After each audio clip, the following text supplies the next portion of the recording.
And welcome back to the Day 2 Zips Esports Hearthstone Collegiate Invitational. Excited to be back here for a second round of action with our top 8 teams. And once again, they are competing for $2,500 in cash from eFuse, from T3 Performance, and from Gravity Gaming. In addition to that, our 4th, 5th, and 6th place teams today are going to walk away with some sweet gear from Steel Series. Joining me today is Sam Woofter. Sam, would you like to say hi? Introduce yourself to the folks watching from home today. Yeah, howdy there. My name is Sam, and I've been playing Hearthstone for a really long time. Kind of similarly to Nick. I got in the closed beta and have been playing on and off. And then last year I joined the Hearthstone team here at the University of Akron and have been playing with them since. We've made some deep runs in TESPA. Played in the Arcadia Invitational last weekend, and we're practice partners for the Akron team playing today. I'm really excited to see some matches from them. Very cool. Well, thank you for being here today. We appreciate it. So we're going to go ahead and take a quick look at the bracket before we get into our first matchup of the day. So the first match we're going to be looking at today is that bottom left match, the Akron versus RIT match. After that, we're going to go ahead and jump over to the Miami, Ohio and Old Miss match. Then we're going to go ahead and jump into the semifinals after that, and then we'll do our finals tonight. So we are going to be broadcasting 5 different games. Unfortunately, today we are not going to be broadcasting the Carleton and Texas Tech matchup or the Northeastern and Penn State matchup, but we'll see at least 2 of those teams in the semis. We'll have those updates for you throughout the day. So if you're interested in watching some Hearthstone action, feel free to check it out. We're going to take a quick look at the deck lists here from Akron and RIT. Let's go ahead and take a look at Akron's lists first. And we already know the bans here, so we can talk about the decks and then look at the bans as well. We do know that RIT has banned Akron's Priest. So Akron has in their lineup the Bomb Warrior, the Mage, and the Demon Hunter list. The Mage list and the Demon Hunter list looking pretty standard throughout this event, as is the Bomb Warrior. Sam, what do you think about these 3 lists coming out from the University of Akron today? I think that they're about as bog standard as it gets, which is not super exciting, but really great for these long tournaments where you're going to be playing decks till really late in the evening, assuming all goes well. Because, we know Akron's going to win. So they're going to have to play some decks that don't usually go super long, a little ambitious bringing the Priest deck. And I wonder if some of that exhaustion playing against it is part of the reason why RIT decided to ban it, because you really don't want to start off the day having to play against a Priest deck. Yeah, I definitely would not. I joked off stream that if we see a Priest matchup today, we're going to cut to me playing Battlegrounds, and we'll cast that for a bit, and then we'll come back in 20 minutes after they've RNG'd their way out of it. But yeah, I don't really want to cast a whole lot of Priests today. We'll probably end up casting it at some point, but luckily this first matchup, game should go pretty quick. All 3 of these decks draw through their deck and can win fairly quickly. Probably not going to see a whole lot of fatigue here. Yeah. Coming over here to the RIT deck list, we're seeing a pretty similar lineup, other than that they're bringing the Paladin over here instead of the Priest, and they're running a different Warrior list. And we do know that the Paladin was banned. Yeah. But so the Warrior list really interesting. One of the few teams that's bringing a not Bomb Warrior. I think the only team. We saw a lot of Control Warrior, but I believe let me look at my numbers here real quick. I believe we did see 2 of these Enraged Charge Warriors, so there is one more hiding out there. Unbelievably, Control was actually the most popular choice of the weekend. We see 1, 2, 3, 4, 5, 6, 7, 8 teams bringing Control Warrior with the Archvista Elysiana. Very similar lineup to the Charge, but a little bit more focused on the control side of things. We actually only saw 4 of the Galcaron Bomb Warrior. Pretty surprised by that. I think that's one of the stronger lists available. Not sure why we don't see more. I would be curious to see some of the team's reasoning behind not bringing the Alcaron Warrior. But we do see that as being the big difference here between the lists. See a few small differences between the Demon Hunter lists, few small differences between the Mage, but mostly inconsequential for these matches. Yeah. We are going to be starting off here with the Akron Zips on the Warrior, and we're going to see the RIT on the Demon Hunter. Yeah, so this will be a really interesting matchup here. A lot of going back and forth face to face. Faces smashing into faces. Yes. And those faces smashing right back. A lot of I don't want to trade with your minions. Yeah. And we do see Akron picking up one of the more important cards in the matchup with Corsair Cash. So this deck occasionally can brick on its straws pretty hard. You're not able to pick up a weapon, not able to pick up the Corsair Cash, not able to pick up anything to go alongside it. Sometimes it can really hurt. Yeah, seeing that cutting class coming in too. Not a valid strategy for passing school, but a very valid strategy for winning Hearthstone games. Yes, I would tend to agree. Picking up actually one of the better lackeys here, able to pick up a spell as well. Yep. So RIT knows the next turn is going to be Wrench Caliber here. Not a whole lot that they can really do about it. Probably going to see. Who do you think is the who wants to trade off the minions in this matchup? I think it's gonna have to be the Warrior. I mean, it'll probably be neither of them, but the Glavebound usually goes into minions, and the spells usually go into minions. But other than that, you're not really seeing much of the. RIT looks like they're thinking about it right now. Looks like they're thinking about the trade. Yeah, I think they're trying to see if they want to prevent some value trades coming in. So that would be. No, they're not going to take it. Yeah, they know that Akron's not going to be developing any minions onto the board or clearing their minions because they've got the Wrench Caliber. So. Well, that's an interesting hit. Yeah. I mean, I can see it. Ooh, the upgrade being really key here. Wrench Caliber most likely going to go into the 2/3, and then we'll probably see the 2/2 trade off here. Yeah. Wonder what we're gonna see done with that. We're just gonna see a face. I was the plan that Akron was on yesterday when we saw them on stream with this Warrior was sync everything face. I'm not sure if I agree with that in this matchup, but Akron definitely has a lot of experience on this deck, so we'll see. RIT gonna play the Marrow Slicer here and go face. Me go face. Smorks in the chat. Yeah, so we're gonna see the value trade with the Mana Feeder. I never remember the name of that card. Yeah. Deciding they don't want to give Akron the opportunity to win any brawls next turn. Blade Sword, Horde Pillager. Actually, Akron can clear off quite a bit of this if they want to. Yeah. Take a look at the Sword and Board and Shield Slam there. Ooh. All interesting options, actually. Like, the Whirlwind is usually pretty good. I don't know, Rampage in this matchup, you're not going to have too many minions, but the Information could be a consideration if you're thinking you want to try and go a little bit longer. I like the expenditure of the Shield Slam here by Akron. You know that you're not going to have a huge amount of opportunity to use it throughout the course of the game. You do have a Coerce, so if you expect the Glavebound or the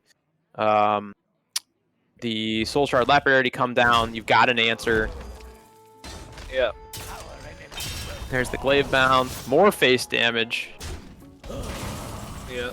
So that'll be interesting seeing how they decide to clear that out here. Looks like it's gonna be the course, yeah. Yeah. They get to squeeze in a hero power here, go face for 4, and if I'm not mistaken, there are 4 bombs now, 3 bombs. Yeah, 3 2 bombs. 1 from 3 bombs. Yeah. 3 bombs in the deck. Yeah, those are also really good for denying the cost reductions from the Skull of Gul'dan. So this is a little bit unfortunate here, I think. Unless there's a good draw to follow up here, Akron is going to have to punch into the 1/1 and Blade Storm down the 5/5. They do get to follow up with the Horde Pillager, But that's really the only line I see here. Yeah, you could force the 50-50 with the brawl. That feels bad, because if you lose it, you probably lose the game. Yeah. I mean, I guess it just kind of comes down to does putting 4 damage into a 1-1 lose us the game as well. But yeah, this is definitely a tough turn for Akron. It's unlikely, if you're Akron's point of view here, it's unlikely you're dead next turn if the board is completely clear. You're sitting on 11. Yeah. Maybe the consideration here is we put a 4th bomb in the deck and see they draw 3 in a row. Pretty bad odds there. Yeah. So I think the only play that I see is the Bladestorm Horde Pillager play. Unfortunately, punching into the 1/1. Just gonna play Galfron, spicy. Mamma mia, that is one spicy meatball. Yes. And a 4th bomb is shuffled into the deck here. See what happens. Yeah. Not a bomb. Yeah. And RIT can actually heal quite a bit here. Yeah. That Eldrachi Warblades is such a big deal in this matchup. Yes, it is. And most matchups, but especially this one. Basically doubles the life point swing. And this matchup is all about the life point swing. Especially now that we've gotten the 2 mana deal 3 damage hero power from Akron. I think RIT's trying to decide what else they can sneak in this turn. Yeah. The Demonic Companion picked up. Yeah. So do they? I think they're going to expend both sides of the Twin Slice here. At least that's what I would expect to see. Yeah, but that gets them up a breakpoint on the bombs they draw. Yeah, they'd have to actually draw all 4 in a row at that point. Yeah. Assuming Akron doesn't put any damage face. Yeah. This is unfortunate because Akron's going to be quite low here. Yeah.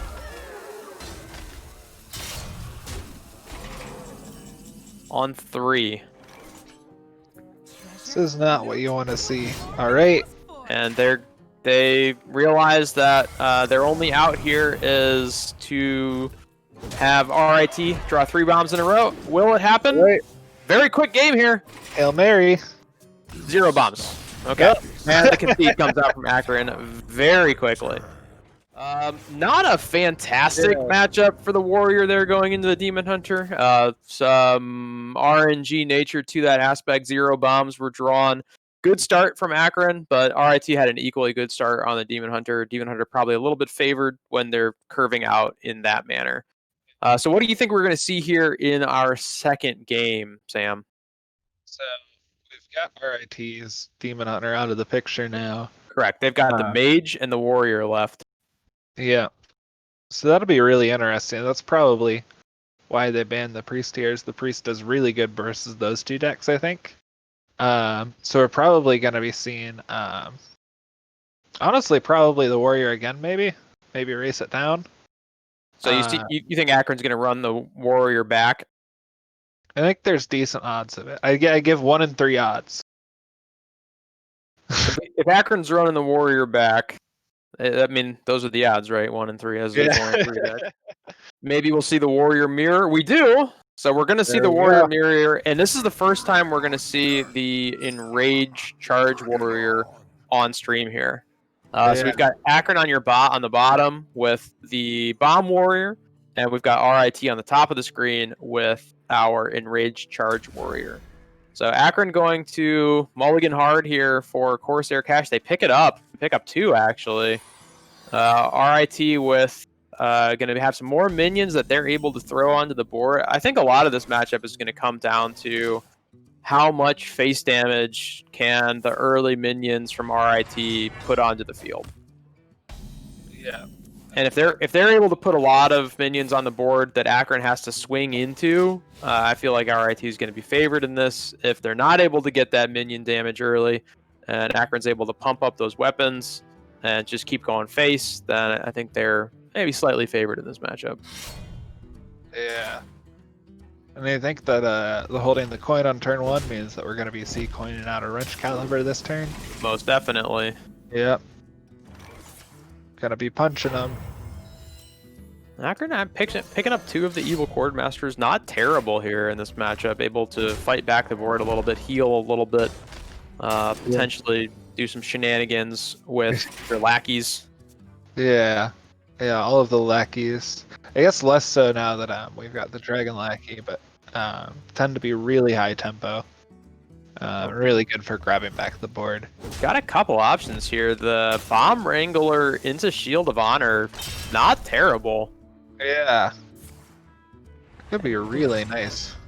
I'm just gonna take the button and pass. Interesting.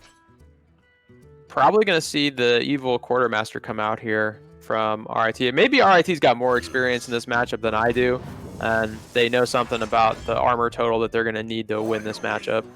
Yeah. Yeah, I mean, I guess. Alex Straza, interesting. Evasive Feywing also incredible in these types of matchups. Yeah, that's what I'm gonna pick here. Yeah. Grab the cheap one. Evasive Feywing, very hard to deal with. This RIT lineup has no brawls. They have no real way to deal with that card one-on-one cleanly without having minions on the board. Yeah, the Shield of Honor is about the only card that really lets them get card advantage trading into it.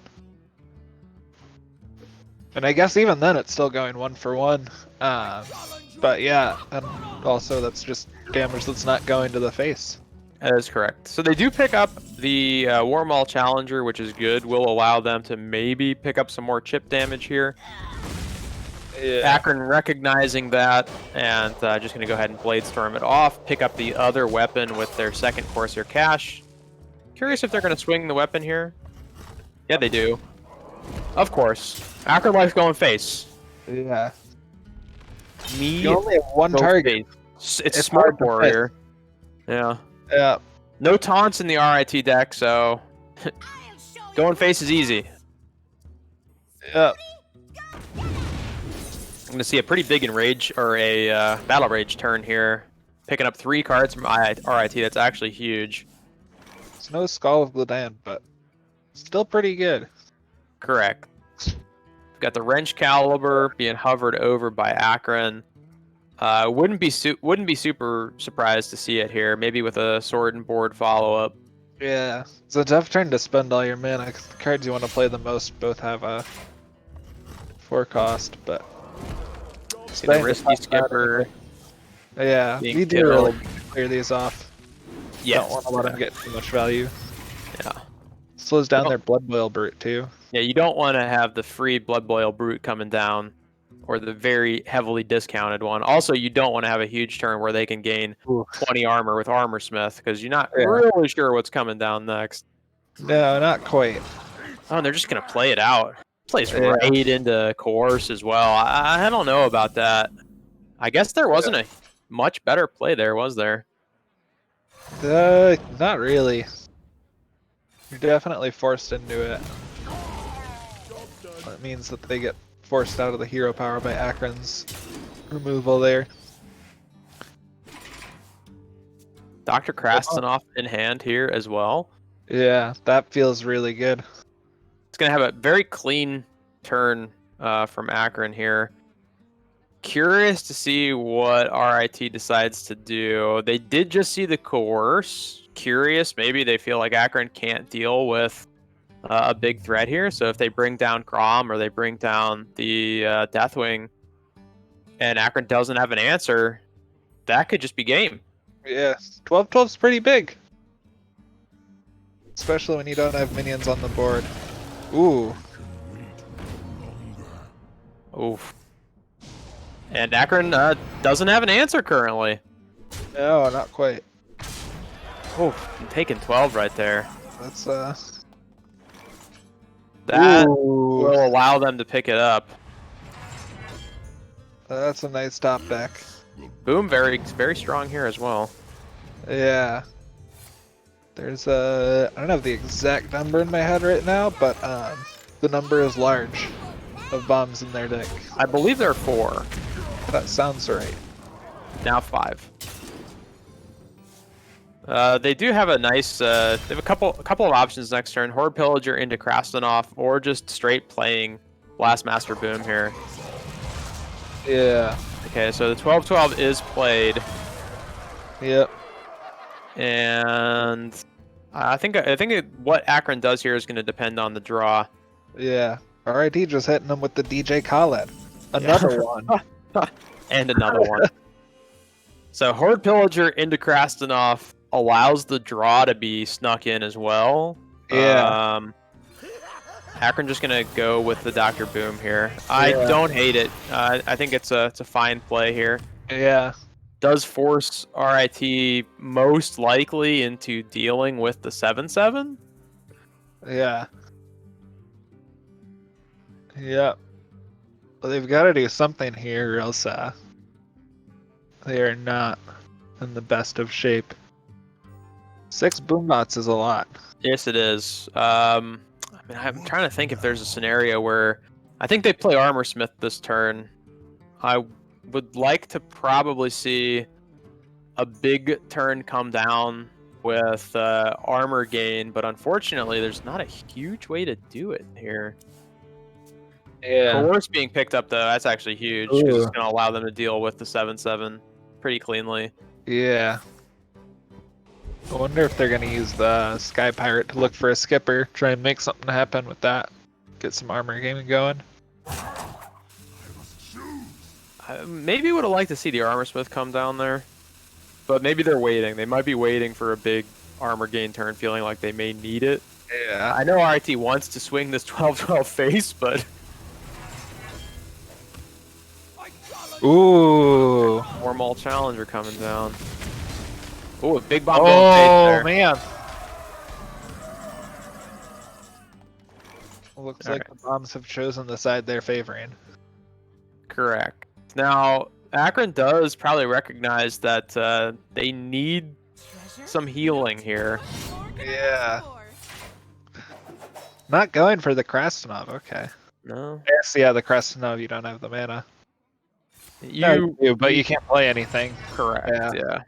With the whirlwind being picked up.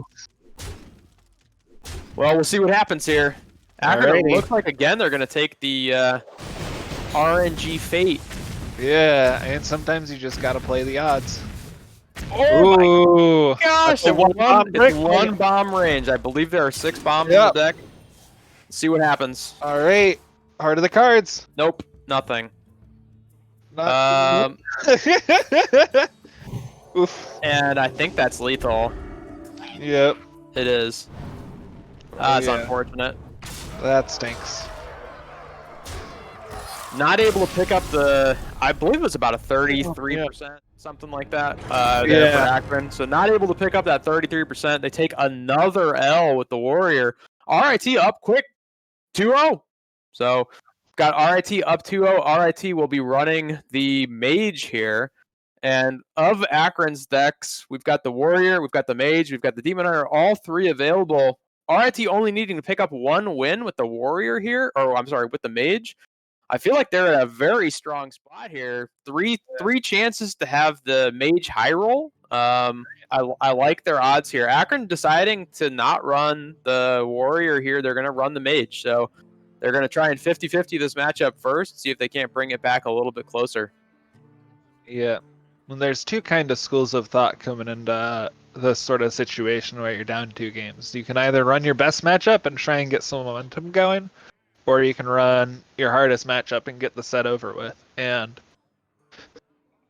yeah, and I know that Gold Team is broadly of the opinion that you just run your hardest matchup, get it over with. So they must be thinking that all of their other matchups are higher than 50% versus the Mage. And the Mage is 50-50. Oftentimes. Yeah, is this looks like not quite same 30 cards, but no, it's a little different. So we see RIT running the Devolving Missiles and the Firebrand, and I believe that Akron is running the double Cobalt Spellkin list. Yeah, double Arcane Breath too out of Akron. Yes, yeah. Yeah. Yeah.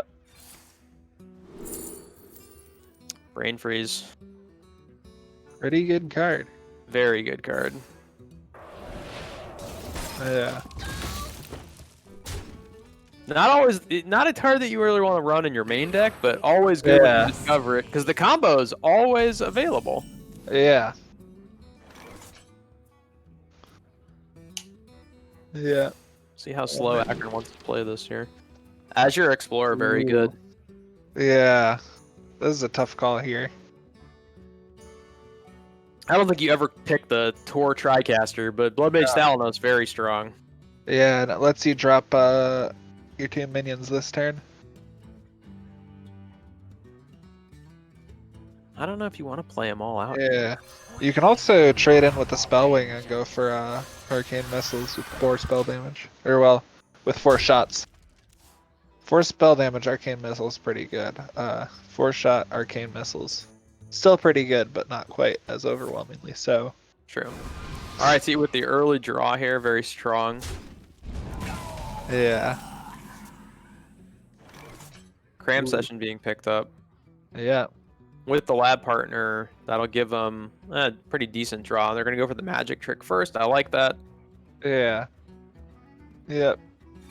RIT does have one of the important cards in the matchup, though. They've got the Swords Apprentice. Oh, the Evocation. They also have a Mana Cyclone. RIT can go off on this next turn. Yeah. Oh, man. I wonder if they'll choose to do it. They may.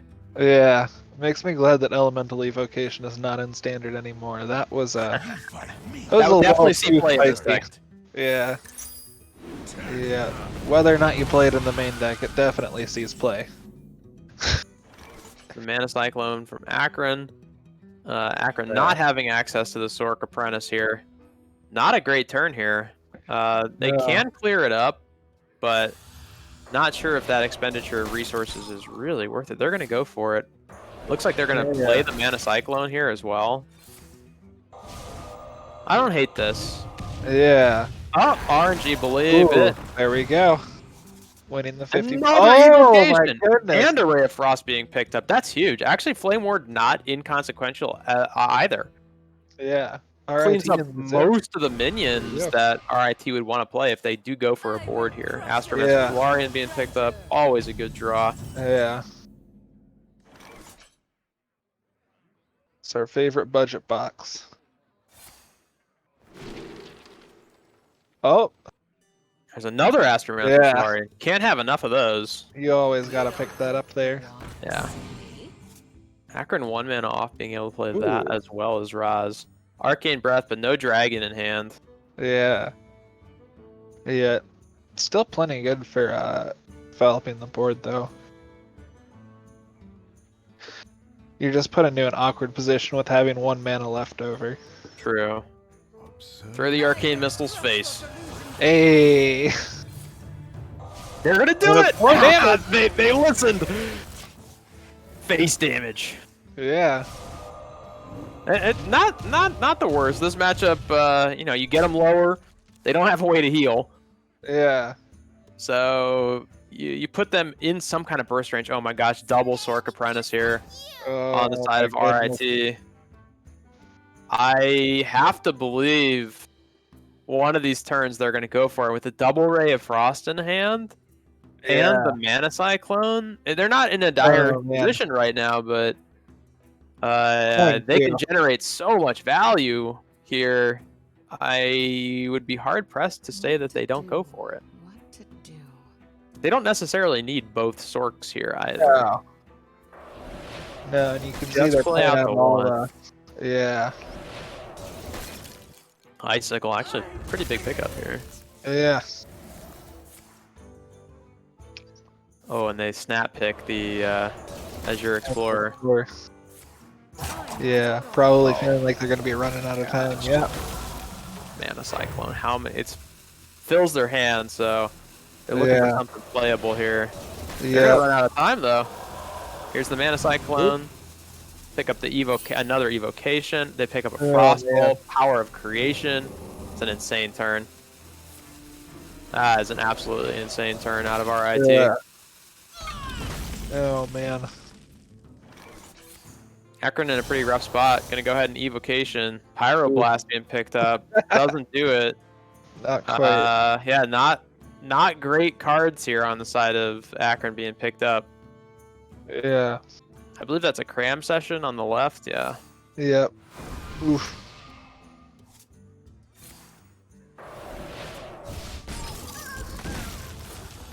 Forced to use the removal here. Yeah, that's a fairly weak turn. And RIT just gonna be able to reload. Bye-bye Pyroblast. Yeah. Oh my goodness. And the break in the back right there with the Mana Giant. Yeah, that's oof. That's a rough one. Sometimes you draw Sork Apprentice and the Mana Cyclone. Sometimes you don't. Yeah. Wand Maker. Quite over yet. Akron still has the Ray of Frost in their hand and Evocation. Still definitely makes some stuff happen this game. Ain't quite over yet. No, definitely not. As we saw with this deck a couple of times yesterday, it's never quite over until your opponent's life total is at 0. Yeah. Triggering elemental allies here as well. Double evocation in hand on the side of RIT. Oh my goodness.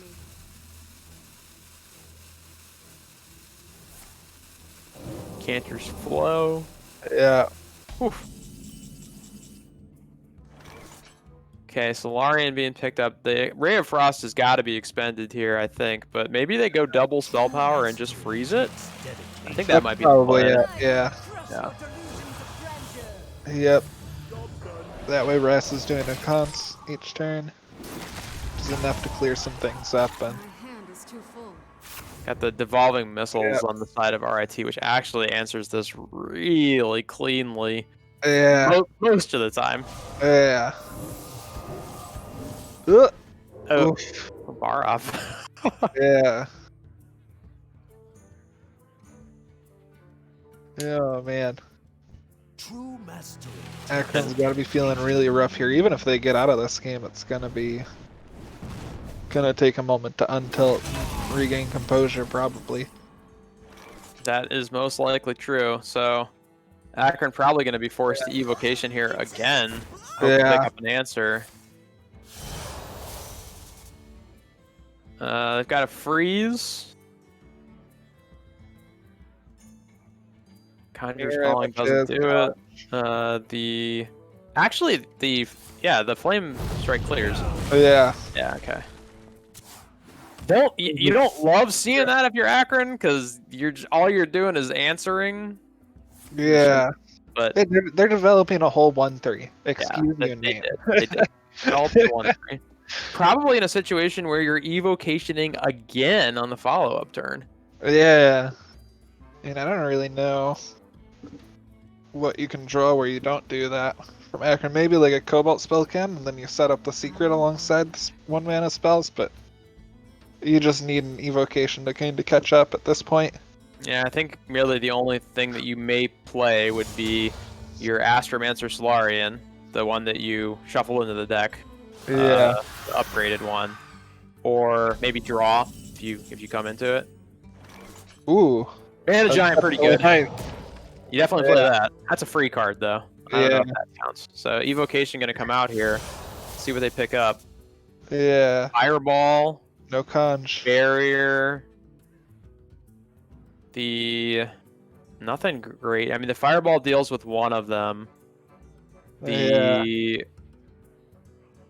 Arcane Breath and the Frostbolt deal with the other. So there is a clear here.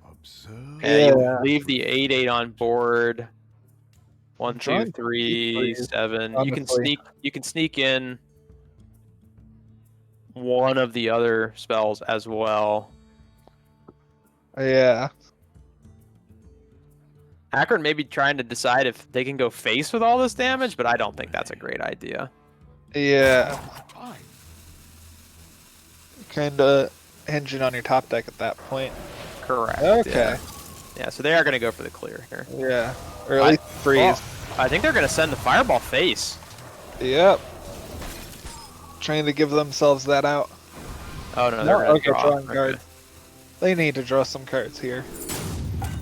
Manage. Oh, they pick. Oh, Wow, that there was we huge. go. That was big. Blizzard. Oh wow. Oh man, that's pretty great. Get these And- guys on the Oh, StarCraft and team. the That was an Solarian impressive drawn from APM. RIT. Oh, come on. Most of the time it does deal with the board in some way, but some of the Yeah. times it bricks. Yeah. I wonder. Let's see what they decide to do here. The evocation probably doesn't find an answer in this spot most of the time, so Someday I'll be just like you. they're gonna go for the cramps, the free cramp session. I like that. See if they can pick up an answer off the draw. If not, it's probably Astromancer Solarian here.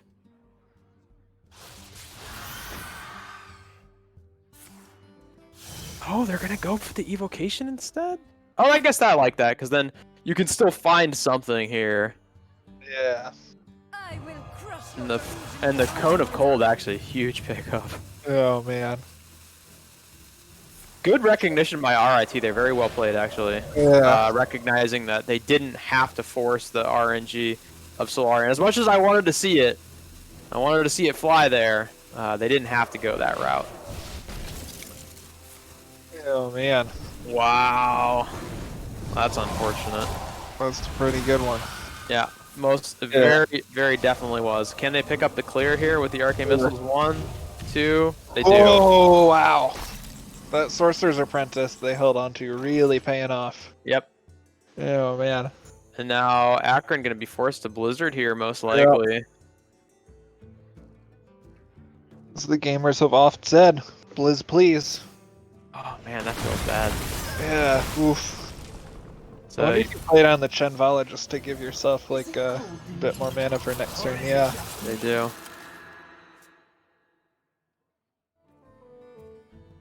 Pretty free Astromancer Solarian if they want to play it here. Lab partner generate a bit more spell power. Oh, it's Yep. explode. That's the route they're going to go. I have become one with They have a cramp session follow up as well. Oof. Yep, they're pointing around trying to see. Pyro! Oh my goodness! The face. Wow. Wow. Okay. And Potion Oh, of Illusion. No way. Oh And my the goodness. Conjurer's calling. Oh, that's gross. Oh We've seen my 2 goodness. Pyroblasts come out of Astromancer Solarian. They could play the other one here. Yeah, that's a lethal out. I mean, every Astromancer hides behind them a lethal out, but But this you one's also- more so than usual. you can't really leave that minion alive on the off chance that Akron's picked up some big mana cost spell here. Power of Creation gives them more than a couple outs. Ooh, right there. it's- Oh wow. Yep, but Yeah. unfortunately, not really going to be able to pick it up here. a simple spell should do. And we're probably going to see the couple more spells come out. Akron's going to maybe try and find a... I'm not sure what they can find at this point. They could find a freeze. Yeah. That's what Frostnova is that's- kinda nice here. Yeah, but they don't have enough mana to play it. Yeah. Evolving Devolving is Missiles. really nice. Probably not enough to save him, though. It's a 6 drop, a 7 drop. If they high roll like that. They did high roll.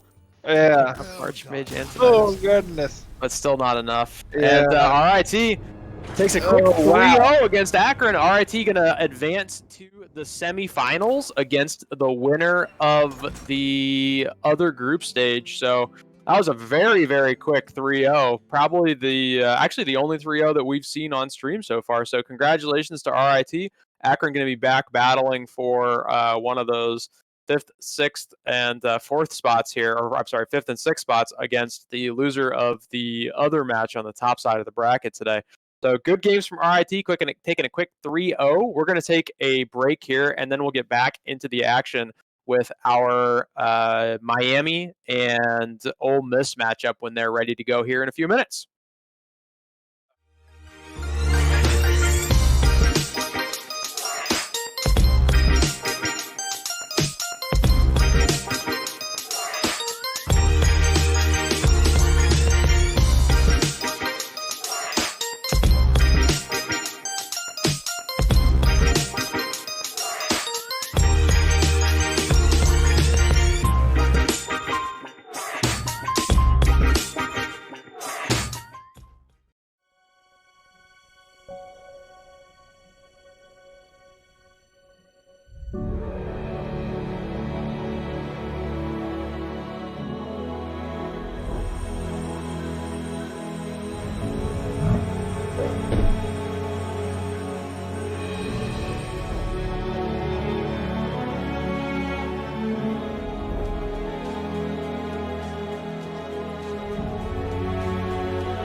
Hi, I'm Buzz. I'm a freshman studying cybersecurity, and I am a varsity Rocket League player for the University of Akron.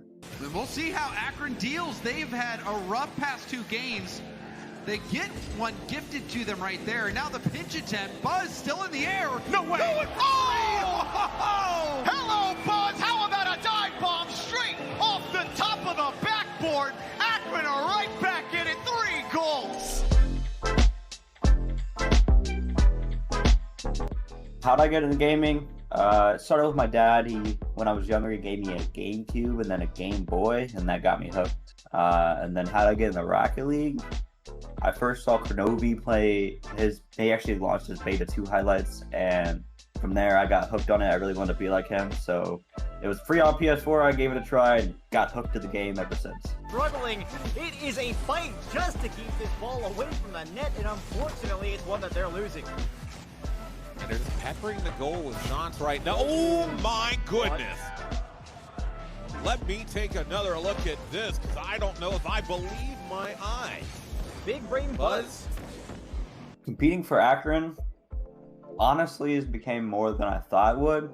Akron Esports has definitely became like a home to me. Being the #1 college Rocket League team, it's a very weird feeling. There's definitely pressure. There's definitely a lot to live up to, but we definitely still feel like we have work to do. Although we keep winning tournaments, we always feel like there's going to be another tournament to go into and more to grind for. So that's really what we feel as the #1 team. That ball gets knocked down. It'll be another one, Buddy, off the backboard, but he's too far away to be able to follow it up as Tristan sends a shot towards net. Pirates back on the defensive, on his heels, able to find the touch. And speaking of finding touches, Buzz finds 2 of them that make it a 2-0 lead. Buzz, the pest in the East. This year in Collegiate Rocket League, we want to go down as probably the best, not probably, we want to go down as the best Collegiate Rocket League team that there's ever been and that there ever will be. So that for years to come, there will always be, these guys play like Akron. These guys want to be like Akron. And that's what we want. My plans after college, I definitely want to follow my degree path of cybersecurity, but if it's possible, I would love to continue streaming and playing Rocket League as a semi-professional / professional if it's possible, but if not, I always follow my degree path. That's what I'm obviously here for, so.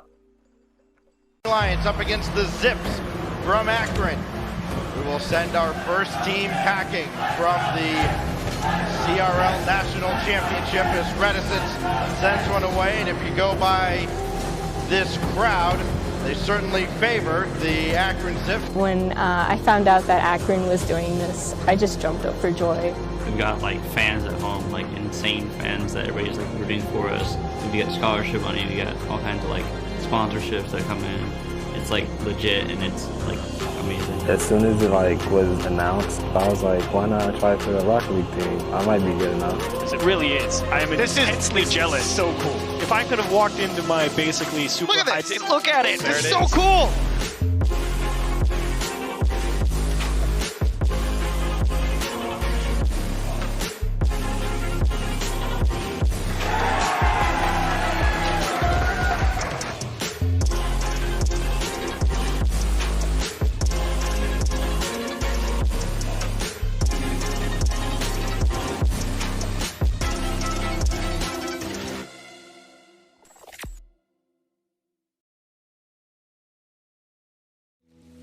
Hi, I'm Jordan. I'm in my last year studying financial management, and I'm a varsity Fortnite player for Zips Esports.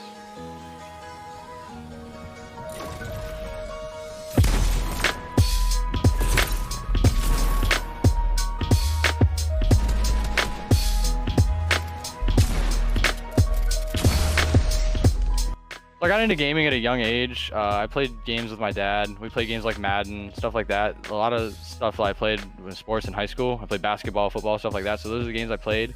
And then as I got later on into high school, I transitioned to shooter games like Halo, Call of Duty. And then when I first got my PC, I got CSGO. And I played that competitively for a couple of years. And then I ended up swapping over to trying out PUBG and League of Legends. And when that didn't work out, I ended up here at Fortnite. And it's really took off for me.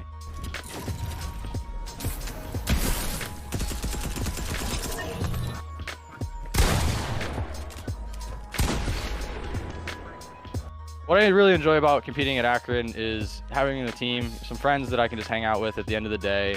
We're all friends and outside of the game, but we all want to win. We all have the same drive to win, and we want to win as many games as we can and be the best that we possibly can. But it's really nice just having some friends that share the same interests. You know, we all game. We don't just play Fortnite, you know, but a lot of it goes back to like when I was in high school and on a sports team. It's the same kind of feel. It's awesome.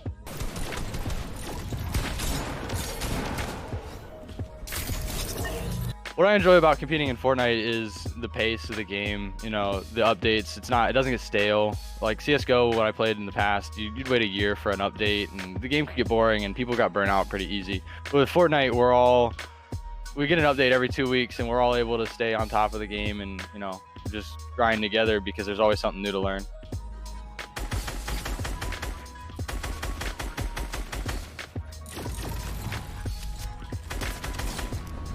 I think our goals for this year are pretty high. I think it wouldn't be unrealistic for us to think that we could be a top 5 team and maybe even win the championship.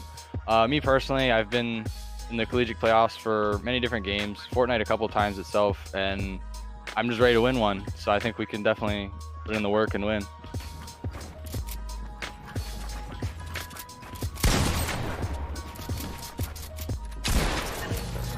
I plan on graduating in the spring with my degree in financial management, and after that I plan on to still game, compete in, you know, the Fortnite events, the Epic events. There's a chance I come back for grad school, and if I do, I would love to keep competing at the collegiate level. Other than that, I just hoping to find a job in my field, and if I can keep gaming on the side, that'd be a real big plus.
Hi, I'm Buzz. I'm a freshman studying cybersecurity, and I am a varsity Rocket League player for the University of Akron.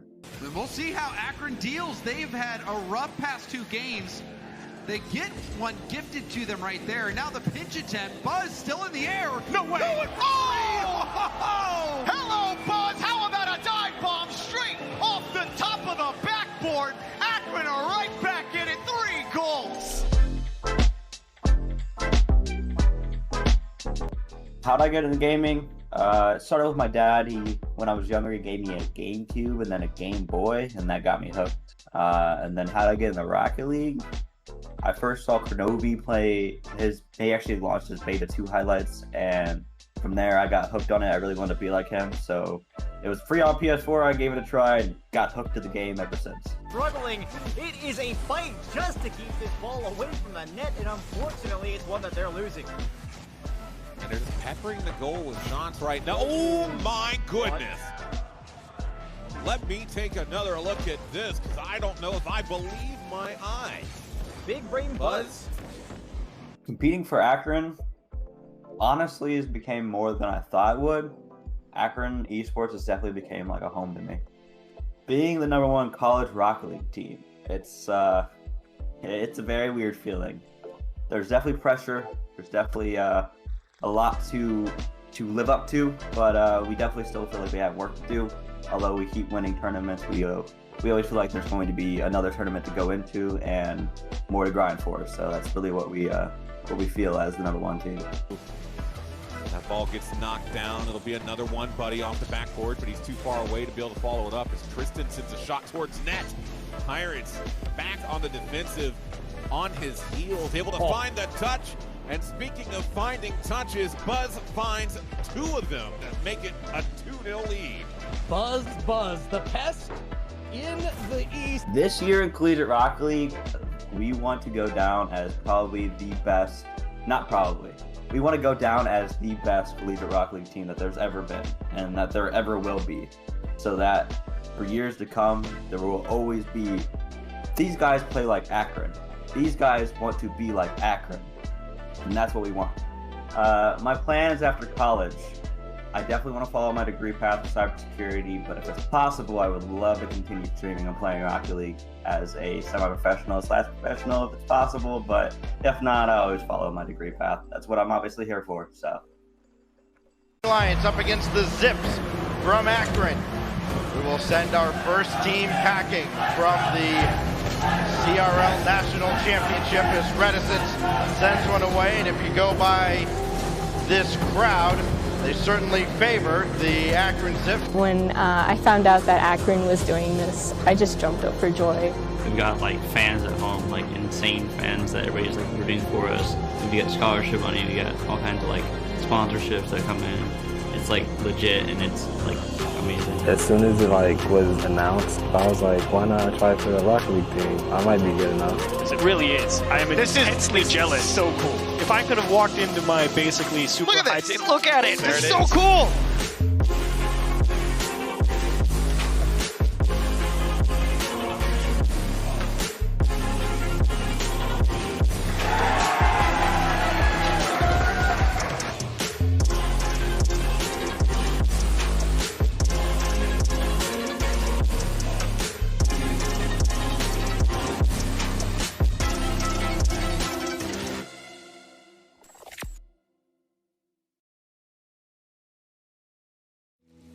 Hi, I'm Jordan. I'm in my last year studying financial management, and I'm a varsity Fortnite player for Zips Esports.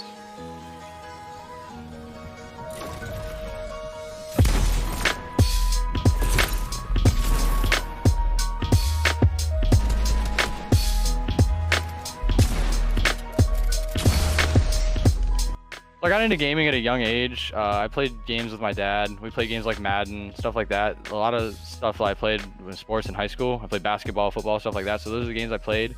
And then as I got later on into high school, I transitioned to shooter games like Halo, Call of Duty. And then when I first got my PC, I got CSGO. I played that competitively for a couple years. And then I ended up swapping over to trying out PUBG and League of Legends. And when that didn't work out, I ended up here at Fortnite. And it's really took off for me.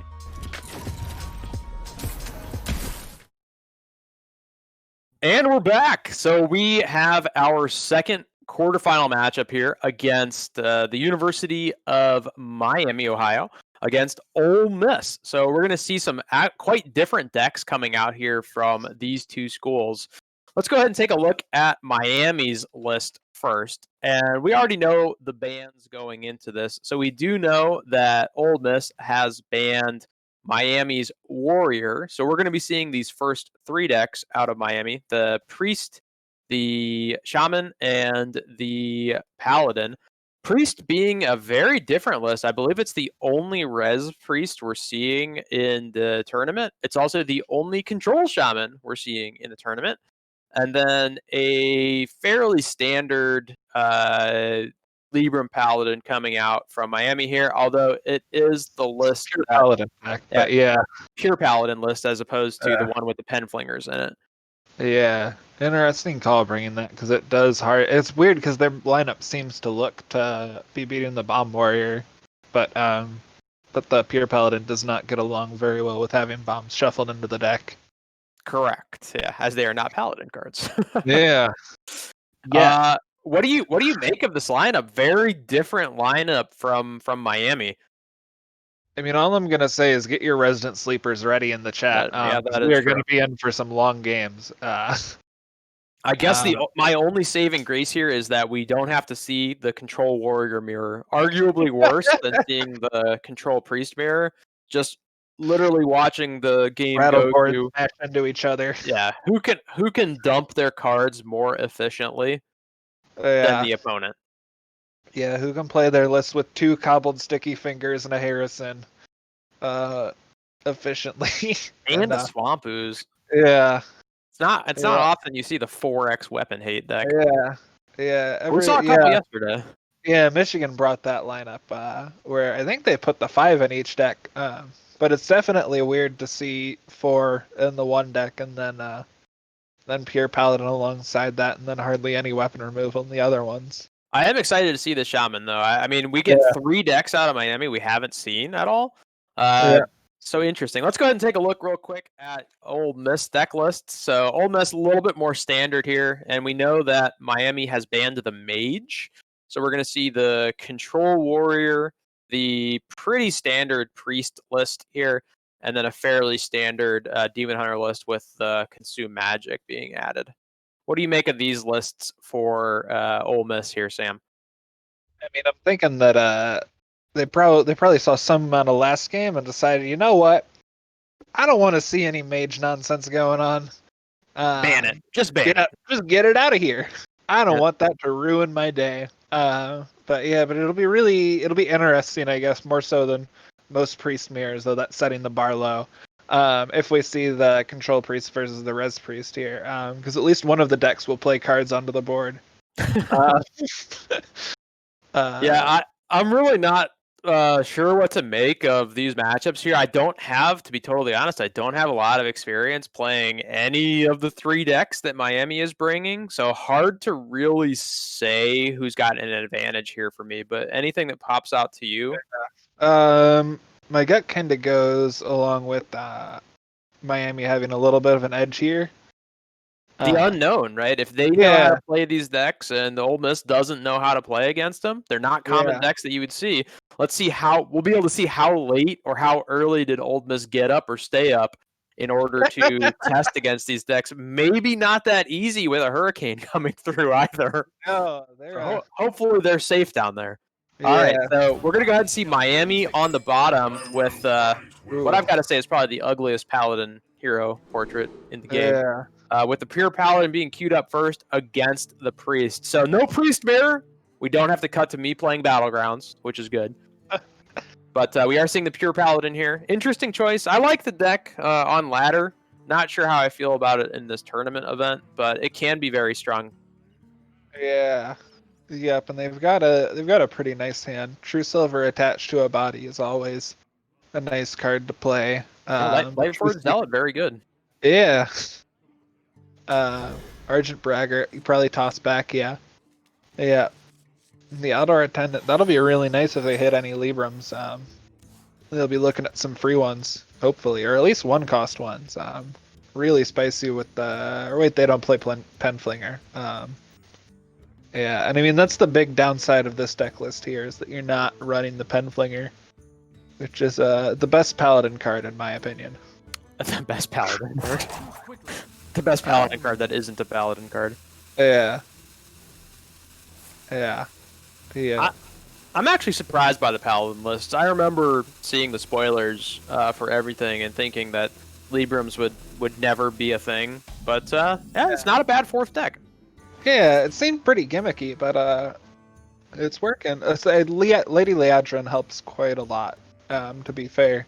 Especially alongside the Penflinger, which glaringly absent. I guess you can get off of first day of school, which is always really nice. That is true. But yeah, I will say though that the conch without your Wild Pyro is a feels bad man. Yeah. I mean, I suppose you can play it with the Libram of Justice, but that's an expensive clear. Yeah, and they're not even running the what's the one dude, Lord Barov, in the deck either for the cheaper quality. Lord Barov does count for the only Paladin stuff, right? Because he's a hybrid card. He is a Paladin card. He is also Warrior card. they don't count as non-class cards for purpose of rogue stuff. I know that for certain. So it'll work then for that. Yeah. Yeah. There's a Libram of Justice. Yep. Dealing with those gigantic boards that Priest is known to make. Yeah, it probably gets used more as like a targeted removal against one large minion. I wonder if we just see the Mind Flayer here against the Prime. Yeah, we are. Probably, yeah. Yep. Yep. Keeps you deeper in fatigue. Though this matchup doesn't often go to fatigue, I feel like. No, I can't imagine that it does. I mean, the Prime just being a pretty decent card to steal. There's not a lot of great cards that you want to grab in this matchup. Yeah. I mean, I guess, maybe... Yeah, most of them are all Battlecry things that you would want. Maybe High Abyss, but I feel like that can go awkward on you. It's a spicy one. Yeah, you don't necessarily want it to cast Soul Mirror out of your deck at an inopportune time, which it's oft to do. Yeah. So there is the option to clear this, but I don't know if it's worth the expenditure of the coin here. So got Miami probably deciding on a couple of things. Is it worth the clear? Yeah. Or do they just want to Attendant and Button? Yeah, they could also coin out the Lightforge and go face, but oh, that is true. Yep. Yeah, deciding to go for the beta line here.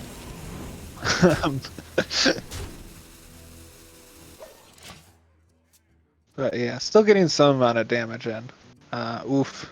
4 mana Cobalt Spellkin, pretty good. Yeah. Apotheosis basically guarantees that this game goes on long, though. But if you can rest over some control and then get a large lad set up, then...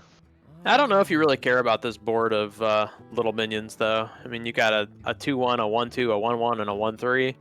You're probably going to trade the 3-3 into one of these, probably the 1-3. Yeah. The rest of the stuff you don't really care too much about. I think if you play the Cobalt Spellkin here, the Mind Flayer and the Spellkin die, you've got a really nice raised dead. Hey, you've got to wonder if they're going to be looking to make that specific raised dead happen. But having the double wave of apathy. RNG has begun. That's pretty good. Yeah, that's really good. That's very good against a Paladin deck that wants to make a couple of big minions and smash you in the face with them. It's not quite as good as a Frost Nova, but it makes a pretty good approximation. Lady Liadrin. Ooh. One of the win conditions of this deck, actually, being able to play out all of the good cards again. Especially in this matchup. You want to be... They probably hold on to it for a good while first, but try and get that pool of cards up a decent amount. Yeah. Yeah. So that's really good knowing that you'll see it this game. Got the Lightforge Zealot able to come down. Libra of Justice feels like it's too early for that here. Yeah. Yeah, we're just gonna see the Lightforge Zealot come out. I wonder if they pop the Mind Flayer here. Yeah. They're not going to. Yeah. Probably a good call. They would have to trade everything in to clear the Murloc. Yeah, we want to get as much Smork time in before we bust out the Resident Sleepers. But yeah. Seeing the Cobalt Spellkin go into the raised dead pool makes it a little bit weaker, which is always nice from the Miami side. 0 mana draw 2, pretty good. Yes. So they do have the raised dead pool here, but do you really want another Murgogo Prime? Maybe you do? Yeah. Oh, I forgot they had Clerica Scales in there as well. Yeah. That's not terrible. Nice. Yeah. It's not bad. You get to pull cards out of the deck. This doesn't go to fatigue, so at least it shouldn't go to fatigue. Yeah. Uh-huh. I mean, in those sort of scenarios, like, you usually have to grind them out before you go to fatigue. So the longer the game goes on, the more that Paladin can kind of squeeze out with the Explorer's hats. Much better at getting values out of free Librams rather than priests. Even if you steal them, they're just free explorers hats as opposed to 0 mana Librams. True. But yeah, which is counter to how the matchup usually goes with priest matchups, especially versus aggro decks. So not a great way to deal with this Twilight Drake on the side of it. No. I mean, they have the Libram of Justice, but not sure if you really want to expend that here. yeah, this 'Cause early. your follow-up is hero power. Yeah.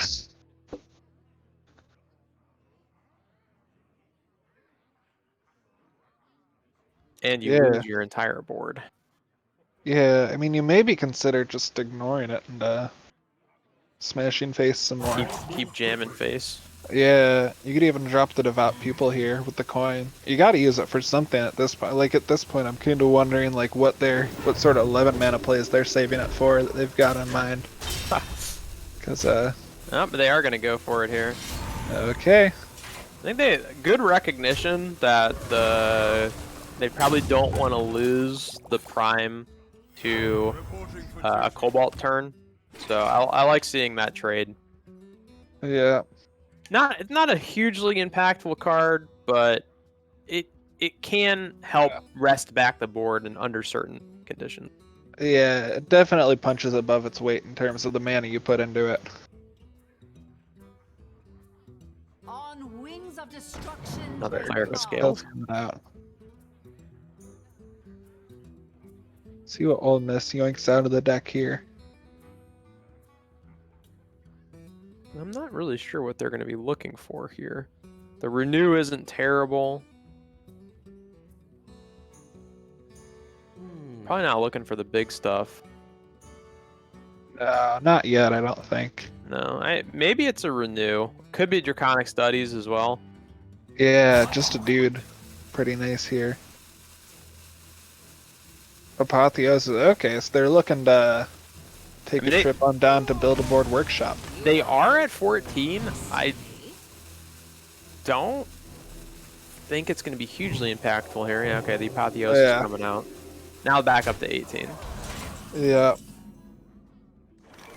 Ooh. Libram of Hope here. Oh, it's a nice one. It is. I don't know if you probably don't really want to coin it out, but No.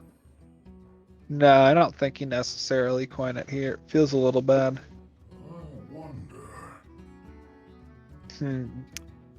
Could replace you can deny the heal. Yeah. With it. Yeah. But I don't know how much value there is. And I guess it's getting more damage for your mana than by denying the heal and the Mishfin. Yeah, but you can't really deny it, though. You're gonna. Yeah, I mean you make them attack into the bubble with the Libram by clearing off their other minions. But correct. But yeah. At this point, with all the discoveries, you've got to imagine they've got a death in hand. Yeah. And or at least the wave. You're probably holding it more for a turn when you can play it with the braggarts. Yeah. So okay, we do see the True Silver coming out here. Couple of prime in the deck, but on top of that, giving Ole Miss 8 healing. So all the early damage negated are pretty much here. Back to square one. Yeah. Veil Weaver being picked up here on the side of Ole Miss. They do have a lot of one-cost spells. Don't know if they really want to start expending all of them at this point, though, in order to draw randomness. Yeah, and waves also don't draw you any or generate anything off the Sethic. Oh, that is true. Yes, you are correct. Yeah. Cobalt Spelkin, do they have the hand space for it? 1, 2, 3, 4, 5, 6, 7, 8, 9. They do. They'd have to play one of the cards. Yeah. Maybe an argument here for just playing out Galkarant? Honestly, yeah. Having that button is so strong. Yeah, I mean, I don't really feel like you're in a huge amount of danger from the Paladin bursting you down that you're going to need the Priest hero power. Yeah, The especially Galakron hero power is 26. Yeah, it's just kind of good. Yeah, that many waves in hand and the that's- both to back you up. I like the ordering too. You know, maybe you get the 4-4 or the 4-2, Yeah. so you don't have to trade into it. Doesn't work out in their favor. So we do see the Braggart being picked up here. So potentially we could see the Libra of Hope into the Oh no, can't quite do it. Thought we were on 8 mana. We are not. Can't coin it out. Not a great turn here from Miami. Yeah. Devout Pupil, not a great 6 mana card. It is, in fact, just like another 6 mana taunt at that point. Yeah. Sunwalker's always been nice versus Priest, but yeah, but I don't know if a little bit better than nice in 2020. Yeah, you don't just play Sunwalker in your main Yeah. deck. Yeah. It's good to get it off of free discoveries or a random 6 drop or something like that, but Yeah, when you're getting 2 of them for 8 mana, that feels pretty nice. yeah, that's pretty good. Okay, so we are going to see. I'm surprised that we see the Libram here. I wonder, Miami just deciding, okay, we got to use it. Yeah. Try and generate some value here. Yeah. And it's gonna get deathed, but yeah. Could be setting up for Potentially Leatrin soon. I mean, they probably don't want to see it getting stolen with like Madame Lazul or something. that is true. Yeah. I don't think if you're Old Miss, I don't think you take the 50-50 here. On the Cobalt, don't think that works out in your favor if you lose it.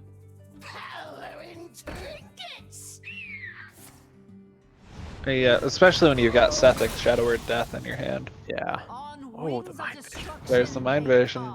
That could definitely be part of the reason that they played none Libram of Hope. A lot of 1-mana spells in Old Miss's hand. Don't wanna get that card stolen. Funny thing is looking at Old Miss's hand, Miami has no idea what 5 of the cards are. Yeah. Priest doing priest things. Imagine playing the cards that you put in your deck. Honestly, can't even imagine playing that silly a game. No, High Priest being picked up here. Actually, not a bad card in this matchup. Crusader being picked up here. Yeah. They don't. Oh, they do have the hand space to play it if they want. I think they want to try and clear off this Veil Weaver though. Unfortunately, their answer is Consecration. Yeah. It feels okay. I get to play Devout People afterwards. Not the worst. Yeah, you could be doing a whole lot worse. Yeah. It's a 5-mana Sunwalker. It is what it is. Opens up the most likely Lightforge Crusader turn. Next turn, I would imagine. They are on 9. They could Braggart it. I don't know if that is the best decision, but it does put some bodies on board. Amet coming down here from Old Miss with the Acolyte. Going to get a free steal onto the 4 or 5. Really good turn. Yeah. Dance, puppet. Dance. Excellent turn. So I think we're going to see the Lightforge Crusader here. I don't really see any other options for Miami. 5 random Paladin cards, go. Hand of Vidal. Not bad. Yeah. What is the 6-drop? I don't recognize that card. 4/9 life. It's one of the they don't know what it is. Yeah. as they hover over it. Yeah. Judicious Junior. That's hard to say. Yeah. Tongue twister. I must have slain 100 or so. So okay, we do see the Braggart there coming out. Pretty clean Soul Mirror if they want it. They don't get much cleaner than this for sure. The McGurgle Prime. Yeah. There he is with his pitchfork hand and other thing on his other hand. Yeah, he's fishing apparently. Yeah. He's a fishing machine. Half machine, half fish man.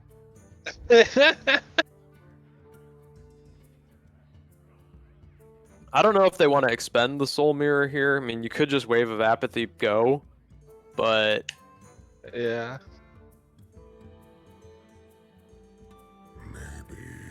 Cobalt Spellkin plus Wave of Apathy. fit in the renew, fit in the hero power that way too. I don't hate it. But Wave of Apathy actually trade into the 7/7 as well. Like, if you're Ole Miss, do you really care about the face damage here? I would say no, but they value it. And I guess they're looking to close the game out. Burgle Pride. There we go. See, I don't know about this because you just saw them pick up random paladin cards. Yeah. You know they're not playing equality main deck. Could have they picked it up? Yeah. Also, I mean, Libram of Justice is a possible draw.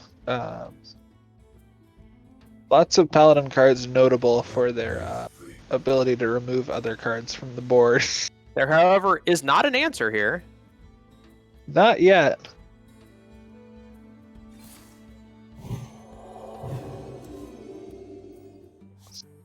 Making a 9/9. Not going to help you in this situation. But the draw could, but it doesn't. Miami not really picking up an answer here, and they are not quite dead. No, not yet. Yeah, it's pretty close. But yeah, it's yet. Not, hand of protection. I think you probably throw it out here on the 6/8. Yeah. Why not? So you get 2 trades here. Well, you get a bump and a trade.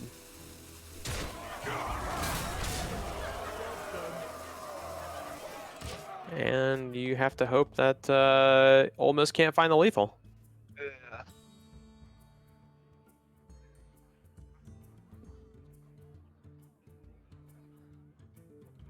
How does the Cobalt interaction work on a full board? Does it poof the minion, or does it just not do anything? I'm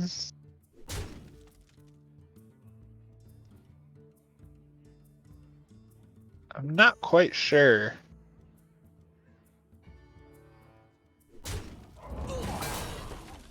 Showing 5, 8, 15 damage. I don't I'm gonna check believe. Google real quick. Yeah, I'm not sure how that works. I know certain cards, they poof it. Mind Control will poof the card, but I'm not sure if you'd be able to trigger it there. Yeah. It would have been a 33% chance for lethal anyway, but Yeah. just thinking out loud. Yeah. I don't know. You probably go for those odds, right? Yeah, I think I would have started with the renew there. There were a couple of options that they could have picked up that would have given them lethal. Yeah. And I mean, they're gonna end up. Yeah, I think I would have started with a renew there. There were Holy Smite was lethal with the Apotheosis on something. Yeah. Yeah, I mean, this is okay. You're giving the Paladin another turn though, which is never good. Yeah. Just on the off chance they're able to pick something up. They do pick up the Libram here, so they don't have a fantastic clear, but they can get most of it. Yeah. They can get lucky with yoinking Libram of Hope out the deck too. That is true. Yeah, well, that's probably the out that they're going for here. I mean, at the end of the day, there's not really hardly any cards or any of the spells in deck that you wouldn't want to play. Blessing of Authority, not quite what you're Nope, the 11-14 Yeah. not gonna get you there. Yeah, a little too sleepy right now. Yeah, I mean, I think Cons clears up all but 2 of the damage here with the Braggart trade, and yeah, okay, so board's cleared. They've gotten 11-14. Soul Mirror doesn't deal with it. Breeze doesn't have Mind Blast. They do not. No, not in the pool anymore, thankfully. No. Don't miss that deck. Not in the slightest.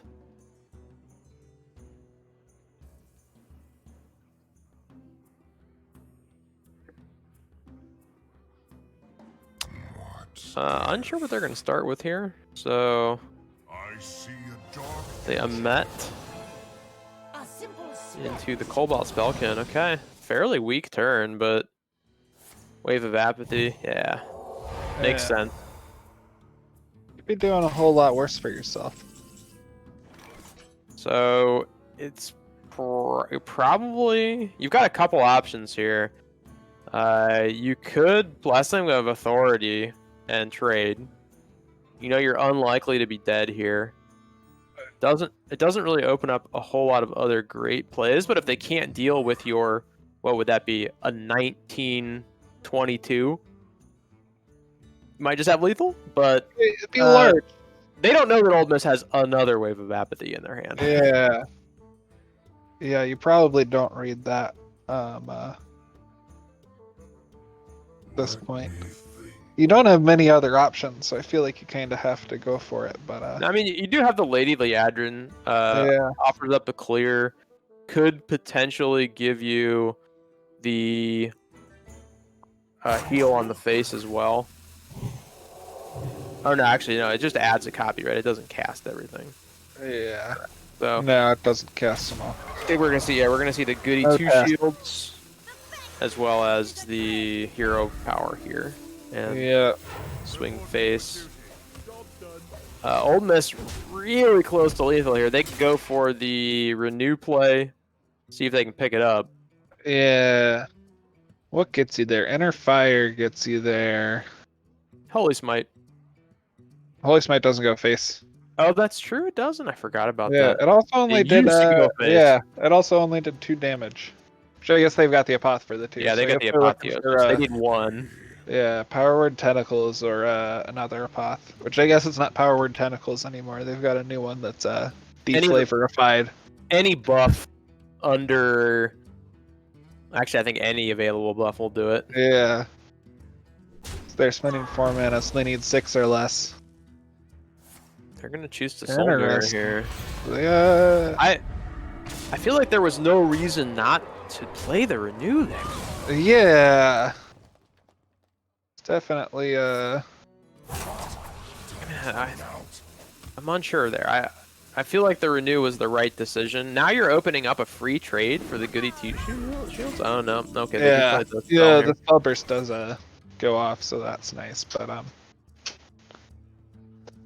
yeah, you'd be hoping for a play a touch more aggressive than that. Yeah, I mean, I don't see the reason not to play the renew there.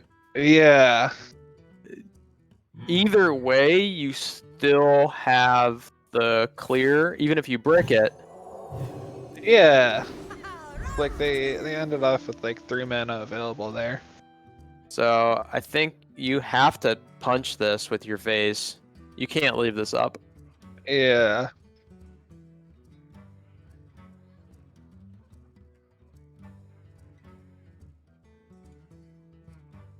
Yeah, it looks like the renew had 3 outs out of probably like 30. So we'd give it like maybe 10% odds of giving lethal. Yeah, that's far too high to pass up. I mean, that's not terrible, right? Yeah.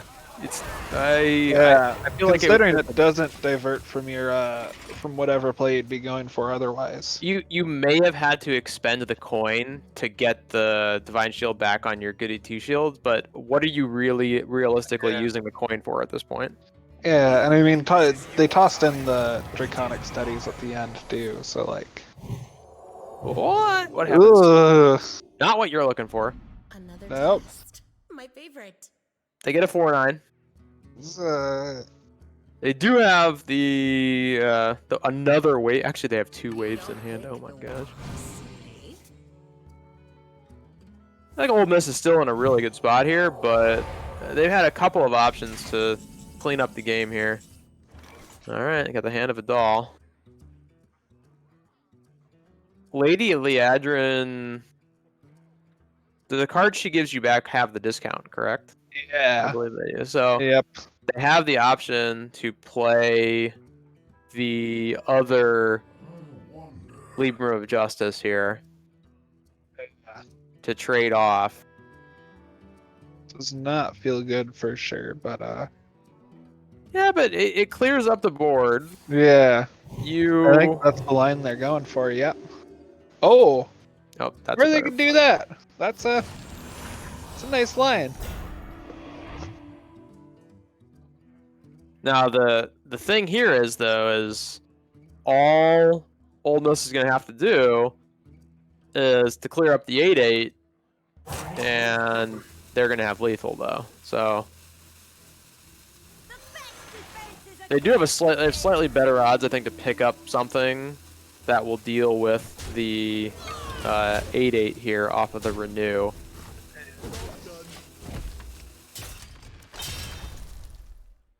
Oh man.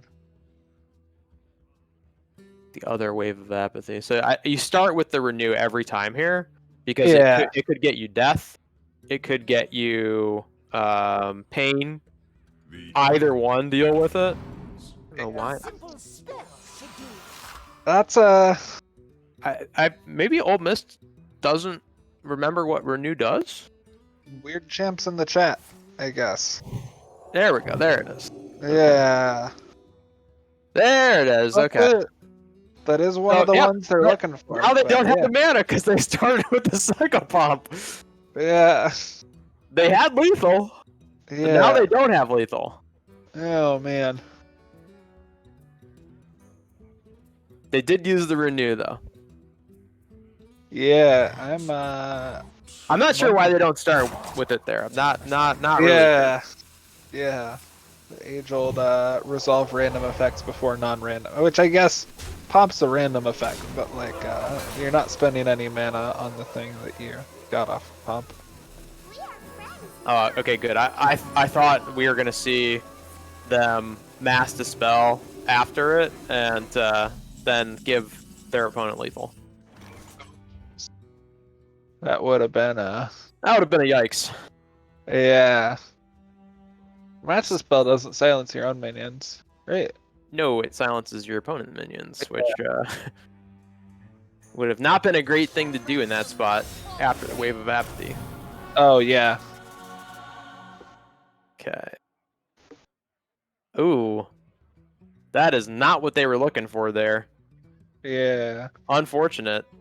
Oh, the Liedrin spells that you targeted minions with, so you can't get the qualities off of it. You're right. Okay. Yeah. I haven't played the card enough.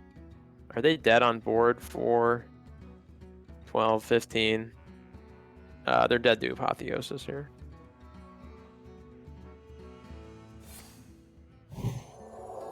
Oh man.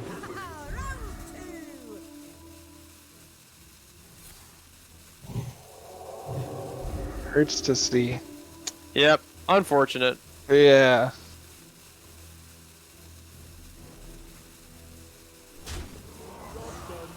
Well, I guess when Marshall Mathers famously said, "Time's up over Blau," he was not referring to old Mrs. Mrs. at Lethal. No, I mean, they do clean up the game here in the end, but I feel like this could have been 10 minutes shorter if they would have tried. There was no reason not to do it there. I mean, I'd be curious to see why they were holding the renew. Maybe they had something in mind going on, but they hold it. They do come away with the win, so can't second guess them too hard, right? Yeah. So Ole Miss picks up game number 1 with Priest. So Priest done. They do still have their what are we looking at? They have their Warrior list and they have their Demon Hunter list available. Miami with all 3 of their lists available. Curious to see what we're going to see here. Probably, if I had to take a stab at it, I would say that Ole Miss is probably going to run the Warrior. Or I'm sorry, yeah, they're going to run the Warrior here. And Miami, maybe just coming back or coming with the Priest there, or potentially the Shaman. Shaman, good matchup into anything that's left, I believe, here. Yeah, I feel like you want to switch up the numbers here and just like play the decks that have a million weapon removal. Because both the decks that Miami have to choose from play weapons. The University of Mississippi, yeah. So their Warrior and their Demon Hunter both have the weapons, and Miami has removal in the form of Cobalt Sticky Finger and Acidic Swamp Ooze in their Shaman. So they've got 3 weapon removals to go with. That might be the call here. No Harrison, though. SMH. No Harrison. Yeah, no Harrison. They don't want to draw. They want to take it. Yeah. The Warrior from Mississippi, though, I believe is only running one. They are running two. They are running the Ankar as well as the Bulwark of Azanoth. Yeah. The Bulwark would be pretty big into the Shaman matchup for sure if they don't have way to remove it. If we see the Warrior into the Shaman, that's gonna be a long game. Yeah, it'd be nice to be able to take a nap between matches, but yeah. Once the teams are ready here, though, we will get into game. Yeah. I would expect to see the Shaman though out of Miami here. Yeah, I mean the alternative is the Priest, I guess. I don't know that you wanna get the Priest into the Demon Hunter because the Shaman list is especially looking to beat the Demon Hunter. Yes. And if you can catch that matchup, then that feels pretty nice. I'm not Don't sure want to let it slip by. The Shaman into the Warrior, not sure how that goes. So we see Miami running the Paladin back, and they're going to run into the Warrior here from Ole Miss. Ole Miss Warrior list, quite a bit of control here. So double Blade Storm, one Course, double Brawl. Do have a couple of instances of other removal as well. They are running the Zephyrus, which this game will definitely, well, should go long enough for the Zephyrs to be active. But not a whole lot of proactivity coming out of here, out of Ole Miss's Warrior. So we'll see how it plays out. I feel like if Miami can come up with a couple of big minions here, and Warrior does not have the armor to deal with it, only one Coerce in the list could make it tough. Yeah. The Warrior list just doesn't run anything that has Rush on it, and I think that that's a misplay. Doesn't have bombs, doesn't have Rush. Has Rattlegore, though. Yeah. So, I don't think we're going to see Rattlegore this game. Yeah. You never know. Yeah. It's a very large vanilla minion. Vanilla though it may be. I guess French vanilla, technically. French. Yeah. Probably going to see another hero power out of the Paladin here. Yeah. A lot of 1/1s. Not great, but, you know, chip damage. Yeah. It all matters. Yeah. Goody Two Shields coming out on the following turn. Not terrible here, though. No. So nice you had to pop the bubble twice. Correct.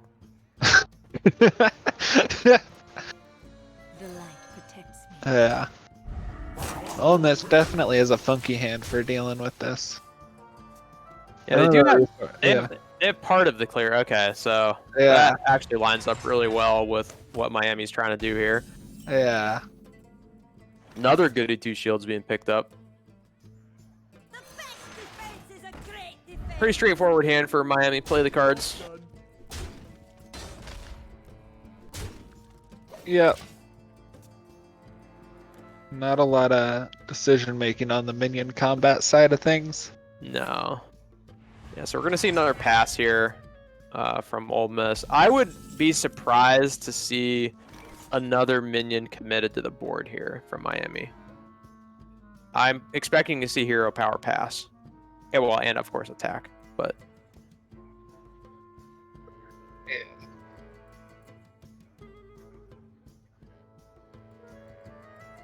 it'd be interesting seeing if they play the other one.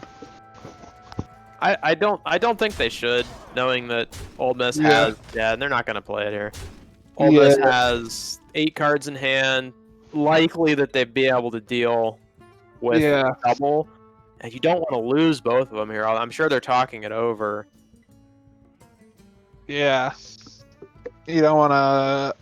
Like, it's just 4 more damage at this point. It doesn't get around any clears that the rest of the board doesn't already get around. Right, and almost every board clear that Ole Miss is going to have available to them deals with both of them at the same time. I just want a hero power. Okay, good. Miami just hero powers here. I like that. Because I think this is enough damage that Ole Miss is going to want to do something about it. And they have a pretty good clear here with Risky Skipper into the Sky Pirate or Armorsmith into the Sky Pirate. They're poking at it, but gonna draw one more pirate. Guess they're looking to see Miami continue to commit into this board. Yeah, I think Miami just keeps hero powering here. There's no reason to put anything else on the board until you see a clear. Yeah. So it's unfortunate that they're not seeing, you know, some sort of discounts for their Librams, but they'll draw into it here. Yeah. Because they'd like to dump hand and then play Lightforged Crusader on 7 and just play the cards, but yeah, I think they're giving away too much value if they play the other goody 2 shields here. Yeah, you'd Just love keep to see a checking face. Libram of Wisdom too. Yes, here. Press the button and press the other button. The 2-mana button and then the free button that's yellow. Yeah.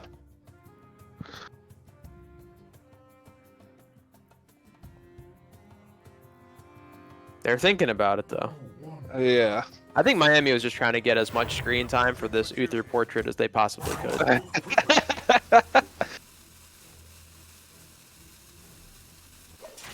This is the one that doesn't have voice lines, correct? I got the foggiest clue. I believe it does not, but we can't hear the game. Okay, so the brawl's forced out here. I like the decision to hold the goody 2 shields. Paid off, they're rewarded. 2 shields survives. Interesting. Ole Miss probably doesn't like that. Every other minion on the board was able to be cleared. Devout Pupil lines up pretty well here. Yeah. Sometimes Sunwalker's good enough. Yeah. This is one of those instances. Yeah. And Ole Miss at 13. There you go. They have ways to deal with this. There's a lot of armor gain potential here with the Armor Smith. We've got Risky Skipper into Armor Smith into the Sky Pirate. Into potentially, you don't want to play the second Risky Skipper. No, that really hurts to play. Yeah. You do have the Shield Slam to clear up the 4/5, then you could tank the 4/2 with your face. Yeah. I think that's an okay clear here. Okay, that's what they're going to go for. So Armor Smith, we should see the Sky Raider. We'll see the Sky Raider. Oh, interesting. Okay, so we're going to see the coin expended here, I suppose, and maybe they're valuing the armor. That makes sense. I like that play. I like that play better, yeah. Utilizing the coin. Yeah. Oh, interesting. They decided to just go for more armor. No, this is good. Yeah. Gaining 10 armor for 1 mana is pretty good. Back up to 33. Oof. Yeah. Especially versus this deck that gets so much free damage in. No Libram of Wisdom though, that really hurts. Yes, yeah. No discounts. They're playing 4. Haven't drawn any. Deck doesn't really run any draw outside of. Oh no, they're not running the buff draw. Oh no, they are running double hand of Adalms. Excuse me. That's the only draw in the deck, I believe.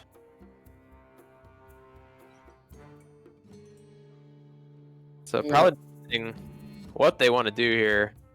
Not a great lineup of turns here. No. The Lightforged Crusader burns a card. They're just going to play the Libram of Justice. Probably really the only play here. Yeah. Interesting decision not to go face. Because they're not damaged minions anymore. But yeah. Definitely a much lower priority at that point in my opinion. But I guess Miami's out there and I'm not. I mean, I guess the good thing for Miami though is that they've seen 2 board clears be expended, and really they haven't lost a whole lot of value out of their deck. A bunch of little small minions, a Sunwalker, a goody 2 shields, and really that's about it. So value-wise, they're still there. And Warrior at some point is going to be forced to deal with larger minions. Yeah. Interesting. A card that you only see in Battlegrounds. The Captain. Yeah. Haven't seen that grace the likes of a regular Hearthstone board here in a while. Although I suppose sometimes random is random. Yep. My Ole Miss deciding they want to draw. Okay, yeah, there's no reason to in this matchup to not draw. Yeah. The Paladin doesn't necessarily go to fatigue. Okay, first day of school. Not There's really. the Rattlecore. Anyway. Yeah. There's the Rattlecore. Will it see the board? It might, the way that this matchup is going. Yeah. Yeah. Especially at the health total they're at. One Thief, probably the best pickup they could have had here. Polymorph. You definitely take. You probably take. You take the Polymorph. I mean, of course we have caster vision, but how do you? Yeah, but I mean, looking at the list, you know they've got the Rattlegore. Yeah, in the you deck. still take it. It's good against Deathwing. It's good against Rattlegore. Yeah. It's your. You have. I mean, you don't really have answers to Rattlegore. You just have big minions, but. Especially seeing how many cards that Ole Miss have been holding on to this game.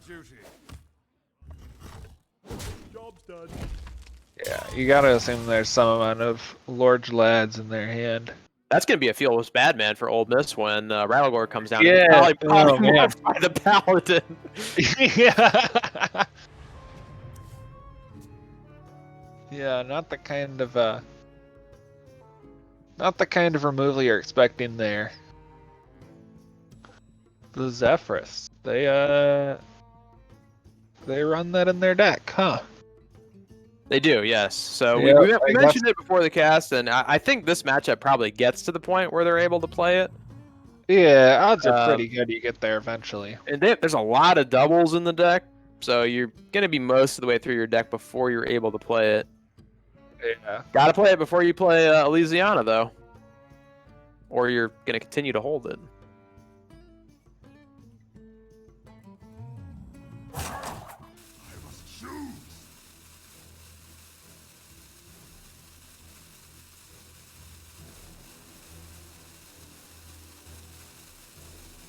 All right. I'm not really sure what they're considering here. Not a whole lot of power on the board. It's just button here and end turn. Yeah. They don't really want to throw out the sticky fingers because the Paladin does play bigger weapons. Speaking of bigger weapons. Yeah, we probably see it be played here. I mean, they're looking to dump cards, but you know, there's and not many other playable cards in the hand. No, yeah, if you play the Light Forge Crusader, you're gonna burn a card. Yep, it takes you +4 and you don't have the space for that in your hand, really. And then you still have to rely on getting something 2 mana or less that you can play. Correct, yeah. I mean, it's likely with Paladin, but you're going to burn one of the cards. It's unfortunate, though, that they really like to be able to dump more of these cards. I wonder if maybe there is a consideration for just simply dumping out the Libram here. It's fits the curve pretty nicely. Makes Warrior deal with it. They aren't going to be able to deal with it super cleanly in most cases. So yeah, that's what they're going to go for. I like that. I like that play. I think that's a good play, recognizing that you probably want to use more than 4 mana on turn 9.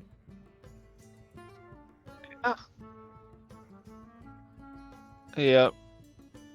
The Ada with the Divine Shield is going to take some effort to burn here. You wonder if they just slam the Rattlegore because of the health total they're at. Oh, I really hope they do. I wish we had video cam of Ole Miss in this if this happens. Yeah. So they're hovering it. They're gonna do it. Do it. Play the Rattlegore. Oh no. Okay. Now the question is do we see a shame concede? Yep. That's a lot of damage going face here. Oh yeah. Yeah.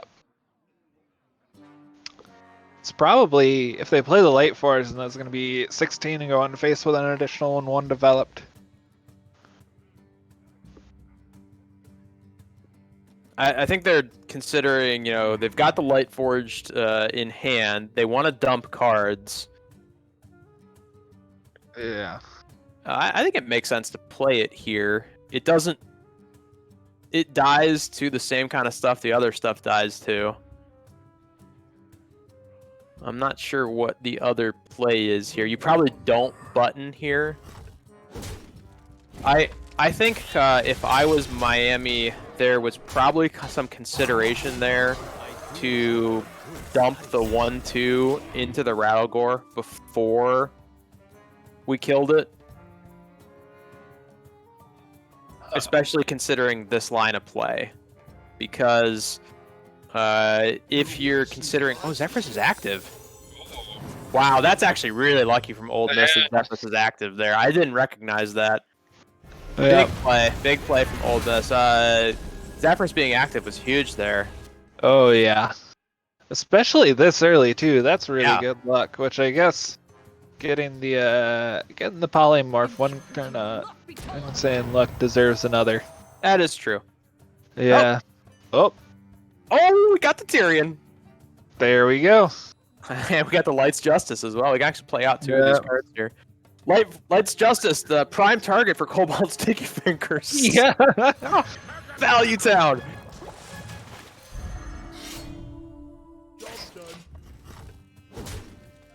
Like an arcane missiles you can target. Yeah. Right. Deathwing's not great here. You have a Shield Slam on the 7/7's pretty clean. Evil Quartermaster. I mean, I guess at some point, if you're the warrior, no, you never consider fatigue because you're playing Archfistal Ziana, right? You never draw too much to counteract that. Yeah, so the Corsair Cache, I like that here. Picking up the Bulwark. The car is busted, I'm telling you. I mean, less so with the Light Forged. It's that Light Forged. I don't ever see the text on that card. I just get it for free off of other cards. Which one? Exactly. No, the the 1/4 weapon. There is no text on it. There is no text. There's title text on it. It has a name. What, the Bulwark of Azzinoth? No, the Paladin weapon. Oh, Light's Justice. Yeah. Who's on first?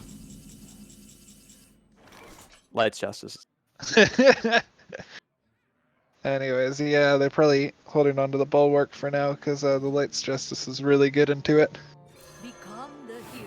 Ping, ping, ping, ping. So, what spell are we going to see pulled out here? Ooh. Hand of Vidal. Actually, good one there. Yeah. Finally, a discount. Hey. And they play it. Okay, that works out pretty well. Deathwing clears up all of this. Yep, they're gonna go for it here.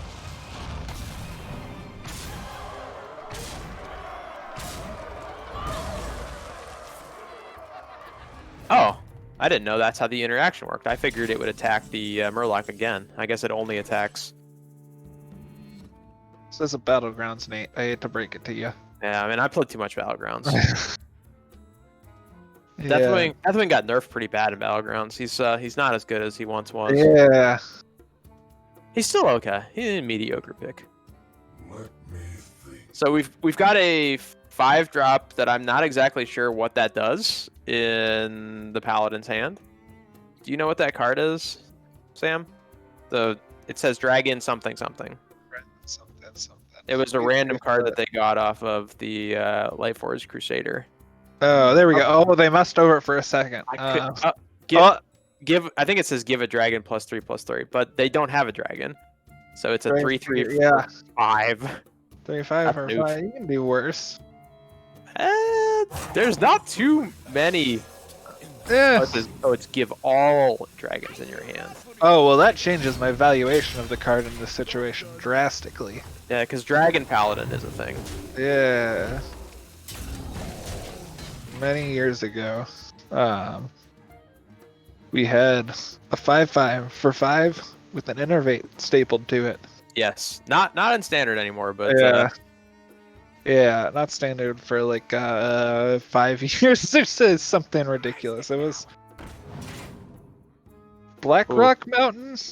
So we do see the sticky fingers here being picked up.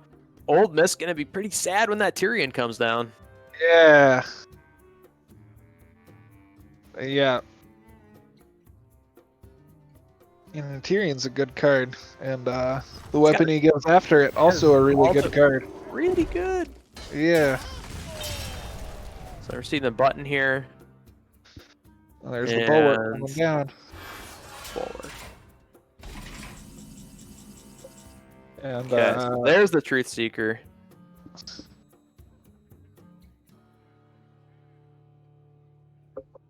I'm trying to see, like, looking at the turns here, you could play the Truth Seeker and the Light Forged Crusader, trade your face into the 4/4, and you ping off 2 hits of the Bulwark. Yeah, that seems pretty good. Yeah, you've got another heal in hand. Yeah, I like this. Yeah. And you know, if you're Old Miss, you don't want to brawl this, right? I mean, you don't really want to brawl feels this. bad. Yeah, I don't think you have to. Let's see, what's the other options here? So you've got Risky Skipper. Play. Yeah, you got Skipper into Armorsmith, into Evil Quartermaster, into whatever you draw off of Evil Quartermaster. Doesn't clean up all of it.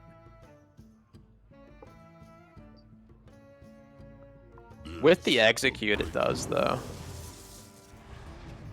Oh, the Rush. They went with the...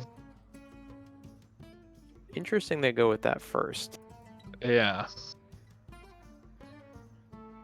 Maybe they're thinking they're going to hold the Armorsmith and the Risky Skipper for a bigger turn later. That's probably the Paladin's always going to build a board, so... Yeah.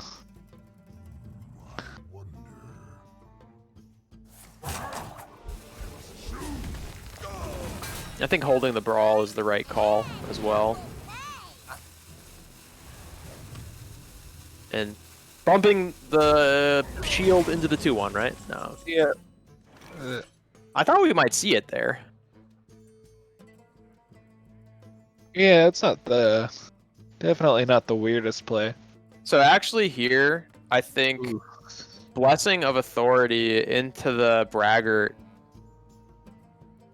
forces out removal. Yeah. And it's not horrible here. You can bump the Murloc into the 2/1.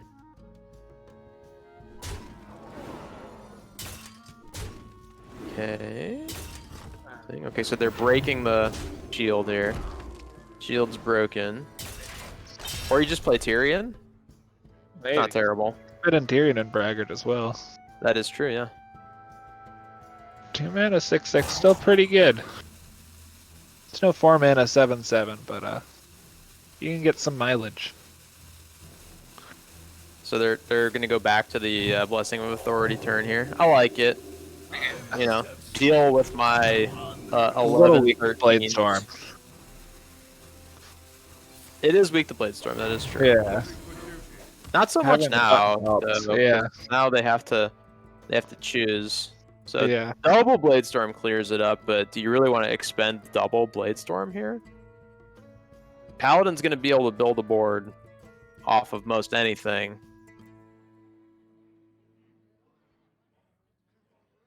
I don't like the Brawl here.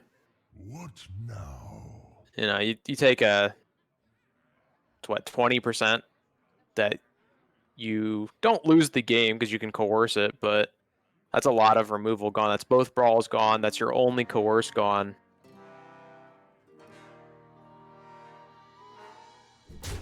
Picking up the Execute actually could be meaningful here. This is not in the list, so Miami might not be accounting for it. Sometimes lucky. Yeah. So I think you just throw down the Tyrion here. Yeah. Yep, give him less time to find that weapon removal. Abba picks up the other Hand of Vidal here, I think, every time. It could pick up Wisdom, I suppose. Yeah, it could pick up Libram or Wisdom, which neither has been drawn.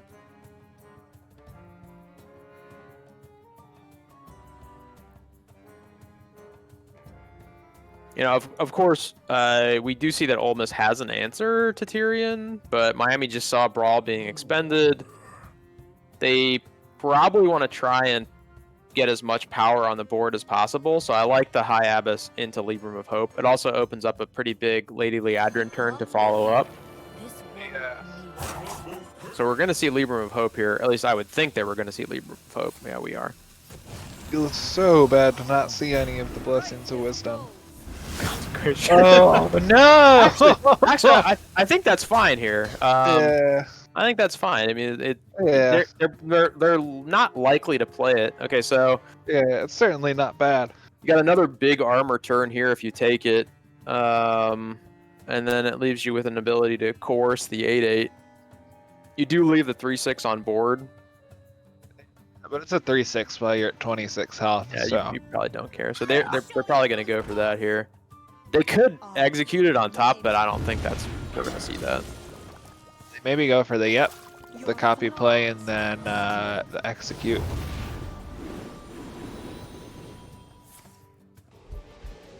Yeah, I like that. Okay.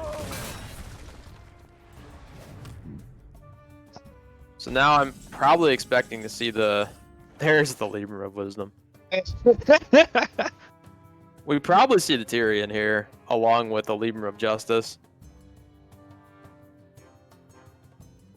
So Ole Miss has Archfist Elysiana left. Yep. And I guess they have Kargath, but they haven't played the first half of it yet. Which, so probably not too scary to see that come out.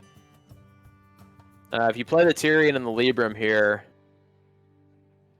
take out both the Armor Smiths. Let me think. And there is going to be the option to clear for Ole Miss, but it's going to cost them both the Bladestorm and the Coerce, or whatever they draw plus the Coerce.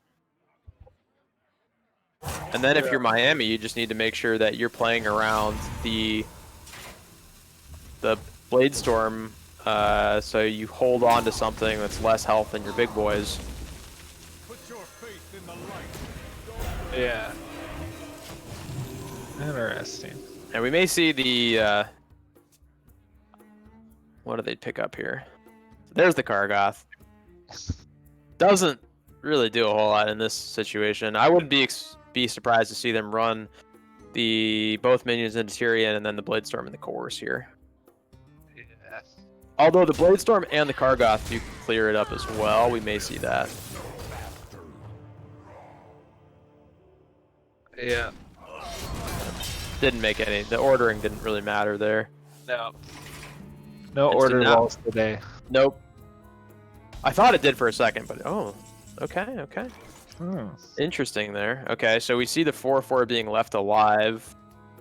I guess it doesn't really make that much of a difference with Miami or with Ole Miss at 43 right now.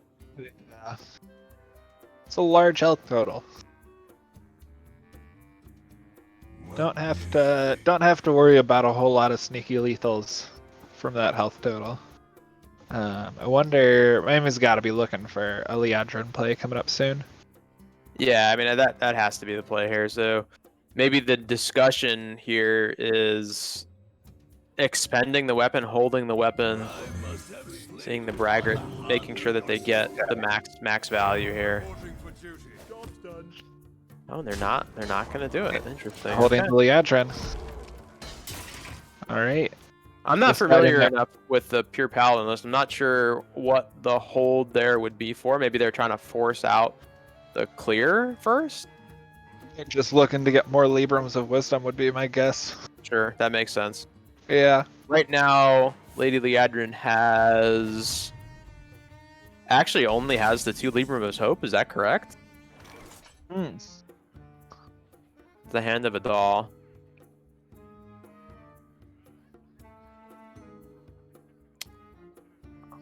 I believe that is actually what it would cast there, or what it would give you in your hand. Yeah, that's probably not good enough actually.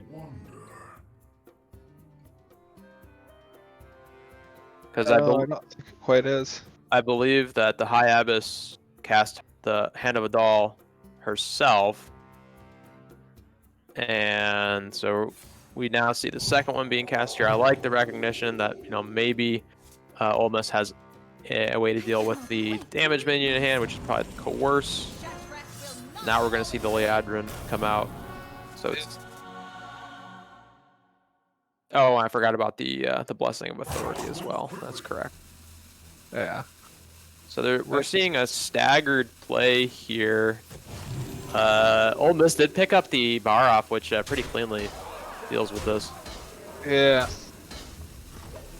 Barrow Blade Storm. It's a classic.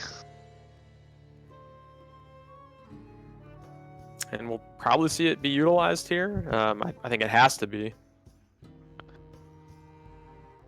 Bar off, Blade Storm. Probably you do the Battle Rage and press the button. Or maybe you start with the Battle Rage. Both decks are getting pretty thin.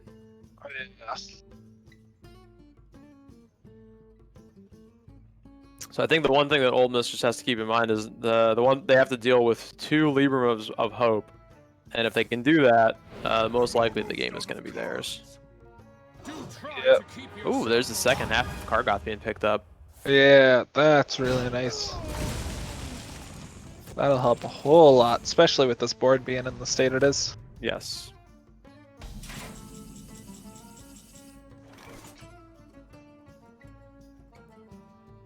Yeah, that'll enable them to get the 8/8s out of Kurgath range. It Or at does least one of actually, them. right? Yeah. And they probably recognize here as Miami. They recognize that they're in a position where they're only playing around a couple of things. Ole Miss's deck is very low on cards, so it's Kargoth at this point, Archfist, Elysiana, which you don't really care about, and then I'm trying to think what else is in their deck at this point. That may be it, and then that means they know exactly what's in hand. Yeah. And Ole Miss also knows what Miami has in hand here. So I think Miami is trying to find a way where they put 2 minions on the board that don't die to Blade Storm. Oof, I don't agree. Oh, maybe they're just going to play one. Just play one, or play all 3 and stagger them. They're gonna play all 3, I think, on the... Oh, no! Please don't. Please one more. Okay. I don't like this. I don't like this either. I think I would have rather seen 1 come out with the hero power. Oh, man. There's the punish. Yeah. I think 1 in the hero power was the play there. They only have 1 Blade Storm left. Yeah. And they have to have the Coerce in hand, right? Like exactly what they have in hand. Yeah, you at least know 3 of the 4 cards. So that's pretty unfortunate here. Yeah. So the final card in the Paladin deck is... Oh, it's actually it's Murgurgle. Ooh. So... This gets him out of range of the Kargoth as well, so... Yeah, it does. Oh, there's 2 cards left, okay. Interesting here. Okay. Maybe Miami played it correctly. I totally forgot that Murgurgle was left in the deck. And a large number of years. What do you play? I guess you play Archfist Elysiana into a Dream. Dream. I think you can only. I wish we could see the picks here. We can't see what they're picking. Are they good cards or are they complete crap? Sometimes Elysiana gives you the good stuff. Sometimes you don't get the good stuff. Almost out of cards. Alright, so there's Murgurgle Prime. I think that's what we're gonna see here. Yeah, not quite any Murlocs with taunt that I'm aware of, but No, I mean, I suppose we could see the Blessing of Authority into the Aldor Truthseeker, but you know Kargoth Prime is in Yeah. hand. Maguro could also give lethal. Odds are low, but Murlocs Prime. do Yeah, there are a couple with charge. yeah, Murlocs do silly things. Well, there's only one with charge and standard, right? Yeah, it's just the Bluegill. Yeah, so Bluegill and +2 attack on Murlocs gets you there. Not quite. Double Bluegill, yeah. Yeah, you need double Bluegill. Yeah. I like this play here because it makes them. Oh my gosh! No way! Dude, it saves them. Oh my goodness. Oh man! Oh boy. What do you do here though? Like, minion with taunt is in the way.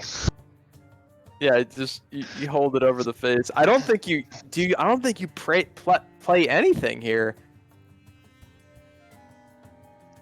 I mean, you can play the Truth Seeker. It doesn't change. It doesn't change your ability to lethal them. Yeah. I wonder if you go for McGurgle. I think you probably do here. Because I think this way, Yeah, you know they've got another one of taunt them. minion in the deck. This should get you the ability to go through the taunt. There's the charge minion we were talking about. And the rush and a rusher too as well. Yeah. Play the other McGurgle, I think, too. Yeah, definitely. Yeah. I think you slammed the Two-Face. I don't think you've hit the 4-3 into the 7-7, yeah. No. Don't want to pop what do they any draw? Is it bubbles ball? for free. It's Connor! It doesn't do it, but... No, it doesn't, but goodness, that's an Elysiana. Yeah, so give me those taunts. Alright, we'll see the concede out of Old Miss here. Yeah. Oh boy. Good games, though. That was very... Yeah. You see it? It went fatigue, I guess. Interesting. Oh boy. Almost managed to sneak one out. They didn't. I would have liked to see the concede there. Speed it up a little bit, Old Miss. Come on. Yep. All right.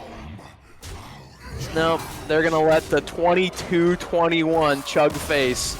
Yeah. That is a big boy. Large lad. Overhand recruit. All right. So, and after that incredibly long game, Miami does pick up a win with the Pure Paladin, which leaves them with their Res Priest and their Shaman list, the Control Shaman, against Mississippi, who's going to have the Warrior available to them again, as well as the Demon Hunter. So actually lining up pretty well here for Miami if they can pick up a win with their Priest deck, because the Shaman should have a pretty good matchup into either one of those.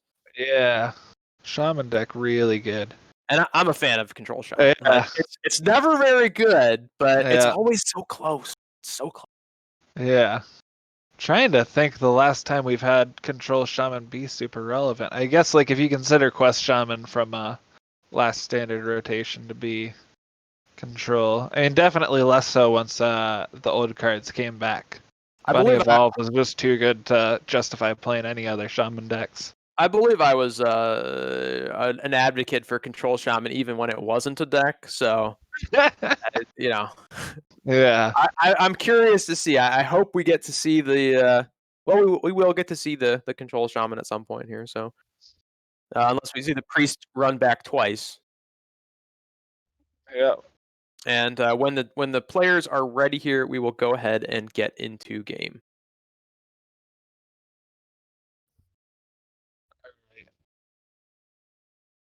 Okay. All right.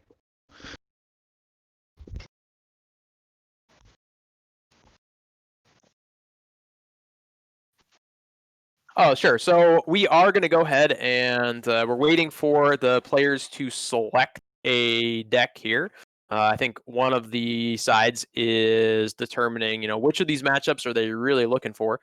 I would probably like to see Old Miss run the Warrior back, only because I think that the the Demon Hunter into that Shaman is not going to be an ideal matchup for them if they hit that. Not sure if Miami's going to try and run the Res Priest or if they are going to run the Shaman here. Both lists pretty interesting, not things that we have seen. So a lot of different cards doing different things. We're going to see another deck with Worm Rest Purifier, though, out of Miami. So that's kind of interesting. Never thought that we'd see that card in competitive play. We are now seeing it for a second time here this weekend.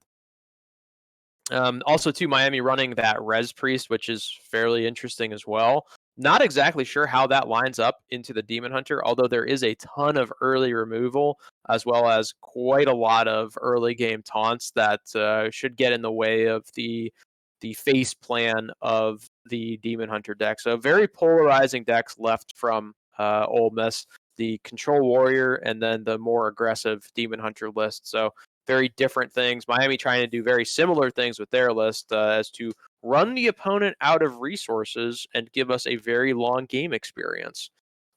We will not be switching to Battlegrounds, as was once teased, unfortunately. So we're going to go ahead and get into this game as soon as the players are ready. I'm curious to see this Control Shaman, though. So I would like to see that run here by Miami, but that's just personal preference. Not sure if that is the correct play here. I think both of these decks have pretty good lineups for them against what Ole Miss has. Not sure which of these lines up better against the Warrior. From history, the Res Priest has been pretty good into those types of controlling Warrior decks, as the boards are very difficult to deal with and quite sticky. I'm not sure if this variant of it, if that same thing holds true. It may, but we shall see. Okay, we are going to head and get into game here. So we are going to see that Priest run out here from Miami into the Demon Hunter of Ole Miss. For Ole Miss, I think this is their tricky matchup, trying to pick up a win with this Demon Hunter. So if they are able to do that, they are probably in a good spot here. Miami probably looking for some of that early game taunt pressure to take away from the face plan of the Demon Hunter deck. I'm not looking at their list. There's actually not an earlier taunt than the Convincing Infiltrator, so they may end up going that route. If they keep the Infiltrator, keep the Defender pretty late to get into that. There are a lot of 1 and 2 drops that deal with boards. 5 not too horribly late to go into the taunt. I do like keeping 1 or 2 of these, though, because most of your deck revolves around rezzing these minions and being able to bring them back to life to get into the way of the Demon Hunter's face plan here. Yeah. Overall, I think this is all going to depend on how does Ole Miss start. If they start really quick and Miami doesn't have those early game spells, the game's going to be over really quickly. But if they're unable to get that going, then we shall see. So we do see the Psycho Pump with the Convincing Infiltrator. Excellent combo here. Yeah, somehow managing to find even more expensive cards for the most part, other than the Psycho Pump. That's which you can't really play before the... It's not too heavy. And the Convincing Infiltrator is still in the heavier half of the deck. That is true. Yeah, they don't find any of the early game removal, which does hurt a little bit. Yeah. And Mass Dispel, not great in this matchup. Actually, doesn't do anything in this matchup. Penance is good, though. Yeah, Penance exactly what they're looking for here. And the 1 might just be enough, honestly. Wonder if they're going to be dropping the Shard Shatter on Ole Miss's side, just to have the 3-2 run it out. No, I think you get the draw here out of the Mana Feeder. Yeah. Yeah. So I believe we'll see the Penance this turn out of Miami. And then we'll see the follow-up on turn 4 with the Coin Infiltrator, because then they'll have the Psycho Pump follow-up. It's actually going to be really difficult here to follow up with what they're trying to do over on Ole Miss's side. Yes. Yeah. Ole Miss over here only plays 1 Kayn in the deck. Bold decision. Only 1 Kayn. They do have the Consume Magic, which could potentially help them. They do need to draw it, though, so they're going to need to draw it at the right time. It's not really this turn that it needs to get drawn. It needs to get drawn when there is a buff on the Infiltrator, or potentially when it has Reborn from Psychopomp. Yeah. You're gonna be getting rid of one of the grave runes. Correct. Yeah. Yeah. Broadly, not a really big fan of that tech, but it is really nice to give yourself an out in these tough matchups. But you still kind of need to have it in the first half of your deck along with Kayn to make sure that the Res Priest doesn't get rolling too hard. Though I can't blame him for not teching against the Res Priest. Probably the right call. Definitely the right call, I think, is the only Res Priest that we're seeing. Yeah. Looking good into this matchup so far. I mean, the Psychopomp, after this Infiltrator dies, it's going to be really hard to deal with. Yep. And then potentially the Grave Runes on top. That's unless the Consume Magic is picked up, very difficult to deal with. And to be totally honest, Miami probably doesn't play the Grave Runes knowing that the Consuming Magic is in the deck until they can kill off their own minion. Yeah. Probably going to see the Shard Shatter here? Push more damage face? No? Ooh, interesting. See the Demonic Companion, or Demon Companion here. Get the 2/2 taunt. Probably not what they were looking for there. I feel like if that was the play, they should have done that first. Yeah. Alright, so we're going to see the Psychopomp come out here. At least I mean, believe we would see the Psychopomp come out here. Yeah, what else do you really do? Yeah, nothing. Yeah. Mass Dispel. No. Gets rid of the taunt, though. Yeah, because that's what you care about in this deck. I'm going to kill you with my 2/5s. Yeah. Yeah, I don't know.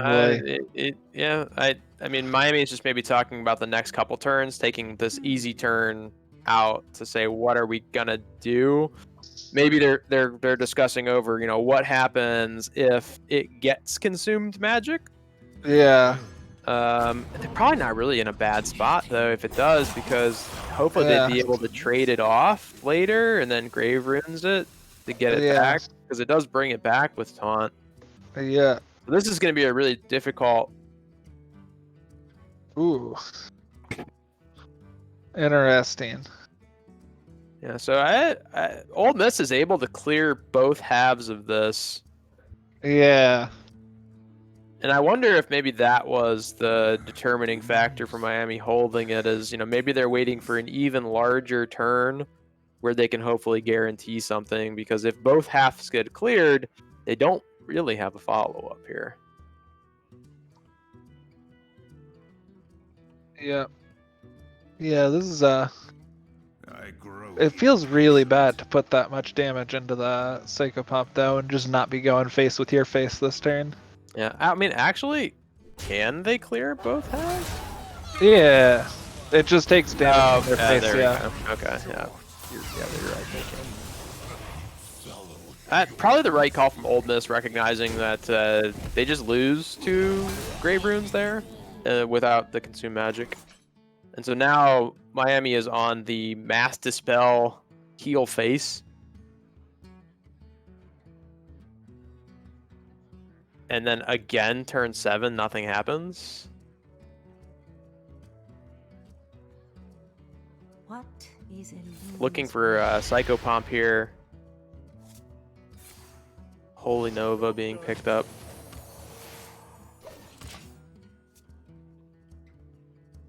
What? Where did the Holy Nova come from? Oh, they're playing it main deck. Huh. They're playing 2 main deck, huh? Yeah, I mean, interesting. Yeah, I guess it a lot of X and 2s in the format right now. Well, yeah, there are Demon Hunter. Most of their smaller minions are all 2 health, so it does help clear up. And if that's the plan here, yeah, taking 9 is not a lot more flexible than weapon removal too. Yeah, Vargoth not gonna do it. No. Looks like, unfortunately, it is a Holy Nova heal pass. Yeah. And then then next turn you're Katrina hoping to roll the 75%. Yeah, those are pretty good odds. Yeah, they are good odds. Those are better odds than Akron with facing down most of last set. very, very true. Oof. They're taking a big chunk here, though. Oh, yeah. And the Consume Magic is in hand. Yeah. So... they're just dead. This game's over. Oh! Oh. Doesn't change anything. They might think it does. I wonder if they're going to recognize and play around the Consume Magic. I don't think they can. Yeah, what's even the line to do that here? You'd have to Forbidden Words the 5/5. Yeah. But that's your entire turn. Yeah. I really don't think they could do it. So it's unfortunate. Unfortunate for Miami. Demon Hunter with the high roll here, picking up the win. Yeah. I wonder. I guess they could Forbidden Words here. The game's not over. Yeah. Yeah, there's a line, but I don't think it's a really tough line to settle on, especially since they would have had to have drawn the Consume Magic in the last 2 turns. You've got to kind of. Oh. I think that's the correct play for them to make, but it does not feel too good. I guess they're not quite dead with the heal. Yeah. Almost, though. Yeah. Yep. You know, the funny thing here, though, is that Mass Res might be able to looked save them. pretty insane. Oh, man. There's no direct damage. There's just Kane. Demon Hunter, except for Kane. Yeah. Those are pretty good odds. So no Kane. All right. All right. Yeah. Karut Defender. Ooh, that's pretty nice here. Actually, you know what? The Karut Defender here into the Grave Runes. Oh, you don't have 10 you don't have the mana. But yeah. That's So really nice to have as you round the corner, though. Yeah, you're really on the Mass Res train here, I'm pretty sure. Yeah. Yeah. I guess the other play is Grave Runes your 2/6 into Forbidden Words it and heal face. Doesn't really, it doesn't change. You heal first, then Forbidden Words, but it doesn't really change the calculations. If they have Kane, they have Kane.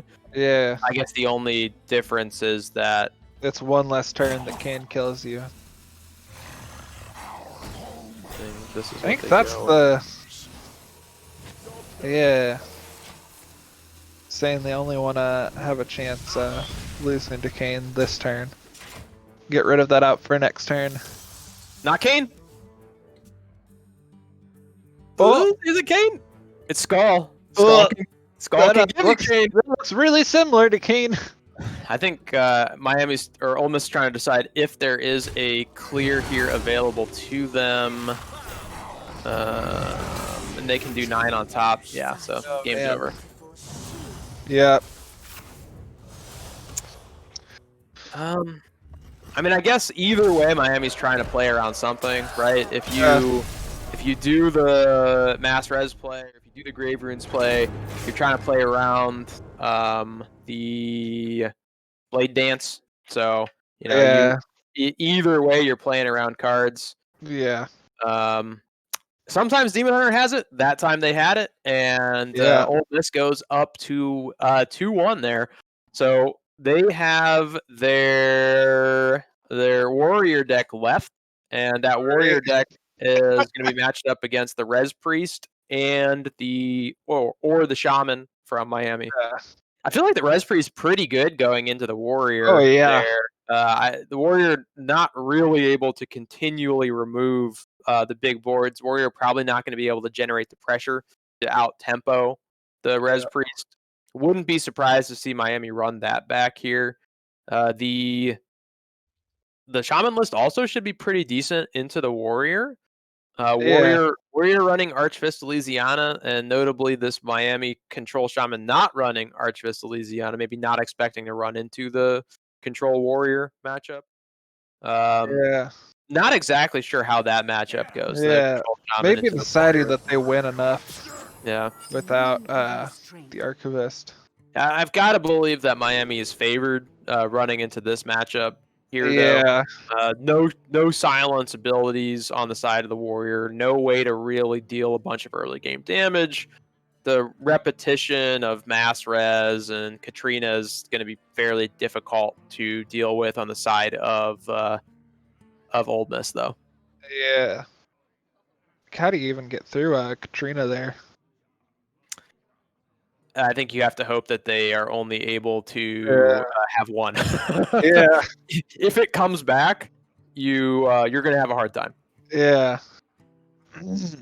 Although I feel like if you're Miami, just you use your early game removal if Warrior tries to pressure you down, and then a big Vargoth turn is going to be really hard for Ole Miss to come back from. Just the constant chip damage from the minions. Not a great start here for Miami, but I don't know if it matters too terribly much in this matchup. I really can't see the Warrior being on the beatdown here. At least from my experience in patches past in this matchup, the Warrior cannot outlast the Priest. Yeah, the Priest just they make dudes, and the Warrior does not. I never have played this exact Warrior list against this Priest list, but I've played the previous iteration of both decks against each other quite a bit. Yeah. And the Warrior always felt pretty unfavored going into that matchup. Maybe we live in a world where random 1-2 pirates are enough. I don't think so, but I don't think you get there with the pirates. Probably not. No. Yeah, and I think Old Miss, recognizing that they're... I'm trying to even determine what a win condition here looks like for them. It has to be the beatdown, right? I don't or maybe another... getting really lucky with Rattlegore. Maybe, yeah, I can see that. Maybe Rattlegore doesn't get mass dispelled. Or killed repeatedly by convincing infiltrators. Yeah. Or Plague of Death. Yeah. Yeah, it is a tough one. Yeah. Maybe Miami considering coining out the 5/5 here. You got two of them. Don't really think there's a need to do it.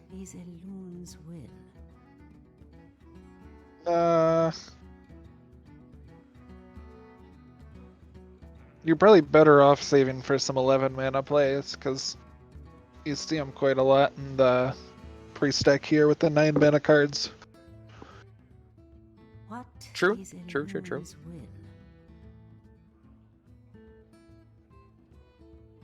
But yeah, especially if you're not winning with tempo here, you're just kind of playing more dudes. Yeah, you win by having 3 or 4 turns where the Warrior doesn't have a full board clear. And they do have a lot of full board clears, but not enough, I think.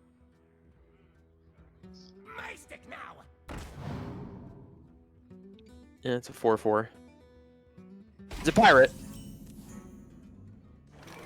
Plague of Death.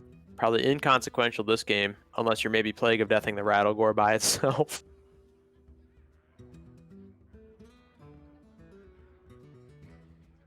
So you're probably playing out the 5/5 here. Yeah. The vanilla 5/5. Pretty nice.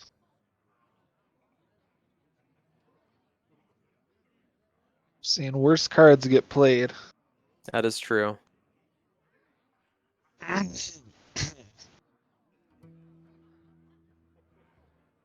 So as Miami, you probably want to make sure that Katrina gets into the res pool early.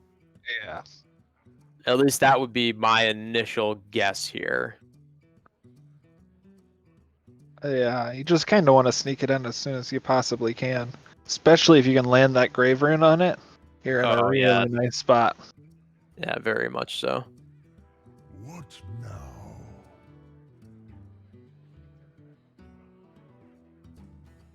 Trying to think the Warrior what they're thinking about right now. Thinking about they're probably discussing their battle plan here. What do they want to do? They definitely want to clear off the 5/5, but you're just kind of helping the priest's game plan by doing that. You can't leave it alone because of Grave Rune and Psyche Split, but yeah. You can play for fatigue, I suppose, in this matchup, but I don't think you get there as the Opens yourself Warrior. up to so many shenanigans that you can pull as the priest that you don't wanna give them that out. Yeah, the Warrior realistically has 2 Brawls, a Barov. Deathwing doesn't really get you there because of the Infiltrators. No. And then you probably have a reliable 5 board clears. I think the priest can build more than 5 boards. Yeah. Or 5 annoying enough boards. Yeah. That you're going to be forced to deal with it.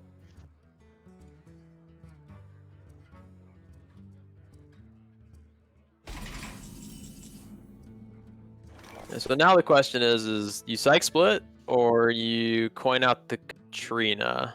I guess you could Grave Runes the 5/5 as well. So I mean, if you coin out the Katrina, you know it's going to get dealt with, right? The Warriors, you don't not knowing what there is in their hand, but you know that at some point they have to have drawn something. Yeah. That can deal with it at this point. So you're just trying to, if you do that, you're just trying to get it into the res pool. Yeah. Which I think is a fine play. Yeah. Yeah, I mean that's kind of what you're playing to this matchup. Right. You can even curve it right into Master Res. Well, I guess that would be my only problem here is if you coin it out, you're not I like this play because if you coin it out, you're not playing Master Res on the next turn. Yeah. Well, I mean, you can even just sit on like Hero Power Face here. I don't think you were in any sort of pressure to play the Grave Rune, and that kind of spoils your res pool.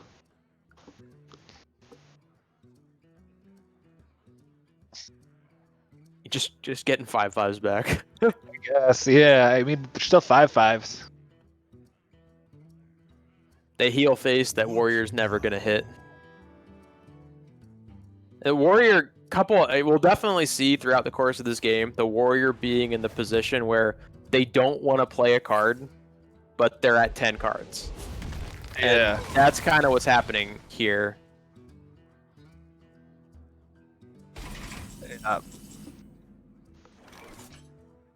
Don't really want to see the other Grave Rune here.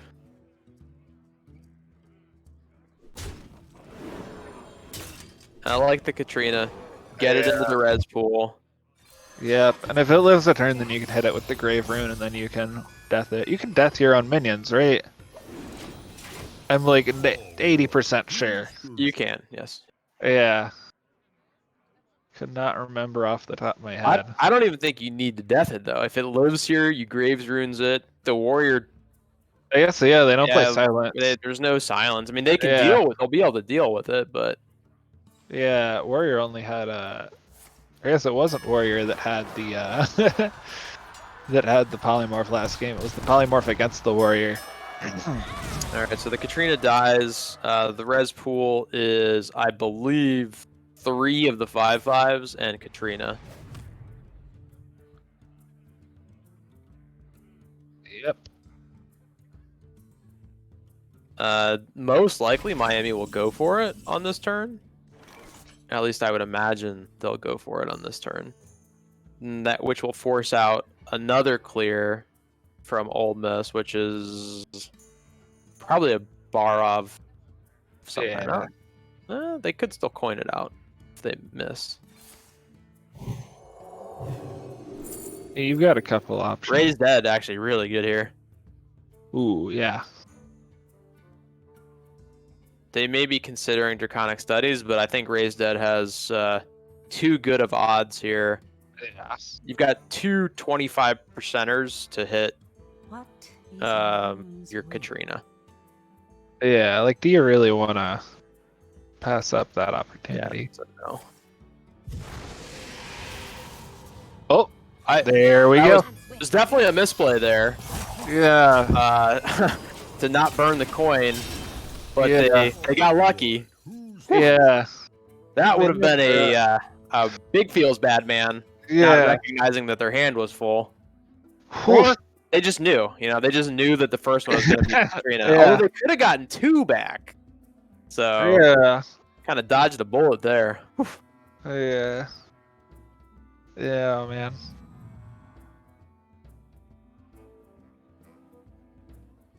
Yeah, that's an interesting call. No. So we'll see another clear out of Old Miz here. Yeah. But which clear is the question? I mean, the bar off is pretty clean. But again, I think if Miami plays this correctly, there's just not enough board clears on the side of Old Miss, barring Archivist Louisiana getting things to deal with it. And that was pretty clean. Yeah, I mean, it kind of does for an early Archivist. Yeah. Oh, yeah. Yeah. Ooh. Okay, so now they do have the Elysiana, which is already panic button. This is an interesting play here. I guess. Yeah. Give me the armor. I don't know. I don't think you need the armor here. Yeah, I would tend to agree with that. Yeah. So we could see a mass res here. Or you could just, well, they have to dump a card here. So, they could. I wonder. I don't know what they dump though. They dump penance maybe? Yeah.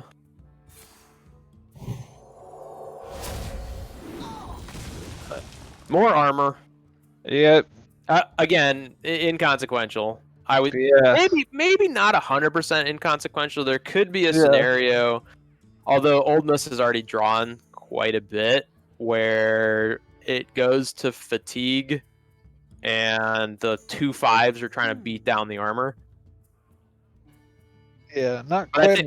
I think if you're Miami, you get there in that scenario. Yeah. I think you just have to make sure that you're not wasting the boards that you're able to build. Yeah. You have a very large amount of boards that you're able to make. And Miami roping us with the heel. Yeah. Trying to decide if they want to coin the Master Res or not. I like holding it here. I mean, yeah, you're not under pressure from the armor smith. No. Old Miss deciding we're not on the Archivist path. Yeah, that's a fair call. Don't like playing the prime here.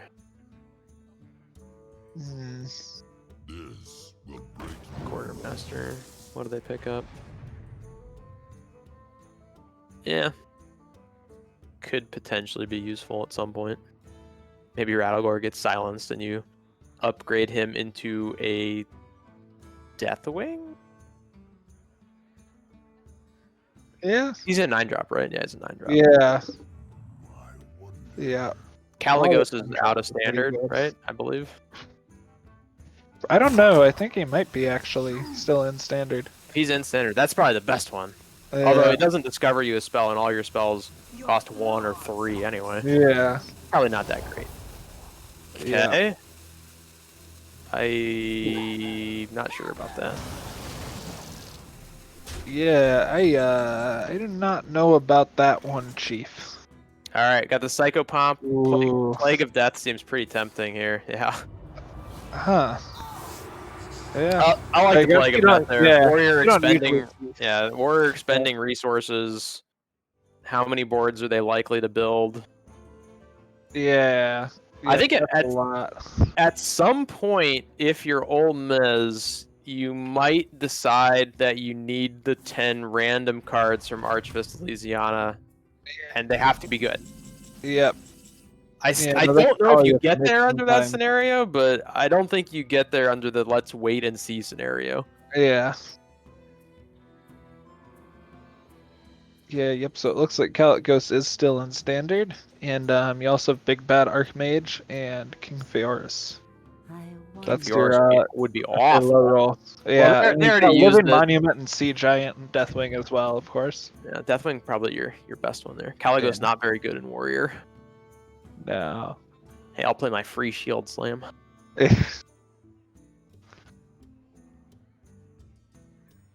What is Elun's will? Yeah, other than that, not a whole lot of 10-mana minions. They're looking pretty good on average, though. Miami really thinking hard. Yeah. Maybe that was their plan all along, was just to mentally fatigue out Ole Miss with this deck. They do pick up the Katrina off Mass Reg, which is pretty There good you go. here. Does Katrina pick up Katrina? Ooh. No, she does not. No. Zephyrus is active here. Yeah. I don't think you use it, though. I think you're on the Brawl plan. Yeah, or even Bladestorm, I that's guess. what kind of locks you into Shield Slam, but you can do a whole lot worse. Yeah, you got your the Kargoth as well. That's pretty good. Yeah, that was actually better. Yeah. All right, so one mass res gone.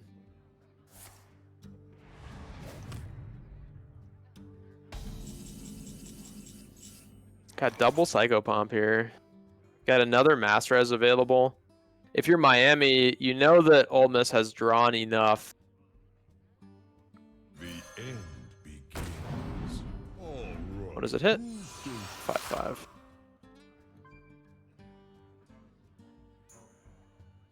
What a shame. They're gonna go again here. I don't like this play because I feel like if it hits, Yeah. Katrina, you want to be able to Grave Runes or.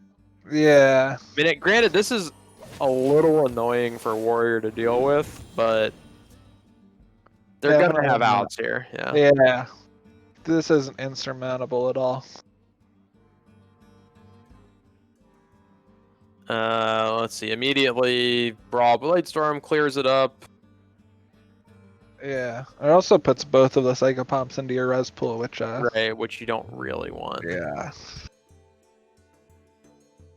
Yeah, not Brawl, Risky Skipper, Bloodsworn also clears it up. If you Brawl, okay. Also, if you're Warrior, maybe you just war it. Oh. Okay, so the 5/5's left alive here. Who's thirsty? have to decide if you Yeah. want to get rid of those as they are. I mean, you got a couple turns where you can let them hit you in the face.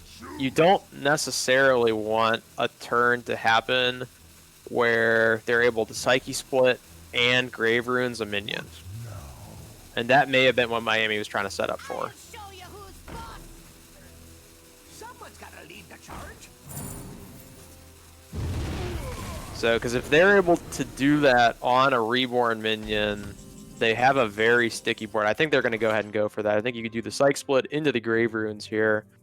Yes. So you end up with two, what are they? I believe they are 6/6s with Reborn that summon 2 more copies of themselves.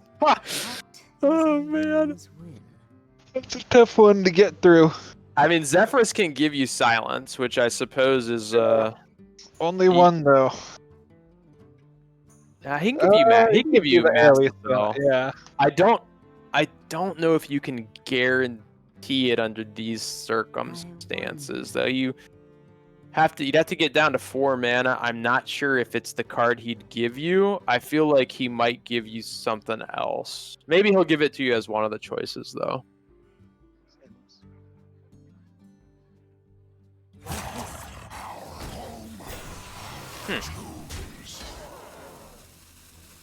Maybe they're saving the the Psyche Split and the Grave Runes for Kargoth or Vargoth. Rattlegore.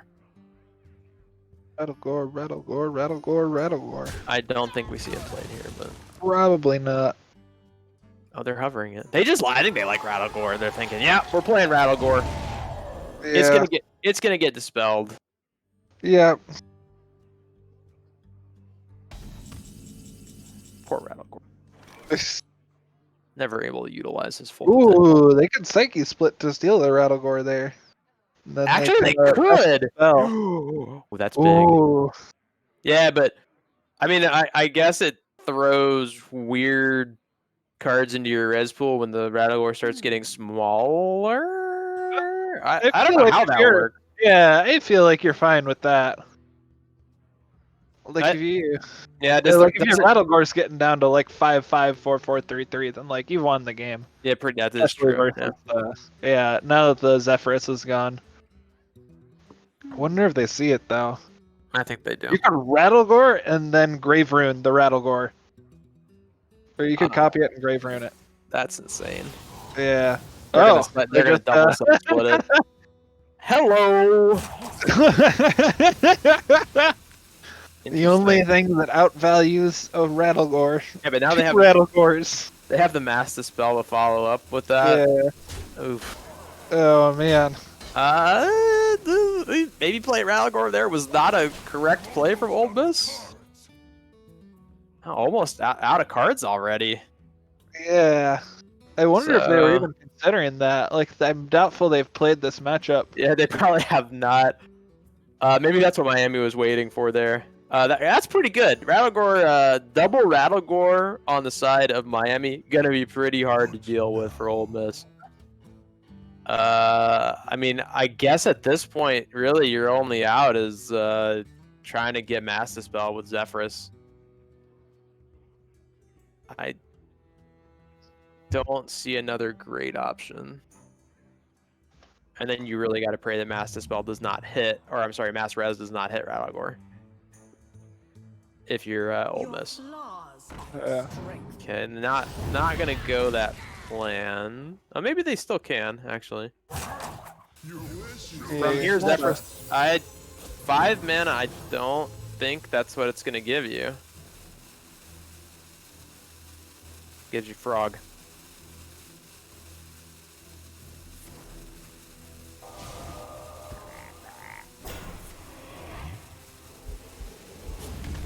Shields on the other one. Okay.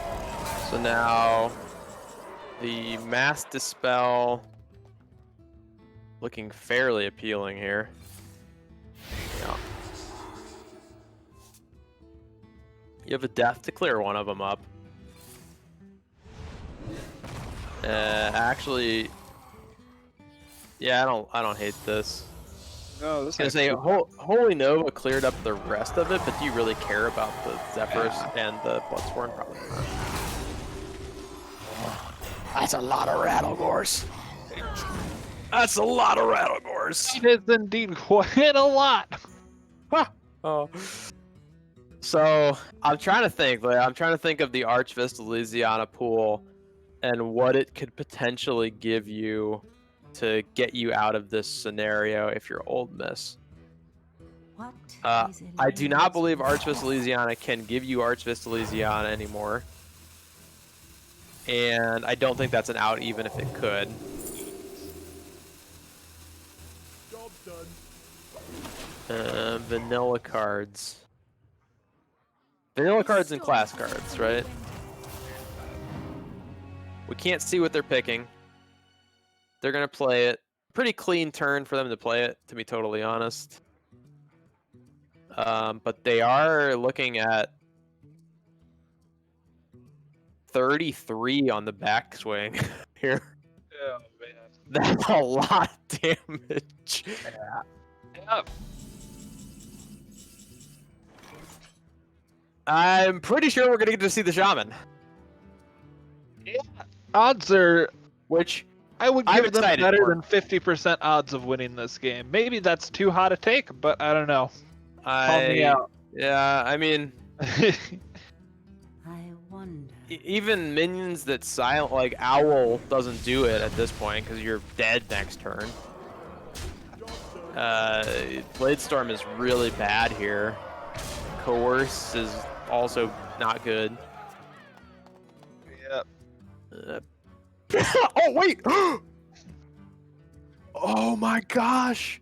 They can panda back the Zephyrus! It doesn't do it, but it doesn't do it. It doesn't even work, though! It doesn't work because of the copies in the deck. No, it doesn't work because Archvist Elysiana gives you copies, so Zephyrus isn't active. Oh, boy. Fantastic. Oh. That was a good game. And we're going to get to see Shaman Dreams Fulfilled. Oh, boy. I like it. That was an interesting game. Yeah, I think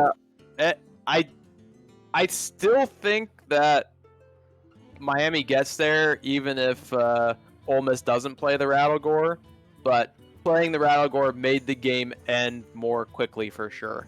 Because there aren't any 9/9s or 8/8s in Miami's deck naturally. So taking 33 a turn from 3 Rattlegores, speeding up the game a little bit. So we are going to see 2 more control decks. So got another long one in front of us here. Miami bringing that control Shaman, and they're going to run that into the Warrior that we've now seen twice, and we will see a third time for Mississippi. Trying to make sure that RIT doesn't accidentally let us run ahead of time. Can't be having that happen. No, not at all. Not on any tournament I'm involved in at all. This matchup, another matchup that I'm not super familiar with because the Shaman is not something that we see a whole lot of, but it's 2 very control-y decks. I gotta believe, though, that the Warrior has a pretty significant advantage here from Mississippi because of the Elysiana. And both of these have the kind of game plan to go to fatigue. Shaman doesn't have any threats in the deck that aren't generated. Not really, no. The Fist of they kind of maybe can give you something. Yeah. I mean, you got- generate the Reliquary of Souls at or the Reliquary Prime with the Reliquary of Souls with the 1 mana spells every time. That one's a guaranteed one. But does that win you the game? It helps, but It's it good. doesn't solo win you the game now. Yeah, you can definitely generate some value with the Shaman deck, but I think Warrior game plan is kill the very few minions that Miami will play, don't draw cards, and win in fatigue. I don't see a great way out of it for Miami here without some real good RNG on their side. Probably not.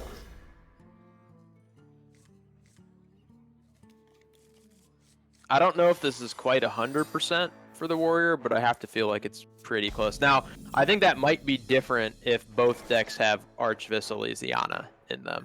Yeah. But the Shaman is definitely going to be deeper into fatigue because they don't have those extra 10 cards there. And in the entire deck, there are 1, 2, 3, 4, 5, 6, 7, 8, 9, 10. There's only 11 minions, and none of them are really threats in the slightest. Your top end is Walking Fountain if you're Miami, which, yeah, it's a fine minion for dealing with boards and healing up, but not a great minion for threatening the opponent. Not quite. No. Yeah. Definitely not what you're looking for.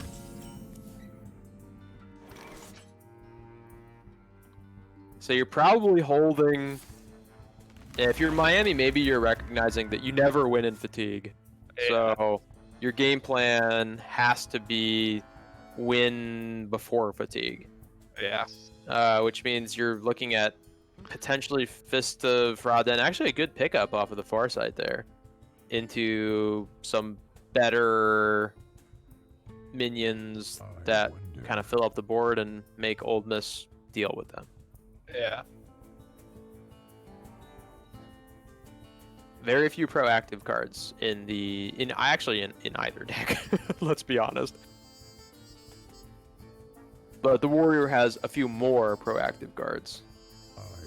And now actually seeing Miami start to draw, the Warrior can play some of their draw a little bit more freely as well. Yeah. And in all honesty, even with Archfist Elysiana, it's hard for them to lose in fatigue, even if they do draw with most of their cards. Yeah, I wonder if Miami is going to be on the lookout for some sort of way to be stealing the Rattlegore. I'm trying to think if they've got any opportunities to generate something that does that. Not off the top of my head. Yeah. There's no random spell generation. Yeah. Destructor Fireheart is the main random spell generation they've got going on. I believe she generates shaman spells. Yeah. So. Yeah, fairly certain. I'm gonna check real quick because I'm not sure. I've never actually played the card. Yeah. It says discover a spell that costs 1 or more if you play it this turn. Repeat the effect. So that would generate class cards. Yeah. Yep. But yeah.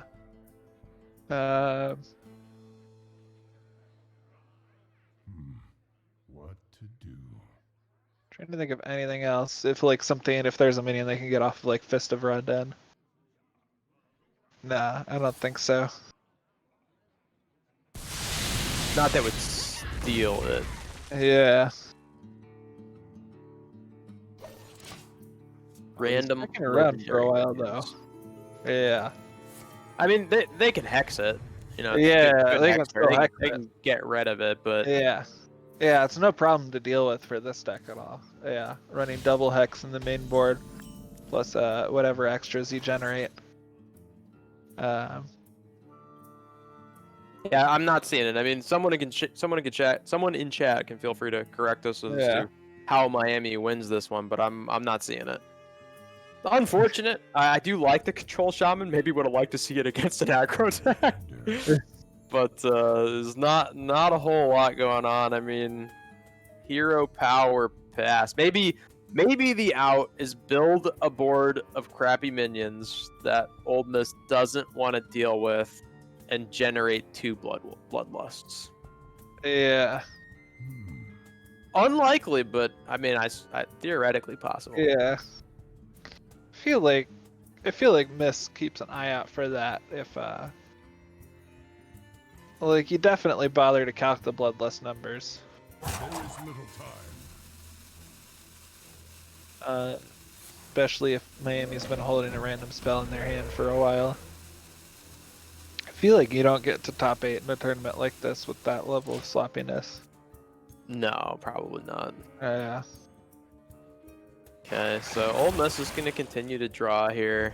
I don't hate it. I don't see, if you draw 5 or 6 cards, you're still way ahead in fatigue. Miami has drawn 1, I believe, with the Farsight. Earthquake being picked up here. Not a whole lot of proactivity on Miami's side. I think you were probably right, though, that they're going to hold that Fist of Ra to guarantee the primes. Yeah. I guess you have the ability to randomly generate Solarian as well with stuff like Witch's Brew, but there are a few other 2-mana legendaries in the pool. So it would take a little bit of RNG. So we're going to see the Swamp Ooze come out here, kill off the Anchor. There you go. Yeah. Denying the draws is kind of interesting. I guess that means that they're not looking to be getting to fatigue. Well, I think Miami recognizes they never win in fatigue. And Old Miss has an additional 10 cards, so it makes it really tough. I don't think we'll see stuff like the Battle Rage out of Old Miss. Probably not, no. I wonder if we're going to see the Coin Walking Fountain here.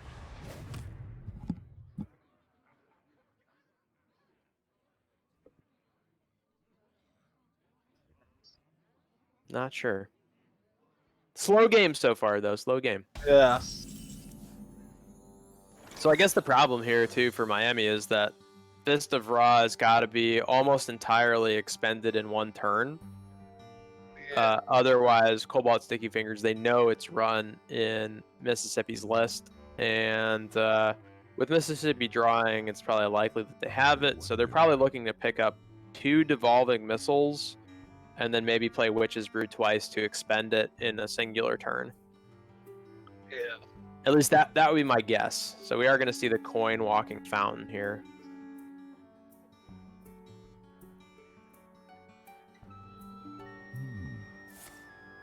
It's going to be a slow game. Yeah. We're settling in. Might have to get to Battlegrounds for some amount. Yeah, we can cut to me playing some Battlegrounds. There we go. Alright, so there's a 4-4 left on board with Wind Fury and a 3-1. My guess would be Old Miss will clear up the 4-4. Yeah. I'd be very surprised to not see that happen. Odds are high.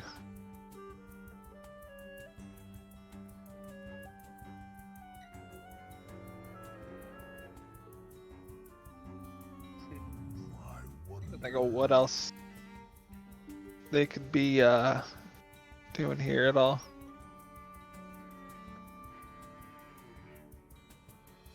They've got the double sticky finger, right? Or no, that's Miami's list. They just have the one sticky finger there. So they're probably going to be holding it all game until they see the Fist of Raden come down. So they're a really big weapon for Miami, and they don't play any other weapons. Correct. Yeah, they're not going to just play it out here. Yeah, you can see the bulwark come out. Doesn't really matter. You know, Miami's not going to burst you down. And okay, Miami's only on 9 cards here, so we may see the button pass come out.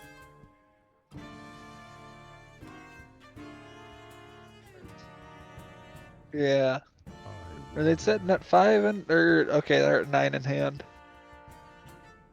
So they're not super pressured into playing anything. Diligent Note Taker sitting in the hand. Trying to remember exactly. It's Spell Burst, return the spell to hand. Oh, yep. Yeah. In many situations against aggro, very good. In this situation, not that good. Groundskeeper healing the Swampoos.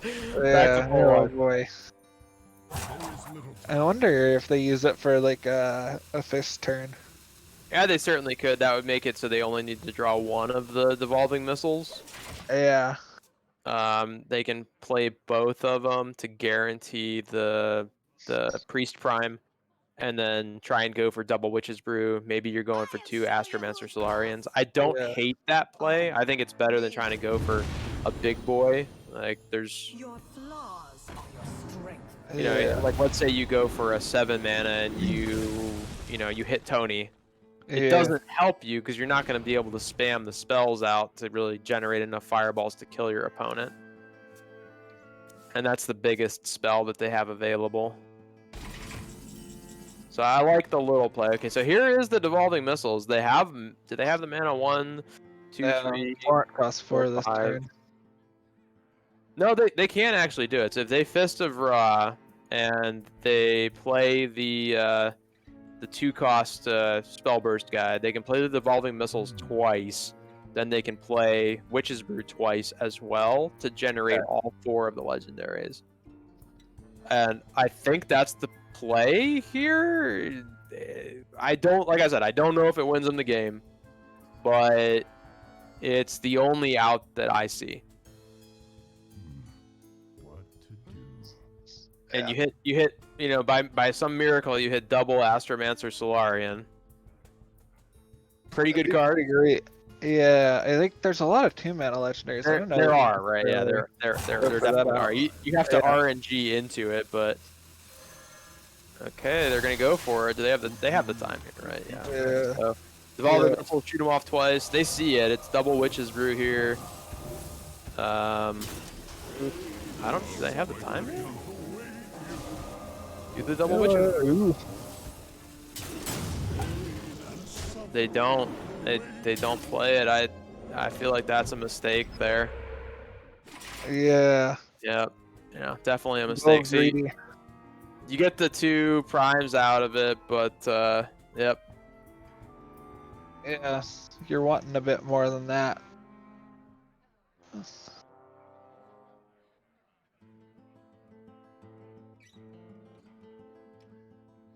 That's not quite gonna do it. Nope.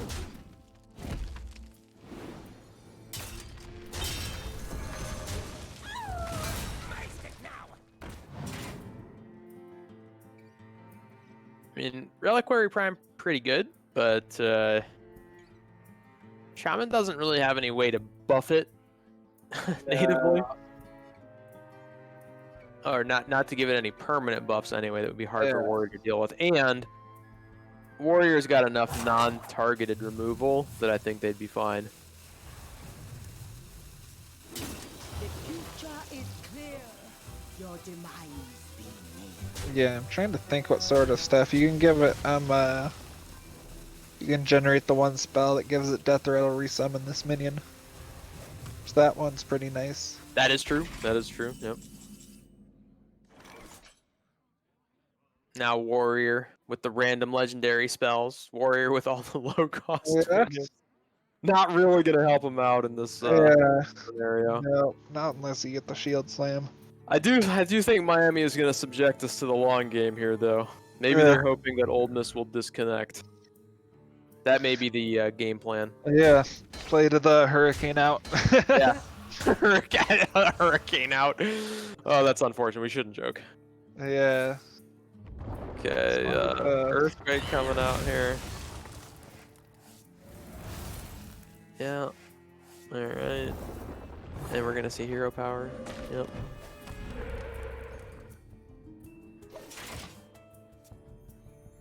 It looks like Ole Miss has weathered most of the hurricane though at this point, so probably not a strong out to play to. No, yeah. Yeah. And probably at least one of the players is not in the path of the hurricane, presumably. Okay. That's good. We're seeing the Ralgor come down. 3rd game in a row, Old Miss has played it. It's gonna get hexed, but 3rd game in a row, it gets dealt with very quickly. Yeah, I am not the biggest fan of this Rattlegore. Nope. It may have lost them the last game playing it. I'm not sure if Miami's able to win that game in fatigue. It all is going to come down to a lot of the RNG with the res pool, but yeah, it gives them a better opportunity to win the game not playing it last game. This game, inconsequential. 1st game, inconsequential as well. Although I think it did, getting silenced led to a really big swing turn, or getting polymorphed led to a really big swing turn, if I remember correctly. Yeah, so is Rattlegore just bad, maybe? I mean, it is bad. But... Yeah.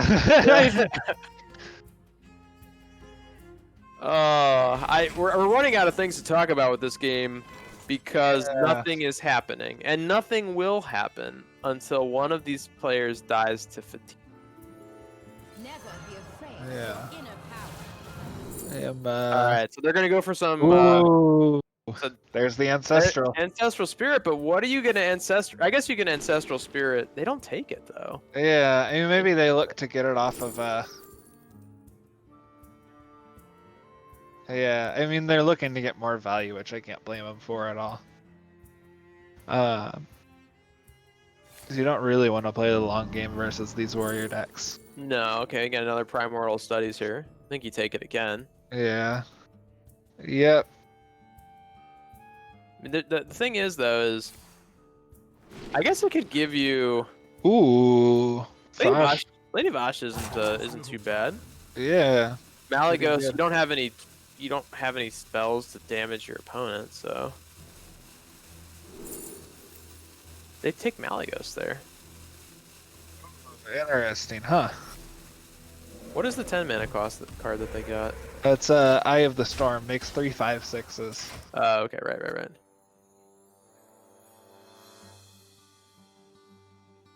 I mean, I guess Vosh Prime doesn't really do anything, so it's a draw card. So it's got spell power and draw cards with it. You don't particularly want to draw cards in this matchup, so I kind of agree with the Malygos there, even though it doesn't actually do anything. Love the brawl on the 3/3 and the 3 totems there. Fantastic. 1/1 survives. And probably the worst 5-drop in the game is summoned. 0 pressure being generated by Ole Miss here. Oh boy. Yeah. Alright, so Lady Blaroff facing down the Searing Totem. Probably not going to see the Devolving Missiles here. As that would be actively bad. Not exactly. Okay, so see the 3 5/5s come out, and they say maybe Ole Miss doesn't have a clear for this. Unlikely at this point with Ole Miss being this deep in their deck. There's the Archfist Louisiana being picked up. Yeah.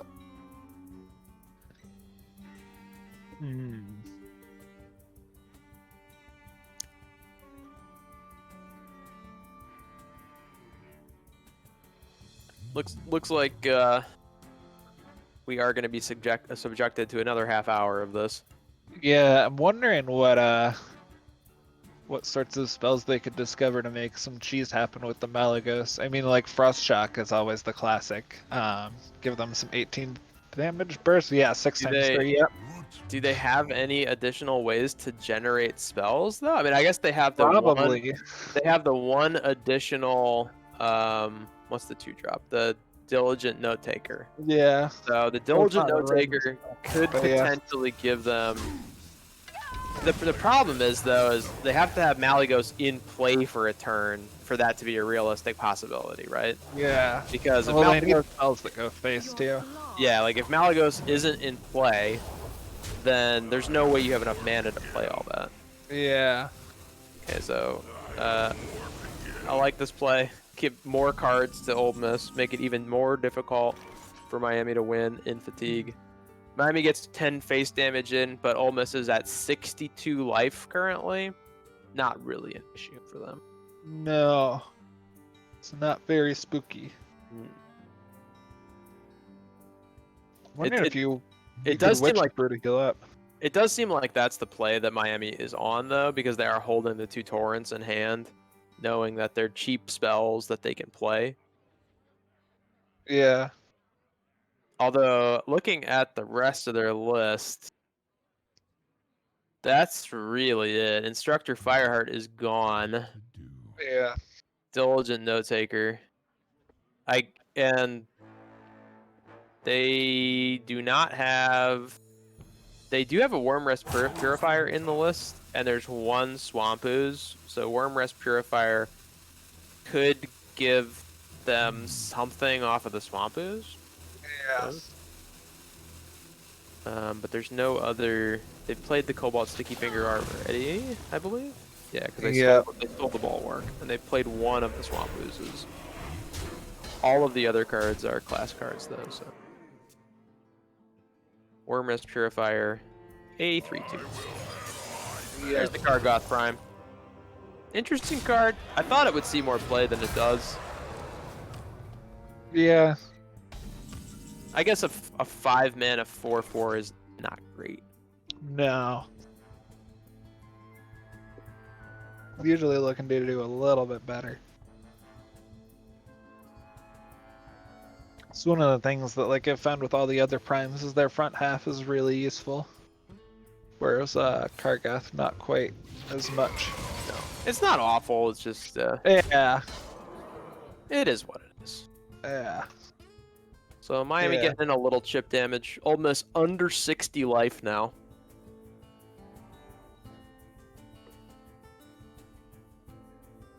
This match is really moving along.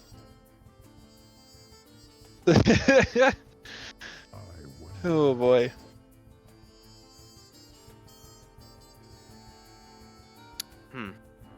Miami playing to that storm out. Roping them here.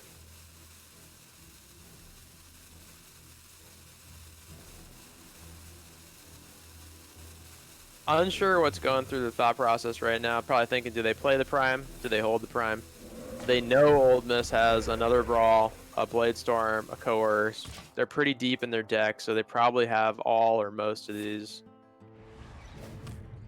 And Old Miss, thankfully, not roping the hero power pass. Appreciate that. Thank you, Old Miss. Oh boy. So you can run the sticky fingers out here. Yeah, aren't There's really any no- other weapons to. Yeah, there's no other weapon. I mean, I guess Louisiana could generate a weapon. But Yeah, you don't hold on to it for that long. no.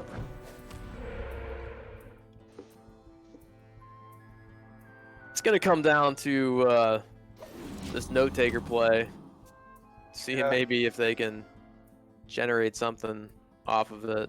If not, it's gonna be a slow fatigue.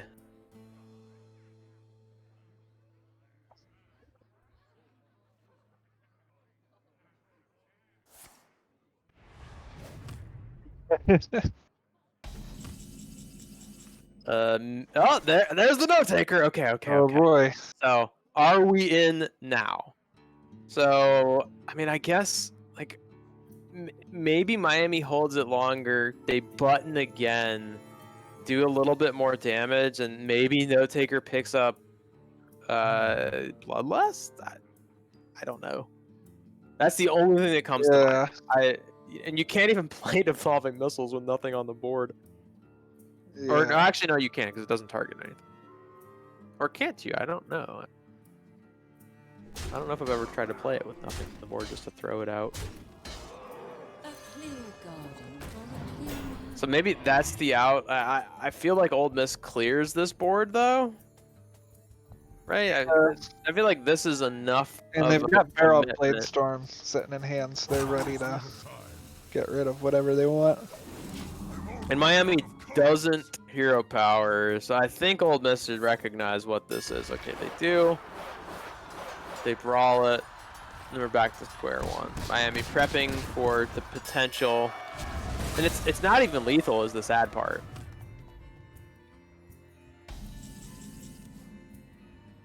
I got the scheme. A little later than you want to be seeing it. Oh man, I haven't seen that card in a hot minute. They are running 2 of it in their list. They haven't drawn. That's the first one that they've drawn. So board clear for days when it finally builds up some power. Yeah. So you play the Relic of Holy Prime here, and the hero power, and hopefully you can smack them in the face. Although you know that they have Deathwing in hand here, so or likely to have Deathwing in hand, and Deathwing just clears up whatever it is you're looking to do. Maybe you play the spell damage taunt minion hero power pass. Yeah.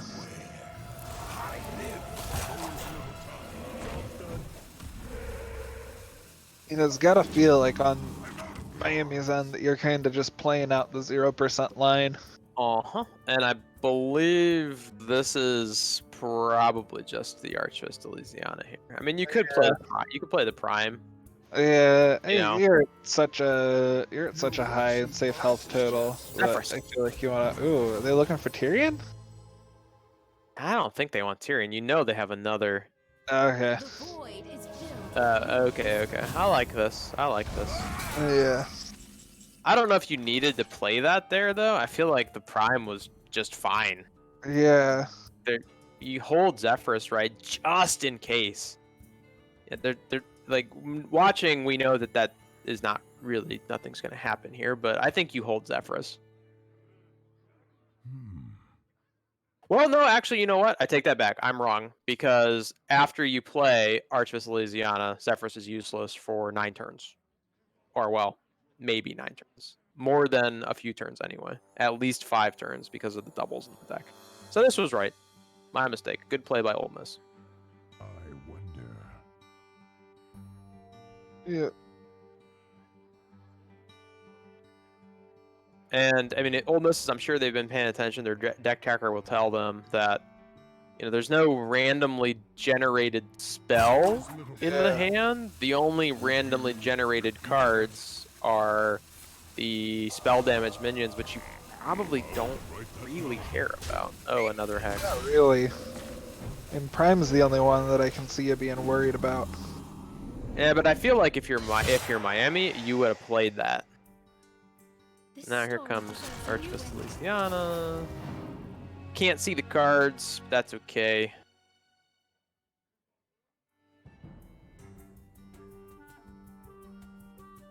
After they choose the cards, if Miami doesn't nope out of this game, we can have our spectator hover over them on the side to see what they are choosing.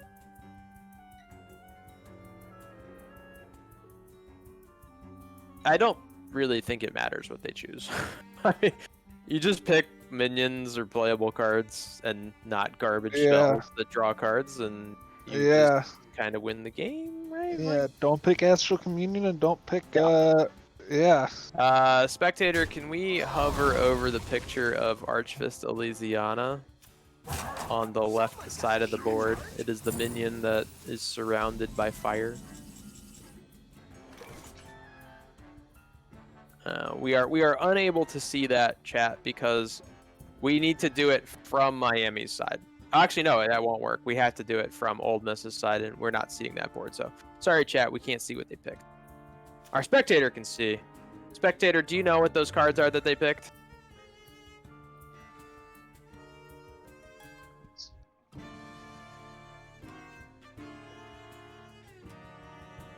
Spectator is having issues. That's okay. Not a problem. It doesn't, honestly, it doesn't matter. it sort of mattered in the other game. It doesn't matter in this game whatsoever. Yeah. Not the fatigue, Spectator. It's okay. Yeah. You're fine. Don't worry about it. Spectator and Hearthstone and issues are pairing as old as time. Deathwing, cleaning up the board here.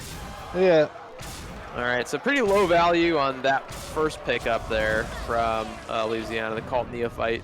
You know, not a terrible card, but not exactly the card you're looking for. Okay, Walking Fountain. I give it a hot okie dokie out of 5. Yeah, I mean, it will fill the board with minions that can kill totems, which is probably what you're looking for. It's probably good enough. Yep. I wonder. Not really sure what the play is here from Miami. They don't have a great way to deal with the Deathwing other than the Hex here. Maybe Hex is just good enough. You don't want to Devolving Missiles this. No. Maybe you give him Rattlegore. We could see a second Rattlegore be played. Actually, no. You could. That would be upgrading missiles. Yeah. That would be a bad card. Yeah. Okay, so you see the Hex come out here. I'm ready for some Battlegrounds. I don't know about you, Sam, but I am ready for some Battlegrounds. What about Arena, All right, Nate? So another Cult Neophyte being picked up, and it doesn't tell us if they picked Cult Neophyte twice, or potentially they just drew both of them, despite the RNG. Okay, Captain Greenskin gonna be played out here. Cult Neophyte can be played out here. I actually don't like this move by Old Miss. I honestly, I would just hold. Yeah. There's, you know that Miami probably has 3 or 4 board clears in hand. Yeah. There's no reason to do anything except for Hero Power Pass there. Yeah. Maybe you kill the totem. I don't know. I mean, we can't exactly see how many cards are left, but I have to believe that the Hero Power from Old Miss is going to outvalue the amount of cards that Miami is able to generate. It's pretty high. What is that card? Ugh, actually, it's ugly. No idea what that is. I will be completely honest with you. It is a 3 mana card with sparkly purple dust on top. If we weren't on a 15-minute delay, Cat could help us out. I have never played that card. I can. And I actually haven't played Archivist Louisiana in the new patch, so yeah. That'd be a nice spectator if you wanted to hover that for us. Oh, that doesn't quite help out. Not helping us. That's okay. Yes. Oh, there we go. I found it. Okay, What does Enchanted it do? Cauldron, Spell Burst, cast a random spell of the same cost. 3 mana, 1/6. That seems Oh, terrible. yeah. That seems dangerous. There's a reason why that is not played. Yeah. Yeah, I mean the reason's probably that there's like not a big spell deck, but also like I don't think you want to introduce that degree of randomness into the game at this point. Miami, why are you roping? What's going on?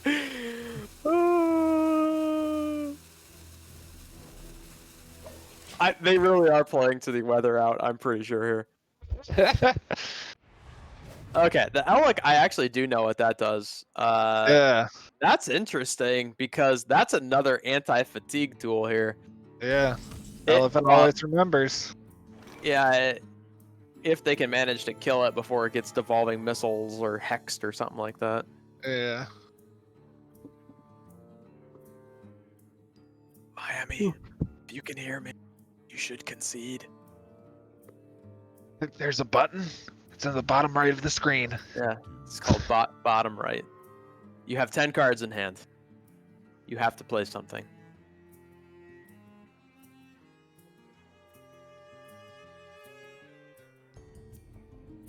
Elec is actually low-key insane here because you can potentially shuffle like 4 more cards into your deck. Oh yeah. Elec's one of the best cards you could have gotten. Miami, it's your turn. That's why the cards are glowing green. Oh boy.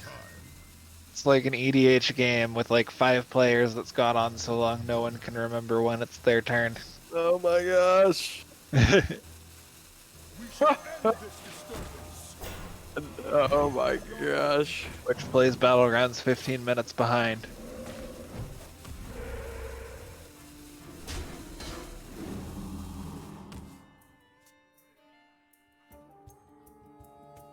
Interesting. I do know what that card does. Yep. Pew, pew, pew, pew. Gotta see the... Okay. See the Elec. Probably the Elec gets devolving missiles here, I'd have to guess. Wait, is it automatically shuffle it, or is it a death rattle? I forget. I think it's a death rattle. I'm pretty sure it's a death rattle.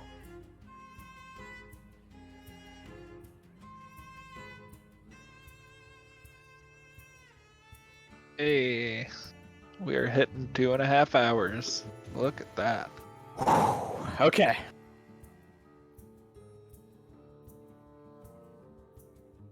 So they want to play devolving missiles to deny the card going into Old Miz's deck. They don't care about it. Okay. So there's the Walking Fountain. Okay, so the only threat that Miami has left here that Old Miss knows about is the second Reliquary Prime. So the Shield Slam's going to come out here, as is the Hero Power. And okay, Miami has 1 singular card left before they start taking damage. Miami left with a Bloodfin Raptor, Reliquary Prime, and a lot of ways to clear. And maybe they're thinking that they somehow win in Fatigue with the double Witch's Brew. I don't think that's the case, however. Yeah. Maybe I'm wrong. Maybe I'm doing the math incorrectly. I don't know. 4 totem board is not an intimidating one. No, That's all I know. It really isn't. Maybe watch out, they'll summon Alakir with it next turn. So Miami has drawn 1, 2, 3, 4. I believe they've drawn 5 of their generated cards. So they are 4 cards ahead in fatigue right now. The Alec will give them another one if they choose to take it.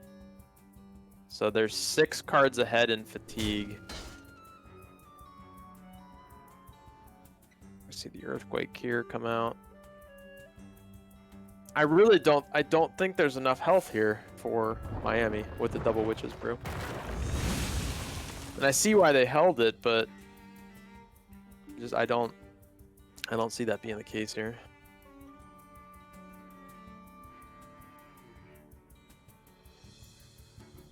Oh my gosh, Miami. Hero power, it's green, and then press end turn.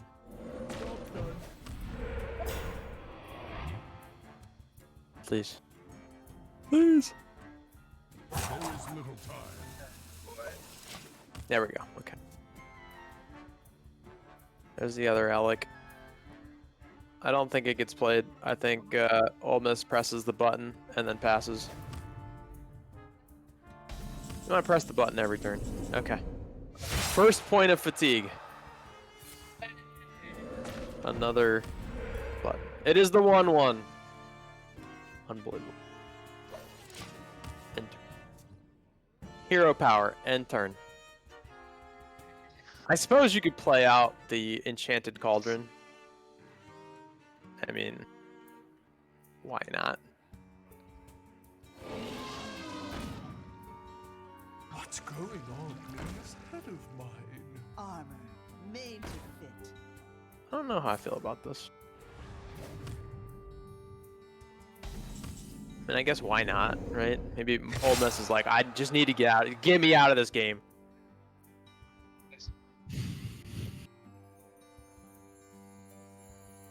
Yeah. Yeah, Chad, if you are still here, you the real MVP. I think we have more. I think we have more viewers in chat than we did at the beginning of this series. Which props to everybody showing up in chat to talk about League of Legends. Yeah, I mean, so Miami really treating us to a wonderful amount of gameplay here. So the devolving missiles gonna go, yeah, and yeah, gonna devolve the Alec. Yep, they sure do. So I guess the only way I could feasibly see Ole Miss losing this game is they. Oh my gosh, there's 2 Zephyrses in the deck. They never lose this game. Miami, please concede when they play Tyrion. Please concede when they play Tyrion. Please. That means there's another Zephyrus in the deck. Please concede. Oh my goodness. Please concede.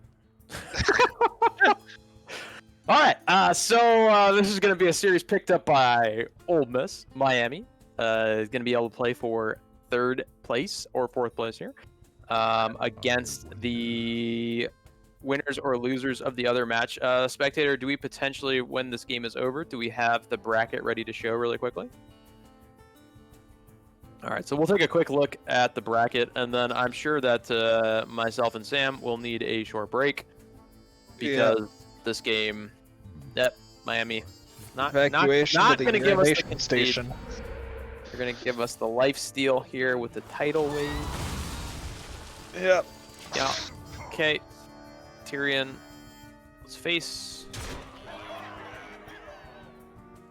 Just press the button. Press the button. Press the button.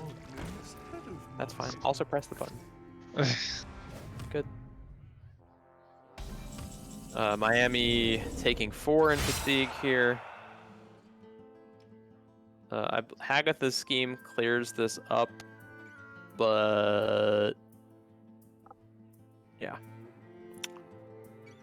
There's another Tyrion coming on the back end. Yep. As well as a button. Oh, it's a taunt. Saves him 5 health. Okay. Zephyrus. Or just hero power button pass, I think. Don't play Zephyrus now. What does Zephyrus get him on 6 mana? Nothing good. Can't even grab Sylvanas. I think Fire Elemental, maybe Argent Commander. Hogger. Hogger, yep. I think it offers Hogger there, actually. Probably does. All Hogger right. in the chat. So we're gonna probably see the Witch's Brew come out here from Miami, stalling.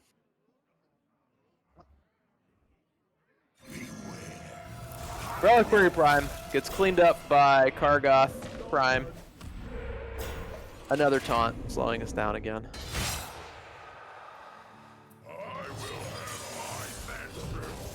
Oh boy. The chat busting out the how long can this go on? 15 minutes behind, so they're really in for a treat here. Right, we are 15 minutes behind looking at chat, spamming how long can this go on? Well, it goes on for 15 more minutes, people from the past. Oh my gosh, taunt rolled again. Preventing face damage. Yeah,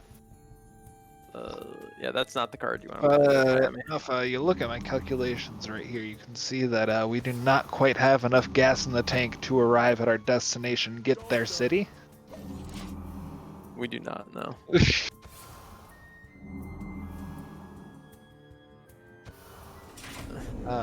At this point, the producer has gone insane. Zephyrus for Wind Fury does not quite... Actually, it does end the game here. Thank gosh. The game is finally over. Zephyrus into Wind Fury, into hit, into fatigue, and the game is over. We're done, Sam. We and did now, it. Old Miss just simply has to press the green button. Or yellow button. They did. The game is over. Fatigue takes it. Miami loses. And Fatigue is also claimed what can only be called an epic series of pressing hero powers and the end turn button is over. Yeah. Old Miss headed to the semifinals.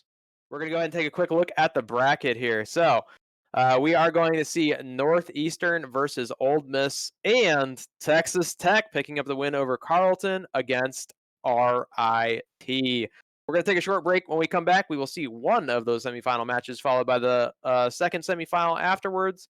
Hopefully, there are no Priest Mirrors and no random Shaman decks. We actually know there's no Shaman deck, so no worry there. All right, we'll be back in a few minutes. All right.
Hi, I'm Buzz. I'm a freshman studying cybersecurity, and I am a varsity Rocket League player for the University of Akron.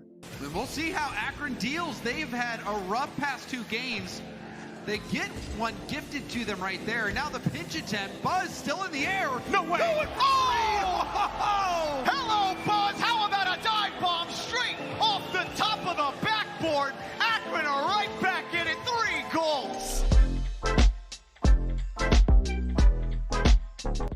How'd I get into gaming? It started with my dad. When I was younger, he gave me a GameCube and then a Game Boy, and that got me hooked. And then how'd I get in the Rocket League? I first saw Kronovi play they actually launched his Beta 2 highlights, and from there I got hooked on it. I really wanted to be like him, so it was free on PS4. I gave it a try and got hooked to the game ever since. Struggling, it is a fight just to keep this ball away from the net, and unfortunately it's one that they're losing. And they're just peppering the goal with shots right now. Oh my goodness! Let me take another look at this, because I don't know if I believe my eyes. Big brain buzz. Competing for Akron, honestly, has became more than I thought it would. Akron Esports has definitely became like a home to me. Being the #1 college Rocket League team, it's a very weird feeling. There's definitely pressure. There's definitely a lot to live up to, but we definitely still feel like we have work to do. Although we keep winning tournaments, we always feel like there's going to be another tournament to go into and more to grind for. So that's really what we feel as the #1 team. That ball gets knocked down. It'll be another one buddy off the backboard, but he's too far away to be able to follow it up as Tristan sends a shot towards net. Pirates back on the defensive, on his heels, able to find the touch. And speaking of finding touches, Buzz finds 2 of them that make it a 2-0 lead. Buzz, the pest in the East. This year in Collegiate Rocket League, we want to go down as probably the best, not probably, we want to go down as the best Collegiate Rocket League team that there's ever been and that there ever will be. So that for years to come, there will always be, these guys play like Akron. These guys want to be like Akron. And that's what we want. My plan is after college, I definitely want to follow my degree path of cybersecurity, but if it's possible, I would love to continue streaming and playing Rocket League as a semi-professional/professional if it's possible, but if not, I always follow my degree path. That's what I'm obviously here for, so. Alliance up against the Zips from Akron. We will send our first team packing from the CRL National Championship as Reticence sends one away, and if you go by this crowd, they certainly favor the Akron Zips. When I found out that Akron was doing this, I just jumped up for joy. We've got like fans at home, like insane fans that everybody's like rooting for us. We get scholarship money, we get all kinds of like sponsorships that come in. It's like legit and it's like amazing. As soon as it like was announced, I was like, why not try for the Rocket League team? I might be good enough. It really is. I am intensely jealous. So cool. If I could have walked into my basically super high... Look at it! This is so cool!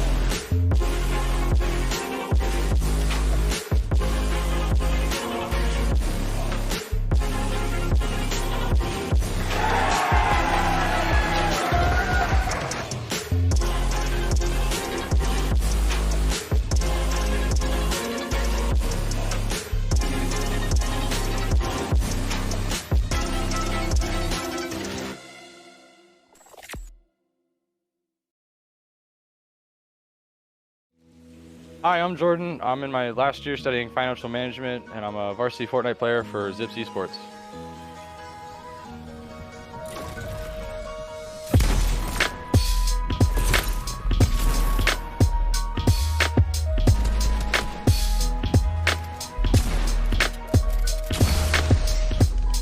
I got into gaming at a young age. I played games with my dad. We played games like Madden, stuff like that. A lot of stuff that I played with sports in high school. I played basketball, football, stuff like that. So those are the games I played. And then as I got later on into high school, I transitioned into shooter games like Halo, Call of Duty. And then when I first got my PC, I got CSGO. I played that competitively for a couple years. And then I ended up swapping over to trying out PUBG and League of Legends. And when that didn't work out, I ended up here at Fortnite. And it's really took off for me.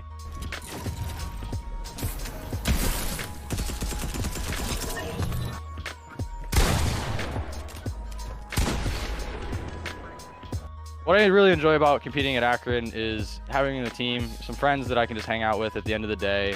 We're all friends and outside of the game, but we all want to win. We all have the same drive to win, and we want to win as many games as we can, be the best that we possibly can.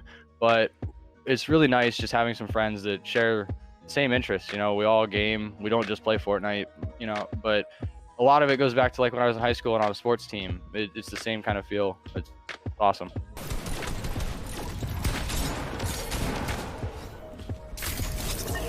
What I enjoy about competing in Fortnite is the pace of the game, you know, the updates. It doesn't get stale. Like CSGO, when I played in the past, you'd wait a year for an update and the game could get boring and people got burnt out pretty easy. But with Fortnite, we get an update every 2 weeks and we're all able to stay on top of the game and, you know, just grind together because there's always something new to learn.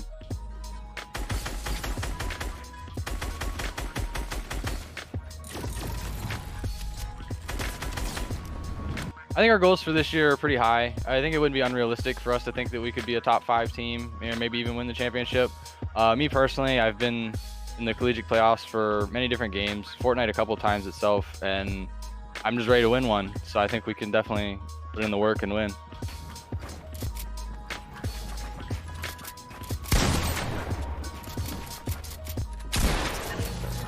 I plan on graduating in the spring with my degree in financial management, and after that I plan on to still game, compete in, you know, the Fortnite events, the Epic events. There's a chance I come back for grad school, and if I do, I would love to keep competing at the collegiate level. Other than that, I just hoping to find a job in my field, and if I can keep gaming on the side, that'd be a real big plus.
Hi, I'm Buzz. I'm a freshman studying cybersecurity, and I am a varsity Rocket League player for the University of Akron.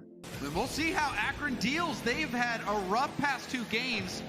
They get one gifted to them right there. Now the pinch attempt. Buzz still in the air. No way. Oh! Hello, Buzz. How about a dive bomb straight off the top of the backboard? Akron are right back in it. 3 goals. How'd I get into gaming? It started with my dad. When I was younger, he gave me a GameCube and then a Game Boy, and that got me hooked. And then how'd I get in the Rocket League? I first saw Kronovi play they actually launched his Beta 2 highlights, and from there I got hooked on it. I really wanted to be like him, so it was free on PS4. I gave it a try and got hooked to the game ever since. Struggling, it is a fight just to keep this ball away from the net, and unfortunately it's one that they're losing.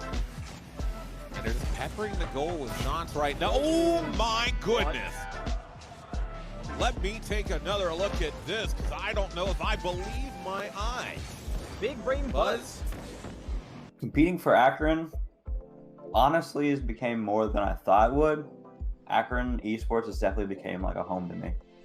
Being the #1 college Rocket League team, it's a very weird feeling. There's definitely pressure. There's definitely a lot to live up to, but we definitely still feel like we have work to do. Although we keep winning tournaments, we always feel like there's going to be another tournament to go into and more to grind for. So that's really what we feel as the #1 team. That ball gets knocked down. It'll be another one buddy off the backboard, but he's too far away to be able to follow it up as Tristan sends a shot towards net. Pirates back on the defensive on his heels, able to find the touch And speaking of finding touches, Buzz finds 2 of them that make it a 2-0 lead. Buzz, the pest in the East. This year in Collegiate Rocket League, we want to go down as probably the best, not probably, we want to go down as the best Collegiate Rocket League team that there's ever been and that there ever will be. So that for years to come, there will always be, these guys play like Akron. These guys want to be like Akron. And that's what we want. My plans after college, I definitely want to follow my degree path of cybersecurity, but if it's possible, I would love to continue streaming and playing Rocket League as a semi-professional/professional if it's possible, but if not, I always follow my degree path. That's what I'm obviously here for, so. Alliance up against the Zips from Akron. We will send our first team packing from the CRL National Championship as Reticence sends one away, and if you go by this crowd, they certainly favor the Akron Zip. When I found out that Akron was doing this, I just jumped up for joy. We've got like fans at home, like insane fans that everybody's like rooting for us. We get scholarship money, we get all kinds of like sponsorships that come in. It's like legit and it's like amazing. As soon as it like was announced, I was like, why not try for the Rocket League team? I might be good enough. It really is. I am intensely jealous. So cool. If I could have walked into my basically super high, look at it. This is so cool.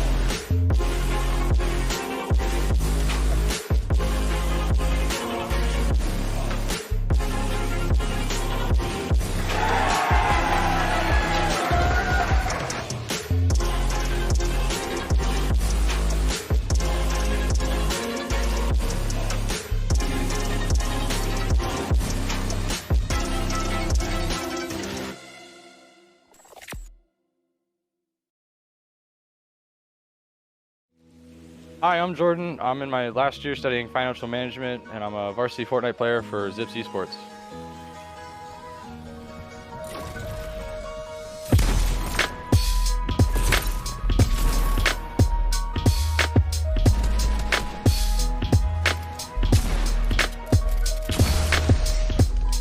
I got into gaming at a young age. I played games with my dad. We played games like Madden, stuff like that. A lot of stuff that I played with sports in high school. I played basketball, football, stuff like that. So those are the games I played.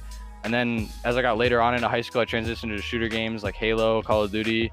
And then when I first got my PC, I got CSGO. And I played that competitively for a couple of years. And then I ended up swapping over to trying out PUBG and League of Legends. And when that didn't work out, And we are back. So we are going to see the first semifinal match of the evening. We're going to see RIT against Texas Tech. And got a surprise for the chat. There is no Control Shaman coming up for you guys. So I'm sorry to say that. We're not going to see that list again. I'm sure everyone is a little bit upset. And we also won't see a Control Priest Mirror. There is only one Priest list being played here. We can go ahead and take a quick look at the decks. We have not yet seen the bans, so we're not quite sure. First up is RIT. So we saw RIT on stream earlier against Akron and take a quick 3-0 win with this list that they have put together here. The Demon Hunter, pretty standard list. The Mage running the Devolving Missiles. We've got a Charge and Rage Warrior, and a pretty standard Penflinger list on the Paladin. Sam, thoughts on the list here from RIT? I mean, kind of similar to what I mentioned in the last set. It's going to come down to how the Enraged Paladin looks versus the rest of the decks. And if it looks like it did versus Akron, then they're in a nice spot. The Consume Magic, I still don't love it. But they're stuck with it till the end of the tournament. But no, I really think that these guys are some of the favorites to win the tournament.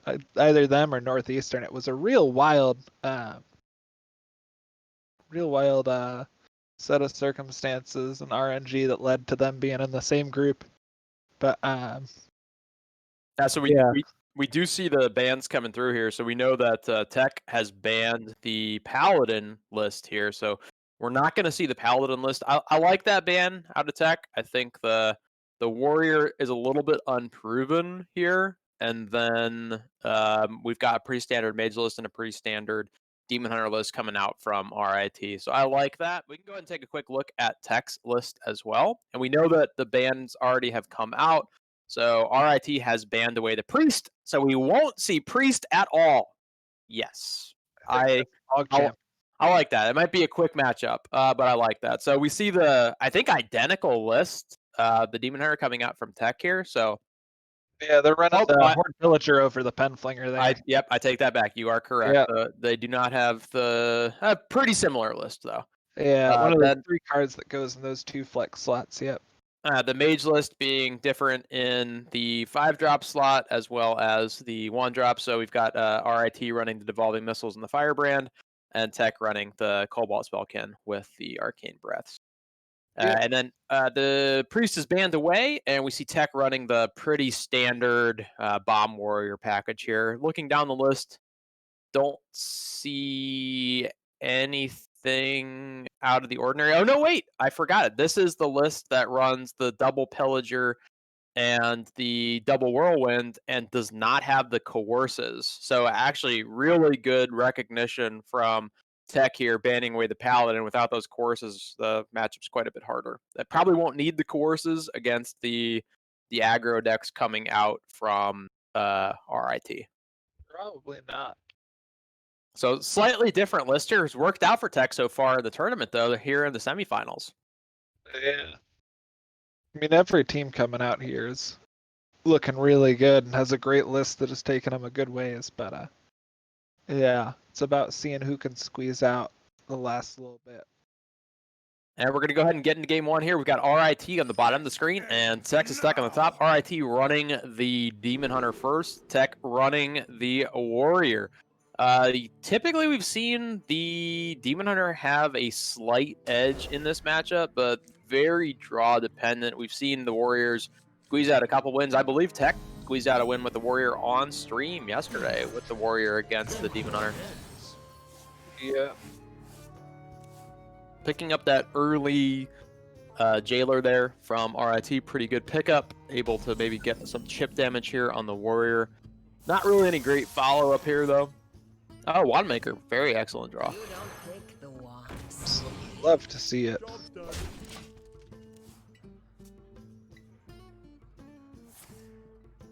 And Tech with the all-important Corsair Cash. We talked quite a bit about that. On the coin, going to be able to throw out that weapon on 3.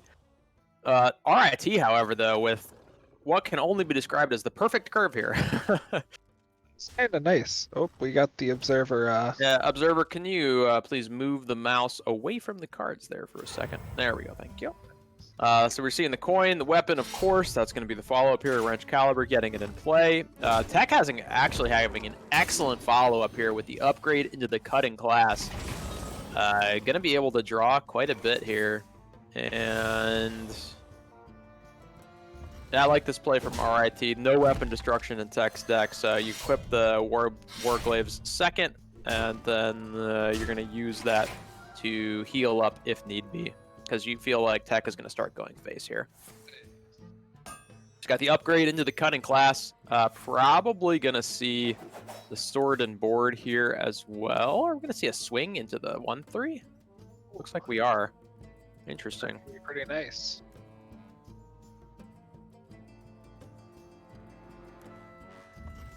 Yep, okay. And then sword and board to clear up the 2-2. Not sure how I feel about the damage going into the 1-3 there. Not hugely consequential here. Tech does have the Blastmaster Boom as well as the Whirlwind there, but I don't know if they're going to make it. A lot of damage coming out here from RIT. Yeah, I'm wondering if that might just get them punished, because that's basically a bomb break point they're looking at putting into that 1-3. I agree. Now, I mean, granted, RIT going to be able to heal a lot of that back, so maybe that was the thought process there. Yeah. So here from RIT, we're able to get into quite a bit of damage, but not really develop anything on board. Looks like they're going to swing face for 5 and equip the Marrow Slicer. Tech's sitting at 11 already. It's only turn 6, not going to be able to throw down that boom. Not really any other proactive play in hand, so... Oh, they pick up the shield block, though. Pretty good. I'm curious to see if they go with the block or if they want to equip the wrench caliber here. Not enough mana to do both. You know, we've seen this list come out a few times, and we've seen it be able to put enough bombs in to be aggressive enough. I kind of like the block here. Maybe recognizing that you're going to need to defend your face a little bit here, and that you could very well be just dead next turn. Demon Hunter has enough mana to be able to deal. They've got 4 equipped. You could potentially see Soul Shard Lapidary add another 5 to that. They would only need to pick up 2, assuming that there's no hero power. Okay, so we do see the block. Okay, I like that. Unfortunately, I do like this play out of RIT. Yeah, seeing the Malmalicia come out, fill up the board.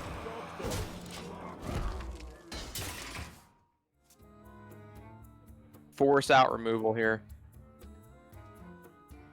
Do have the Brawl come out. Probably going to see the Brawl into a Shield Slam here. And hopefully for Tech, one of the 3/3 survives. It does, so they can go ahead and Shield Slam here. There you go. They could choose to Sword and Board and Whirlwind. Don't like that play. Much rather expend the Shield Slam here. Unlikely that you're going to be able to get the value out of it later, I believe. Yeah.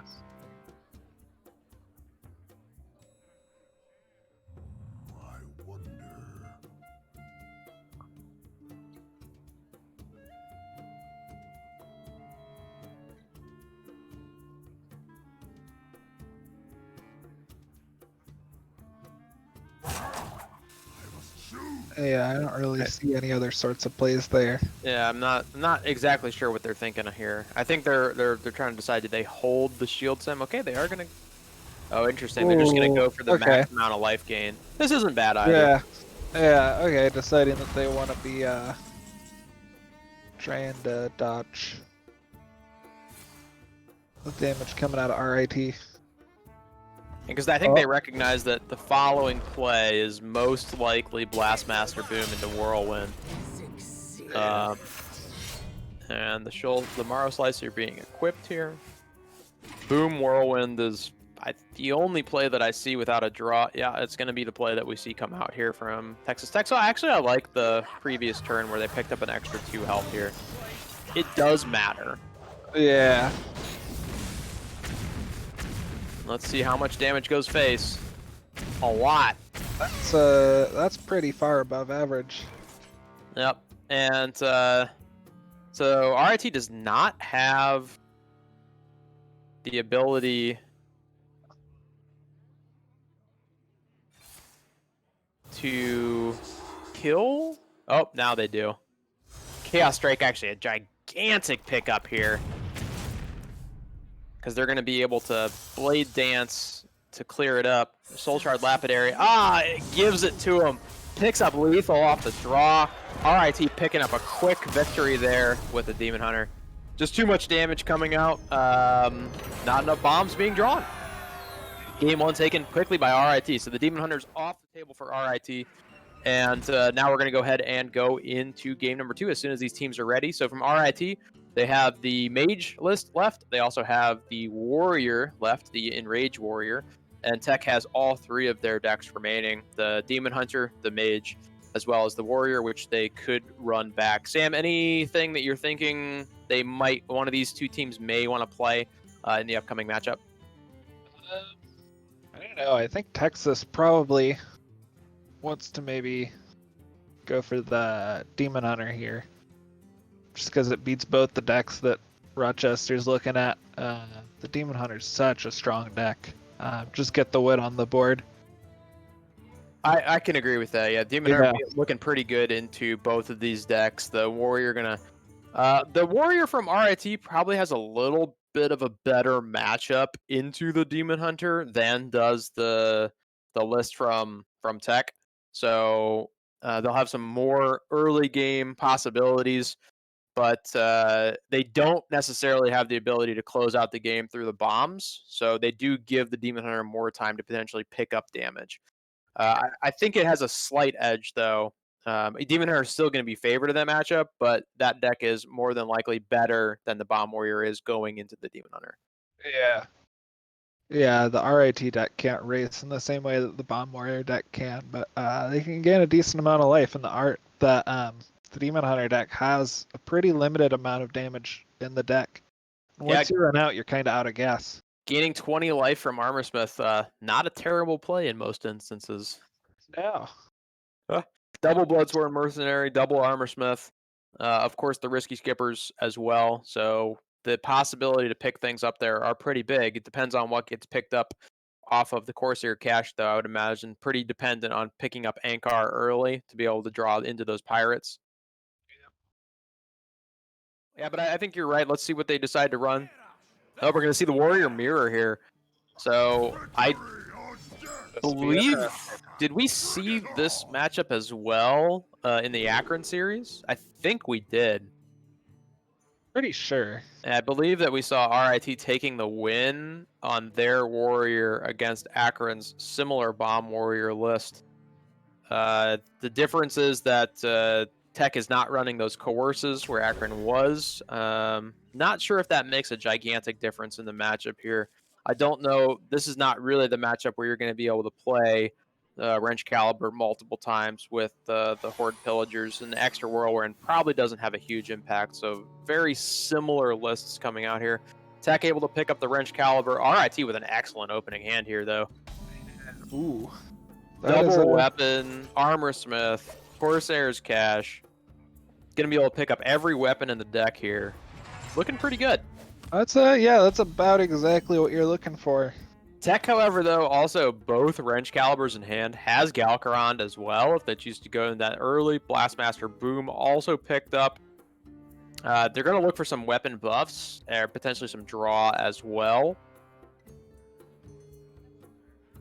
RIT trying to decide. I'm kind of like the Corsair cache here. Don't necessarily need to go immediately. Get an extra charge guaranteed on the Livewire Lance, which is nice. Help clear up any early game minions that Tech may throw out. Tech does pick up an easy 3-play here, though, with the shield block.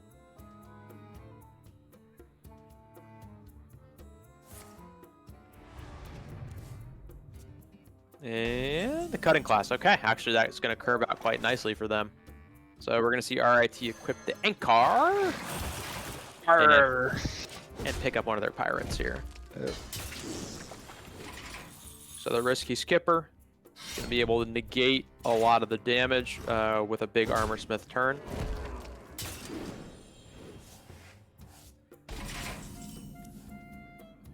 And RIT will need to play something on this turn. So let's see what they decide to do. They're just going to equip the Livewire Lance. Okay, I like that. Cool.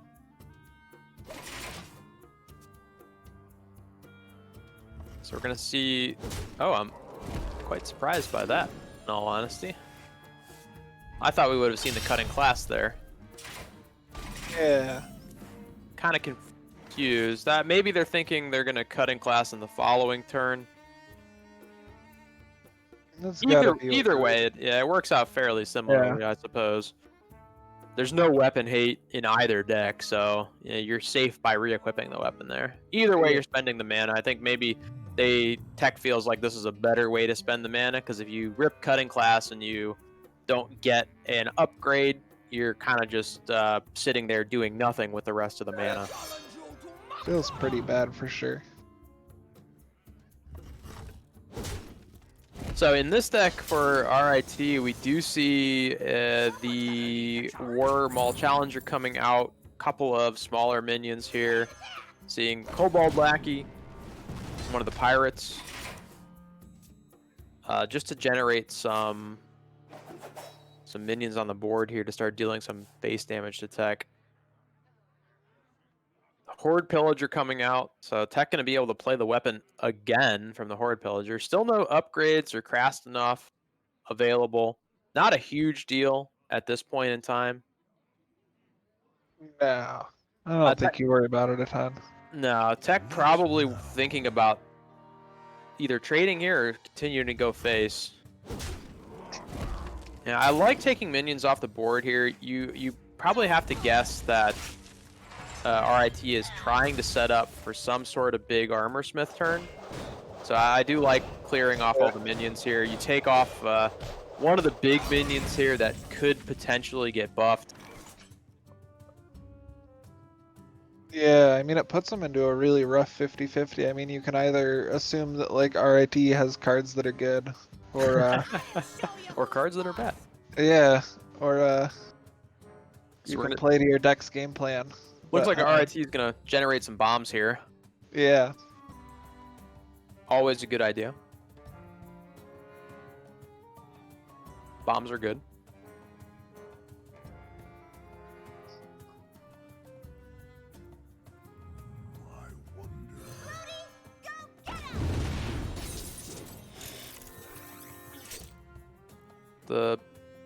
I don't believe they're going to be able to sneak out the Blood Loyal Brute. Yeah.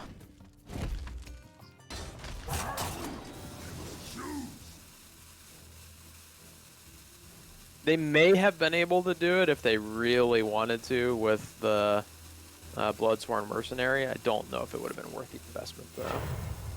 So we're going to see the Bloodsworn here onto the bomb generation. Create some more bombs. I like that. Good play. Pretty annoying board to deal with here. Whirlwind Alamo does clear up the whole board. Bombs are good cards. So double whirlwind coming to play here. Second one available for the warrior here from the side of Tech. Some of the damage goes face. Not as consequential as if RIT was playing the bomb warrior though, as they do need to bring quite a bit more damage. Yeah. The Horde Pillager come out. Bring back the weapon. Another hero power.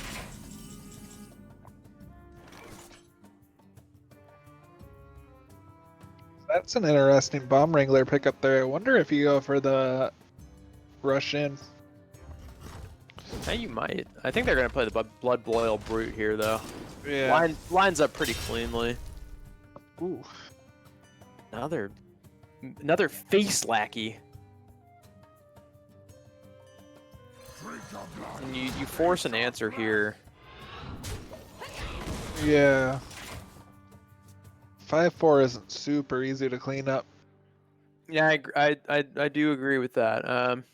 Although for Tech right now, they don't have an easy answer. You've got Deathwing. I mean, you can expend it here. It's not that bad.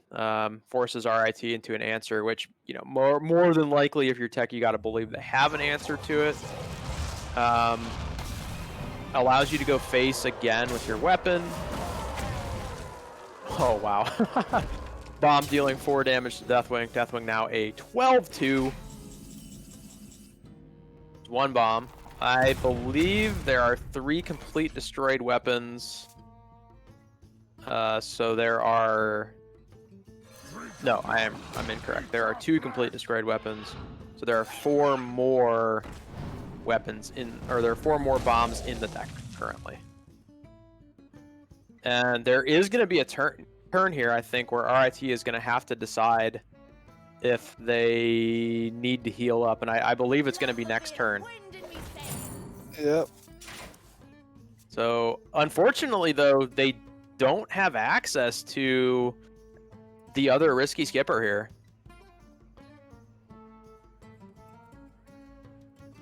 Yeah, they have to look into one off of the Sky Pirate. Potentially, yeah. So if you're Tech, you're probably considering here, do we throw down the boom? It's unlikely you're dead here. There's very few.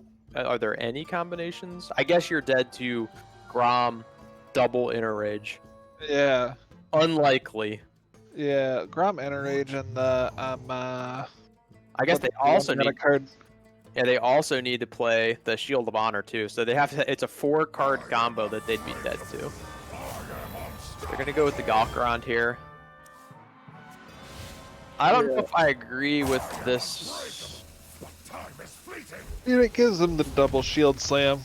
Sure. It doesn't. Yeah, I mean, okay. I see it. Then you're gonna get another. Either way, they're on the 2-bomb breakpoint here. Yeah. That's not it.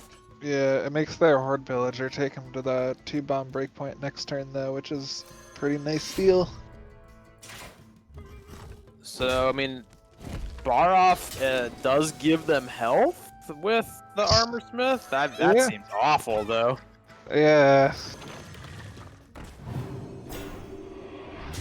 Okay, so... That play right there. Now they needed the armor there, and they got it. Let's see what they pick up here. Blade Dance, not gonna do it.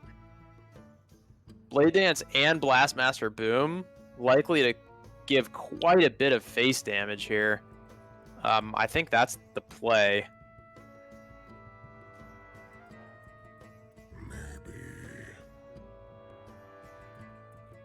Yep, Yeah. Tech recognizes it because it clears off the 3/1/1s on the side of RIT.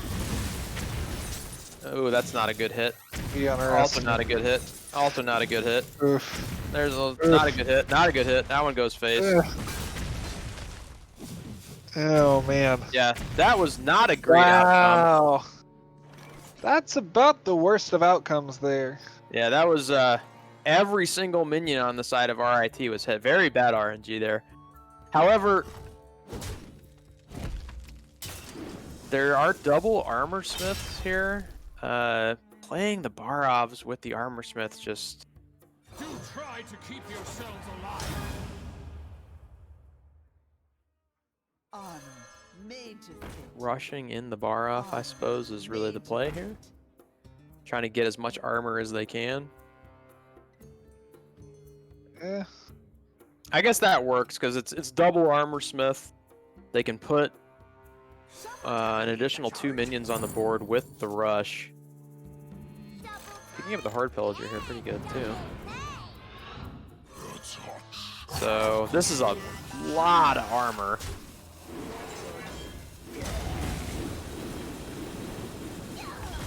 Yeah. So back up to 22. Kronks. Actually, pretty good pickup here. Yeah. Unfortunate though that, you know, the RIT warrior, if you're tech, RIT's gonna pick up all this armor here.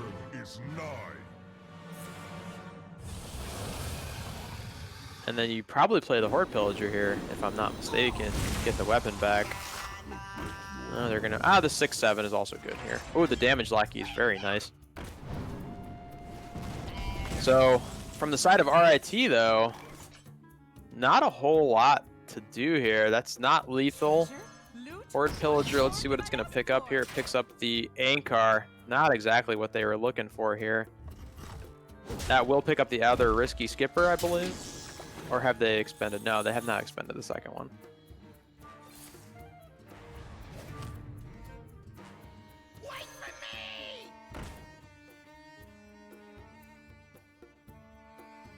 Trying to think of any sort of way that Texas Tech is still able to clinch it away. So 32 health. I mean, they have a board that's going to be difficult for RIT to deal with, but RIT does have the ability to just burst them out now that there's very limited armor gain going to be able to come out from Tech with no hero power left. If there goes a couple of turns where the 6/6s are able to hit face, though, then potentially that might be able to do it. Yeah. So we do have the Horde Pillager. Actually, the Whirlwind pickup's huge here. Because it makes it so that both of the 6/6s are going to be able to hit face here, as well as cutting class fit in, and the hero power, most likely, and the upgrade. I like to see the upgrade here. There it is. Or wait, no, that's the hero power. There's the hero power. I would like to see the upgrade. Is there a reason to hold it here? I don't think there is. Maybe the consideration here is what's the break point for RIT's damage. You know they're holding something that hasn't been played. They've got the Risky Skipper in hand. Yeah, they're going to go ahead and gain the armor here. I don't hate it. It takes them out of Grom double inner rage. So they know that they're going to put RIT in a position where they... Just would have taken single inner rage because wait, they've got the 2 attack on the weapon. That does it, doesn't it? It Ooh. does. Yep. They pick up the Bloodsworn right there for double 7/7s going face. And that was what Tech was trying to play around. RIT with the extremely lucky draw there to close it out. Wow.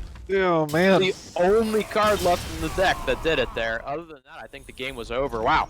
Yeah. So RIT able to pick up a second win with their warrior, and RIT left with, I believe, just the mage. That left with the mage against the field. So mage probably able to RNG their way to victory in one of these matchups. You'd have to believe, but we are going to see that mage be queued up. Looking at Tech's list.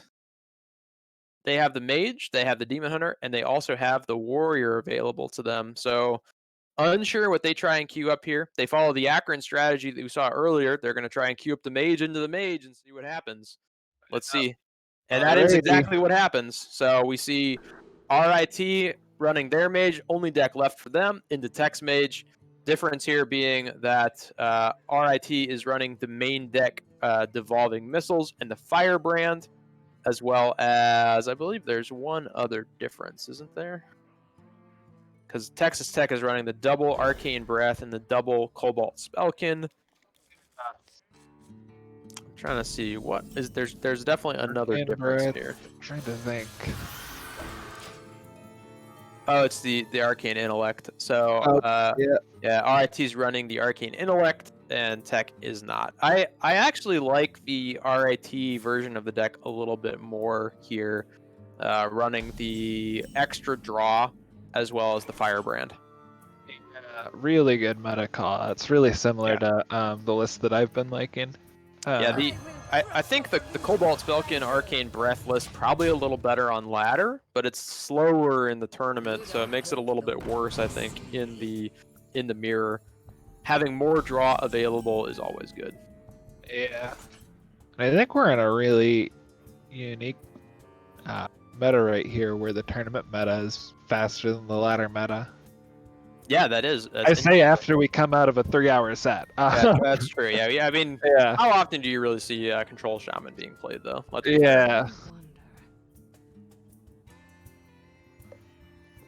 So, decision here for RIT is they've got the Wand Maker available as well as the Primordial Studies. Could be the Primordial Studies with the ping, although typically you don't see too many pings in this matchup. Oh, the Azure Explorer and the lab partner, actually. You know, decent consideration. Dalaran Mage, not very good.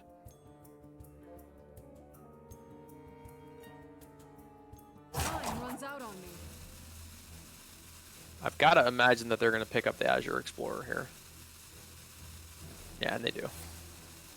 And the ping. Okay. Ping comes out. Pick up the missiles. They've got Sork in hand. Both teams with Sork in hand. So this is what you want to see. If you're a fan of the Mage deck, you want to see both of these teams be able to go off with the Sorcerer's Apprentice and a various amount of spells. We're going to see Blood Mage Thalanos come out here. I wonder if they're going to play... No, they're just going to ping. Okay. So both teams with an Arcane Giant here. Nothing to really go off with this turn. Probably going to be Wand Maker. Might see another ping. Interesting. You don't pick Yep. wands. Wand Maker into Mirror Image. Not bad. Not exactly the matchup where Mirror Image comes into key play, though. Double Sorcerer's Apprentice on the side of Tech, though. How are they going to go for it? They are going to go for it. So we see the Shenvala being hovered. They're going to go ahead and coin out one of the... Oh. Interesting. I figured we would have seen coin Sorcerer's Apprentice. I suppose it didn't change the didn't change the break point at all. No. There's our first 5-5 of the game. 5-5s. And not a super clean answer on the other side, actually. Oh. Astro answer Solarian. Always. Yeah. So you have a lot of spell power available to you here. Yeah. I think that has to be the play, right? You play the spell power. Ooh. That's a rough call. Yeah. Pilot Drake's probably good enough most of the time. Yeah, this doesn't feel great here. You're hoping that you get a decent plea. Yeah, okay. At least clearing off one of the 5-2s is kind of nice. It's not awful. Yeah. Got the mirror image here. Now, leaving up Shenvala feels bad a lot of the time. And Tech is going to be able to get another 5-5 here. I don't believe that they can get 2. They can get 3 spells, 4, 5, 6. Actually, no, they can. They can get 2 here. So the Sork Apprentice into the Wand Maker allows them to pick up, I believe, 6 spells, if I'm not mistaken. Well, if Magic Trick gives them, if Magic Trick gives them, it does. Yeah. Brain Freeze is such a good card. You don't pick the So Wand Maker going to be able to pick up something else that's free here. Brain Freeze most likely going on to the Drake here.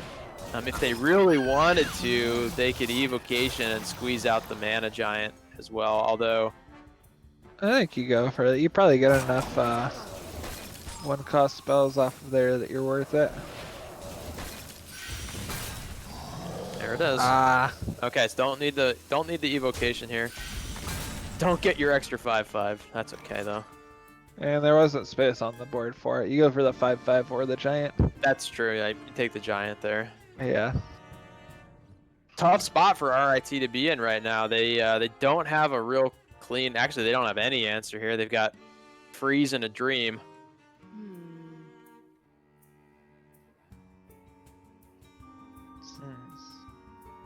I think you have to freeze the 8-8 here.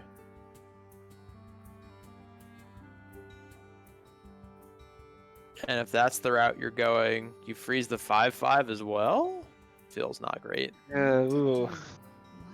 And then you just jam out the Mana Giant? Ugh. Yeah.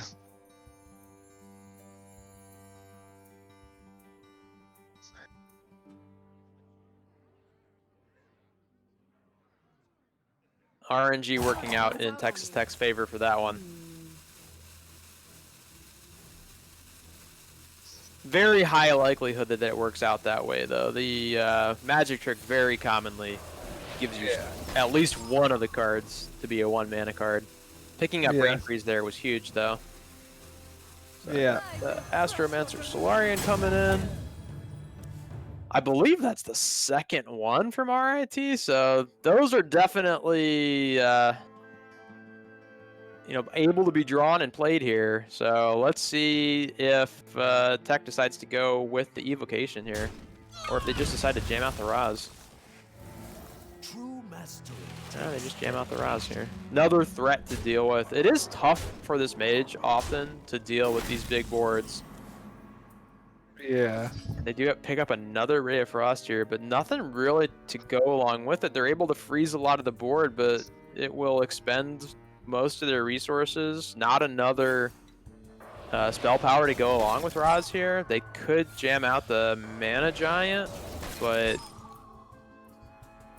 that's about it here. Yeah, I'm wondering if they're, I mean, like, at this point, they're just holding on for, like, Evocation and a Dream. Yeah, I mean, there's definitely outs here. The game is not over by any stretch of the imagination. Yeah, you got Sorcerer's Apprentice. Yeah. You still have a card to play. I believe you go for the Evocation here if you're Tech, though. Yeah. Try and find either some extra damage, or a way to pick off this Mana Giant. Yeah. And looks like they picked up Frostbolt. Arcane Tomb, Arcane Intellect actually as well. It looks like that's Pyroblast on the left. Yeah. Mirror Image. Vaporize not going to be played, obviously. Puzzle Box not going to be played. What a shame. Yeah, unfortunate for the Puzzle Box.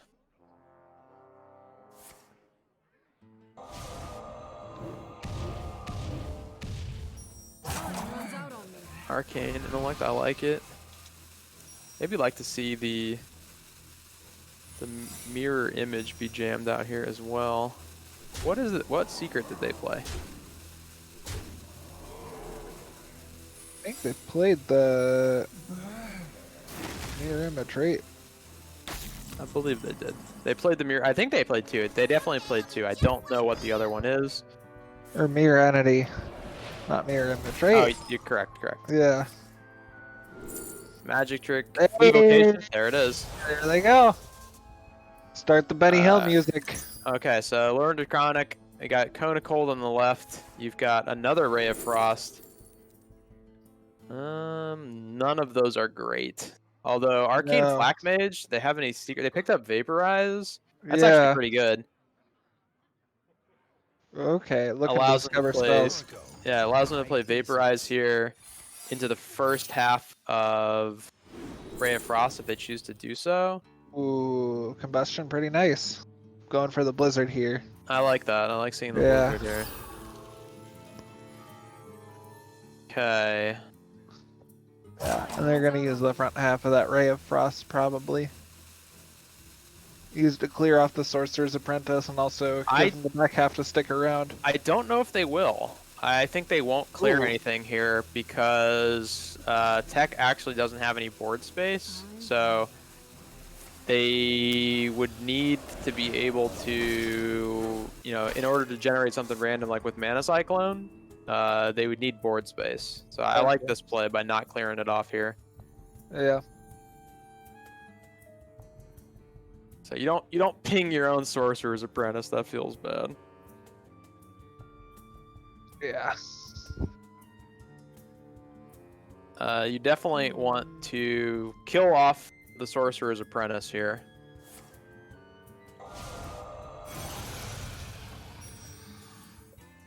The Ray of Frost is the first half of it, so I believe it's the first half. Yeah.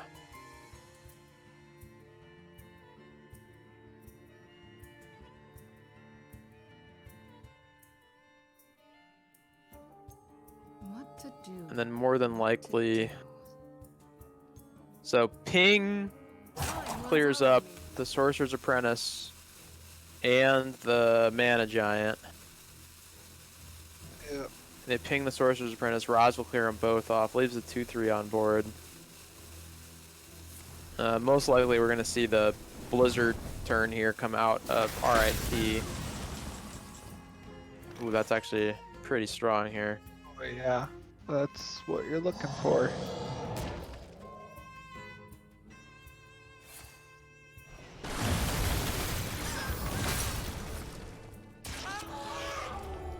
But this also gives oh no, never mind. The Mana Giant was played before any destruction happened, so they did not get the free Mana Giant on the side of Tech. Now I wonder if RIT is paying close enough attention to that to realize that it could be Mirror Entity. Maybe they think that it's some sort of face secret like Ice Barrier or Flame Ward. Yeah.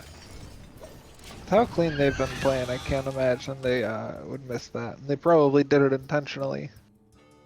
So we've got the Sorcerer's Apprentice. We could see a couple spells be picked up here off the Mana Cyclone.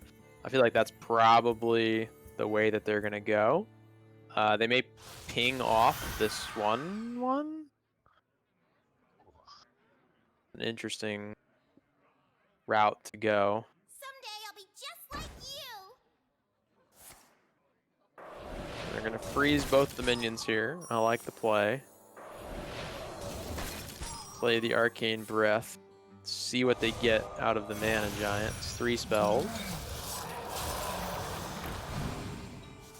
Bender. Spellbender, really nice. Squeezing Any the sort of ping. counterspell effect. Yeah. And that's going to do it. Yep. Tech picks up the win with their mage. RIT 2 more chances to pick up a win on their mage. So RIT with the mage left against the Demon Hunter and the Warrior. So I like the decision there by Tech to try and pick up a win with, the 50-50 matchup from the mage into the mage. I believe they have some pretty good matchups here, actually, going into the mage of RIT, though. So they've got the Demon Hunter available to them, which does pretty well into the mage, as well as the Warrior, which, gives them at least a 50-50 shot or close to it to be able to pick it up. So if they're playing well, they may be able to get this win, bring it back from a 2-0 and run it back. We'll see what happens. Yep. Yeah, the mage deck can brick just as much as it can run some insane games. So who knows? Set's still up in the air.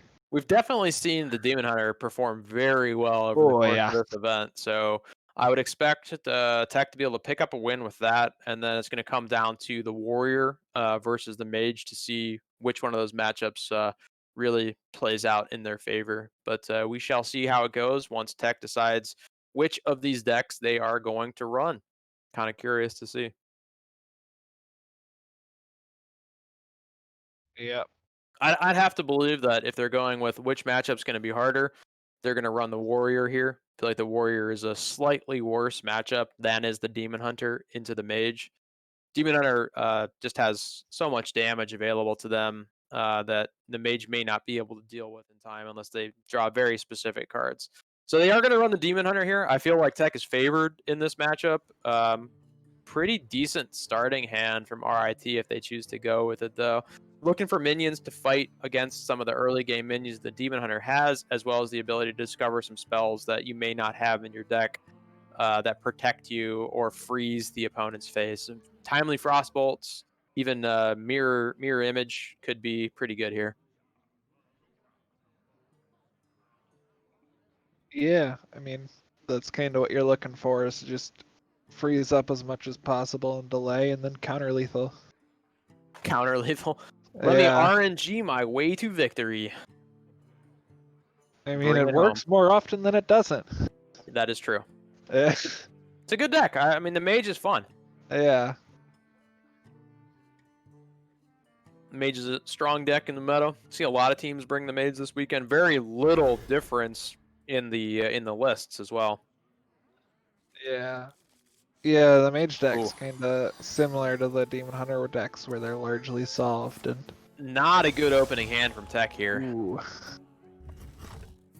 Half the deck being 2 drops or less, and really only picking up one of those that you don't want early on. Although Blade Dance can be pretty good into the Mage, depending on what they're running. Yeah, they get a touch wide, but not too bad usually. They do pick up the Mana Feeder, which curves in nicely to their 3-drop here. Probably going to see either the Cram Session come out, or I'm going to see the Lab Partner.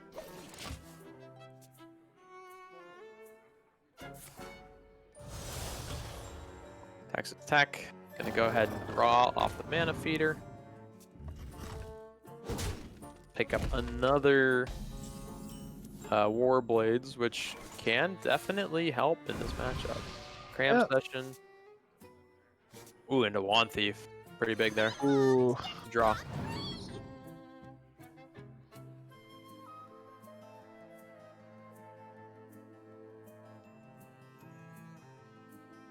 I wonder what RIT is thinking about right now.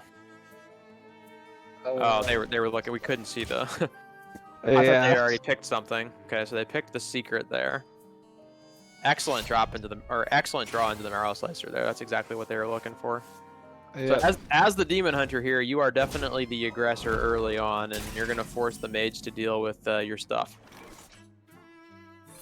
So we've got Sork. Actually, we can have a ginormous Sork's Apprentice turn, Sork and Mana Cyclone turn here, if they choose to go for it, which I believe they will. Evocation being picked up.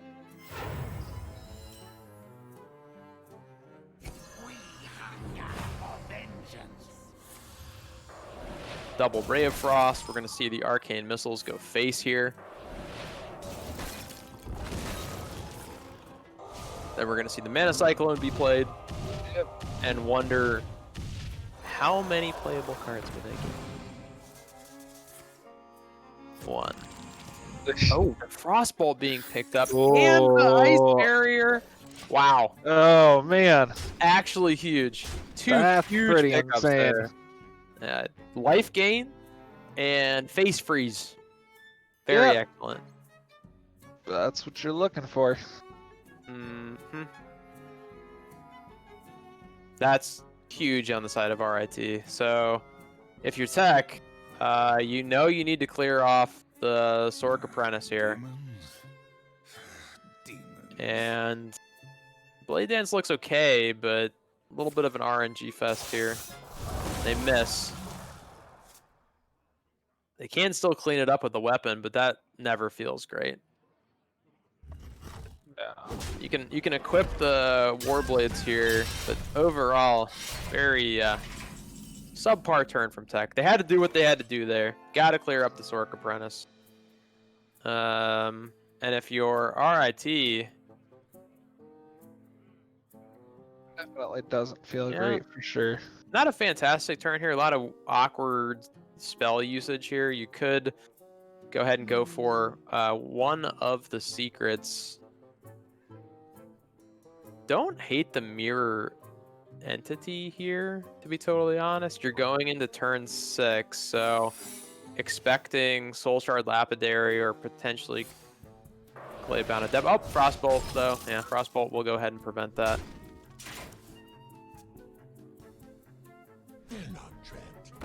Jailer could throw down Kane here if you're wanting. You know that it's not.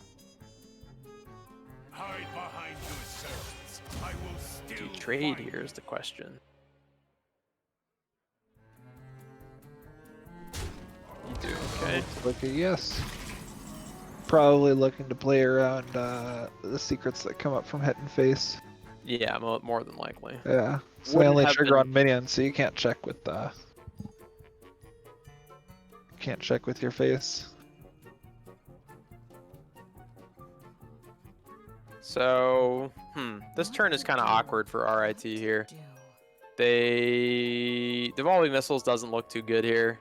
You've got a double secret available to you. Ice Barrier as well as Mirror Entity. Mirror Entity a little less appealing right now, I think, with the possibility for the minions on board to trade into whatever is played. So they're going to go ahead and opt draw here. There you go. Mirror Entity being hovered. It's going to be played on the side of RIT, okay? So question is now is, as tech, so, okay, you know that it is not a face secret, so you're pretty aware that it is either, you know it's Mirror Entity at this point, I'm pretty sure, or a spell type secret. So, could be Counterspell, could be Spellbender.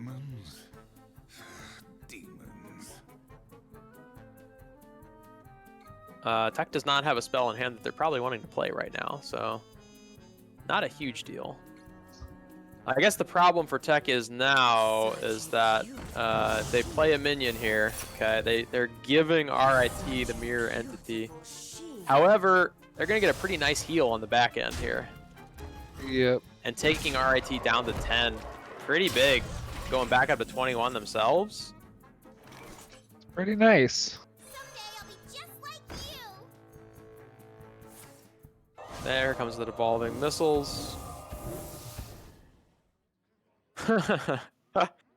Kane not being dealt with here. Actually, I have to kill that because it makes it so your minions can't be frozen. Yeah.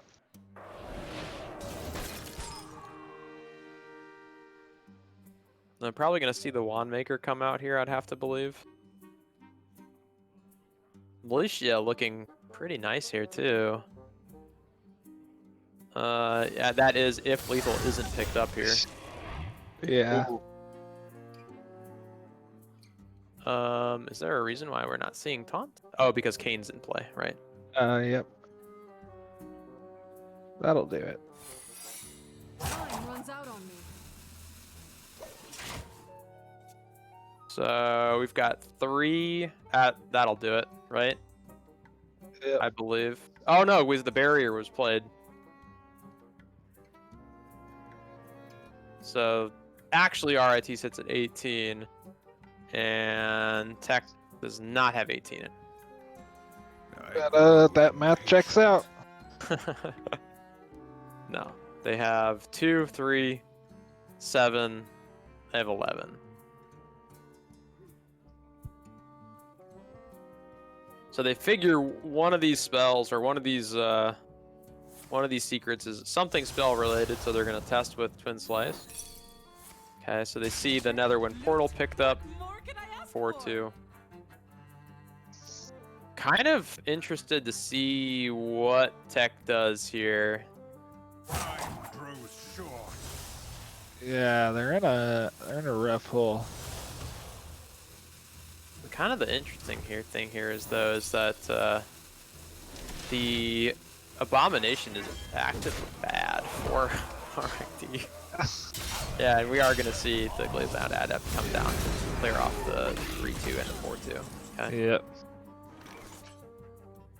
Firebrand will clean this up.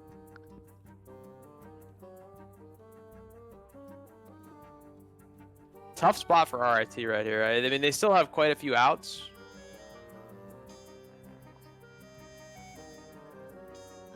But they're gonna need a way to heal or a way to freeze face a few different turns in a row while they try and set up lethal. But with Sociologist Malcia in hand for Tech, I think they might be able to clear this up without some really strong RNG on the side of RIT. Let's see what happens. So Wand Thief, what's it gonna get? We're not sure. We can't see. It's deciding on something or other. It's gonna be a card. Yeah. Not sure what the card is. Will be. Ooh, Potion of Illusion, interesting.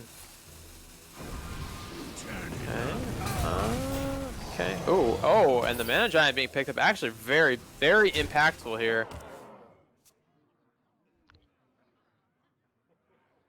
Okay, so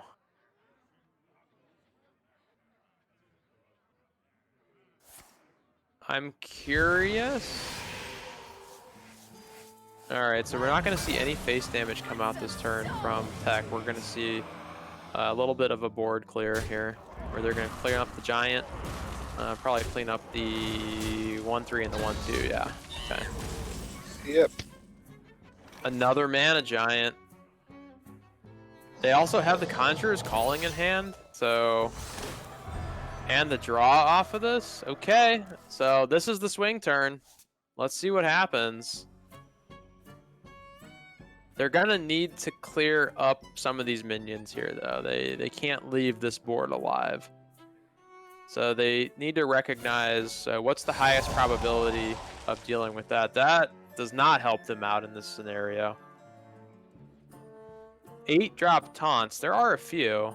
I don't necessarily think that that was the highest chance. I would have... Okay, so they did pick up the mirror image here. That's big. I probably would have started with the magic trick there, I think. Yeah. To either potentially pick up mirror image, frostbolt, Nova, Yeah. double. So they do go with it here. So they do pick it up. Increases the amount of cards you get to off the evocation if you go for it first. That is true. That's true. Yep. Yeah. So we see double mirror image being picked up here. Pretty big, actually. Yeah, that's a lot in the way. Not a whole lot that the Demon Hunter can do here. Nope. At least not with what they have in hand. Yeah, it's not helping them. So they're looking at no way to clear off either one of the 8 damage minions.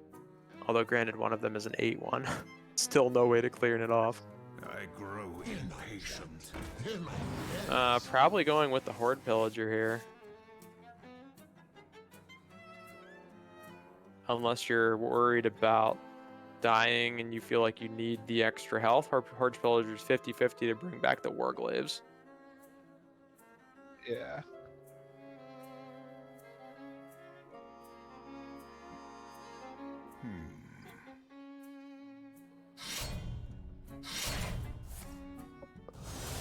So, okay, we're going to see the Warglaives come out to get the extra heal.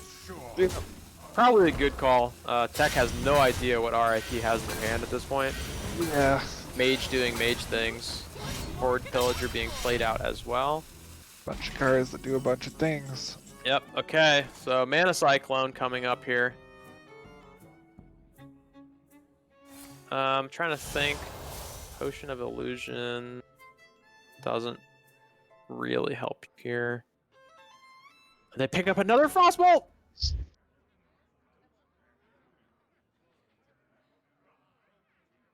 Potion of Illusion actually does quite a bit here. It gives you the ability to replay the weapon. Yeah, maybe not worth the mana here though. Double Frostbolt. Ugh.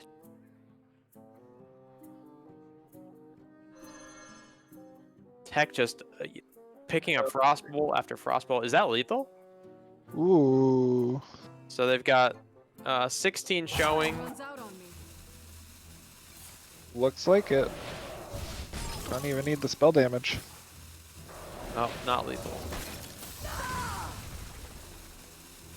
Curious though. Oh no, because they wouldn't have been able to squeeze out the double spell damage minion there, as well as both of the. Oh, look at all the trades. Let's see. Skull of Gul'dan would be the draw here. It's not Skull of Gul'dan. Consume magic. It gives him a draw, I suppose. Think you take it here, right? Looking for Skull. It's not Skull. No. So, oof. The one thing that I'm not sure about, I don't know if RIT had another way to clean up the second minion. Oh, and this is gonna hurt. They've got the taunt here in hand. Tech does have lethal in hand, but the violent spell or violent warden is gonna be able to clean that up. Stop him from getting through. And so the dragon clashes face. That's not the right word for that. Nope. Hits face. There we go. So let's see what happens here. We've got Soul Shard Mystic is pretty good here, but not going to be good enough. Ooh. Soul Fragment being expended there. Lapidary. Big heal coming out here, but I like this play rather than trying to hold it. But maybe they should have held it there, honestly, because they had the clear. It gave them an additional 5. I like holding it. They've still got there. the healing on it next turn, yeah. Yeah, I like the hold. I mean, maybe your fear there is that you're dead, but you would have been at 14. You were dead to... Well, you were dead to Fireball, so maybe that was the right play, yeah. Dead to Fireball, although, if you're Tech, you may be in a spot where you have to take that risk. Because now you're 100% banking on next turn drawing damage, which you're likely to do, but are you going to draw 5 damage next turn? It's Soul Shard Lapidary or potentially draw. So Polymorph here. Ping. Gonna send the 8-2 face. Let's see what happens here. What is the draw? Tomorrow Slicer. It's not enough. It's not gonna get you there. So they're not dead. No, not quite.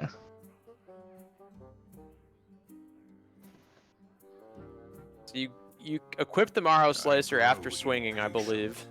Yeah. Or well, you can't not heal. You have to heal because you're dead to ping.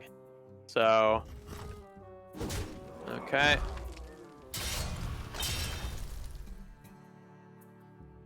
I think you equip the Morrow Slicer here. There's no reason not to, right?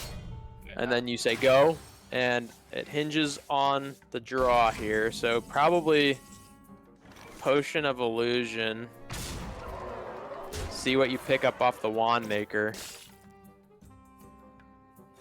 Oh no, wait, you're just dead. Never mind. That'll do it because you get to play the weapon. Boop. Well played, RIT. Up brilliant. I think you had to play it there because your out was maybe a slight blunder, but I think it worked out in your favor. Actually, you know what? No, it was a blunder because there's no card that you draw that changes your ability to lethal there. If you draw Skull of Gul'dan, you can play that, and any damage that you get off of it, assuming you don't draw the souls. So overall, RIT takes it. They take it 3-2 over Texas Tech. So we'll see Texas Tech. Actually, we won't see them on stream, but to be able to play in the third place, fourth place match, RIT, we will see them in the finals. We're going to take a short break here. We're going to bring on a different caster, and we will do Northeastern versus University of Mississippi. So, Sam, thank you for being here. We appreciate it. Any words to go out on? Shout out Zips Esports. I'm a big fan. Shout out to all of our sponsors: T3 Athletics, eFuse, Steel Series, Gravity Gaming. Audio Technica didn't come out for this tournament, but we're big fans of them. Both wearing their headsets. So we could be wearing Steel Series headsets next year if they don't decide to re-up, but I wouldn't be too upset. Steel Series headset's really great. T3 Athletics doing some coaching. If any youngsters out there, middle school, high school, looking to get involved in your collegiate esports, want to get a little bit better, get some coaching, check out their esports program, 8-week training program. You get some mental training and some physical training and some gaming training. eFuse, it's like LinkedIn, but actually worth going to. Definitely check that. And I think that Gravity Gaming Dope PC is using one right now. Would recommend. I guess that kind of takes care of things.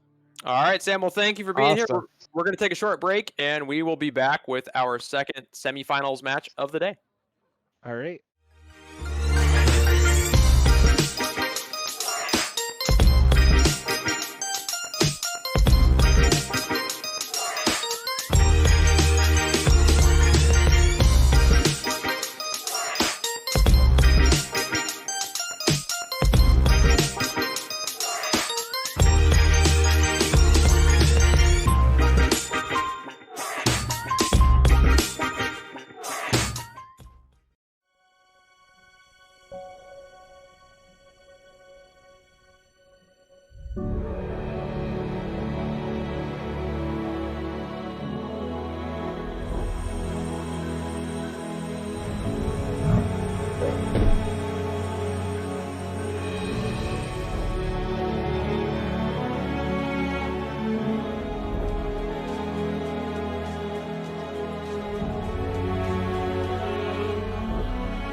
Hi, I'm Buzz. I'm a freshman studying cybersecurity, and I am a varsity Rocket League player for the University of Akron. We'll see how Akron deals. They've had a rough past 2 games. They get one gifted to them right there. Now the pinch attempt. Buzz still in the air. No way. Oh! Hello, Buzz. How about a dive bomb straight off the top of the backboard? Akron are right back in it. 3 goals. How'd I get into gaming? It started with my dad. When I was younger, he gave me a GameCube and then a Game Boy, and that got me hooked. And then how did I get in the Rocket League? I first saw Kronovi play they actually launched his Beta 2 highlights, and from there I got hooked on it. I really wanted to be like him, so it was free on PS4. I gave it a try and got hooked to the game ever since. Struggling, it is a fight just to keep this ball away from the net, and unfortunately it's one that they're losing. And they're just peppering the goal with shots right now. Oh my goodness! Let me take another look at this, because I don't know if I believe my eyes. Big brain buzz. Competing for Akron, honestly, has became more than I thought it would. Akron Esports has definitely became like a home to me. Being the #1 college Rocket League team, it's a very weird feeling. There's definitely pressure. There's definitely a lot to live up to, but we definitely still feel like we have work to do. Although we keep winning tournaments, we always feel like there's going to be another tournament to go into and more to grind for. So that's really what we feel as the #1 team. That ball gets knocked down. It'll be another one buddy off the backboard, but he's too far away to be able to follow it up as Tristan sends a shot towards net. Pirates back on the defensive, on his heels, able to find the touch. And speaking of finding touches, Buzz finds 2 of them that make it a 2-0 lead. Buzz, the pest in the East. This year in Collegiate Rocket League, we want to go down as probably the best, not probably, we want to go down as the best Collegiate Rocket League team that there's ever been and that there ever will be. So that for years to come, there will always be, these guys play like Akron. These guys want to be like Akron. And that's what we want. My plan is after college, I definitely want to follow my degree path of cybersecurity, but if it's possible, I would love to continue streaming and playing Rocket League as a semi-professional/professional if it's possible, but if not, I always follow my degree path. That's what I'm obviously here for, so. Lions up against the Zips from Akron. We will send our first team packing from the CRL National Championship as Reticence sends one away, and if you go by this crowd, they certainly favor the Akron Zip. When I found out that Akron was doing this, I just jumped up for joy. We've got like fans at home, like insane fans that everybody's like rooting for us. We get scholarship money, we get all kinds of like sponsorships that come in.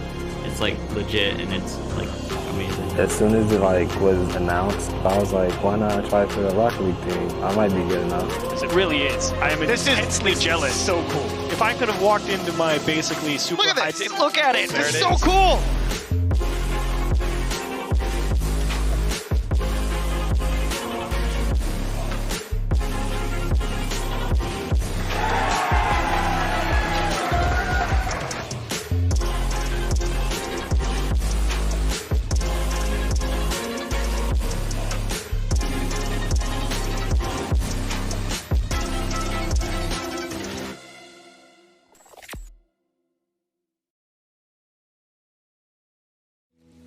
Hi, I'm Jordan. I'm in my last year studying financial management, and I'm a varsity Fortnite player for Zips Esports.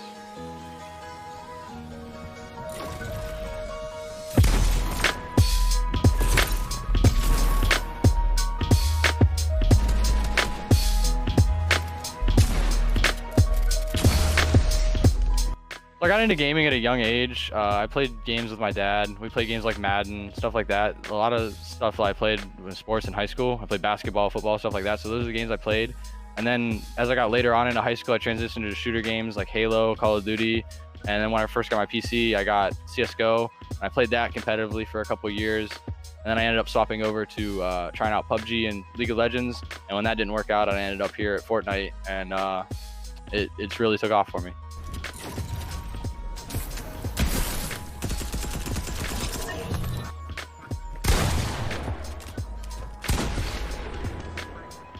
What I really enjoy about competing at Akron is having a team, some friends that I can just hang out with at the end of the day. We're all friends and outside of the game, but we all want to win. We all have the same drive to win, and we want to win as many games as we can and be the best that we possibly can. But it's really nice just having some friends that share the same interests. You know, we all game. We don't just play Fortnite, you know, but a lot of it goes back to like when I was in high school and on a sports team. It's the same kind of feel. It's awesome.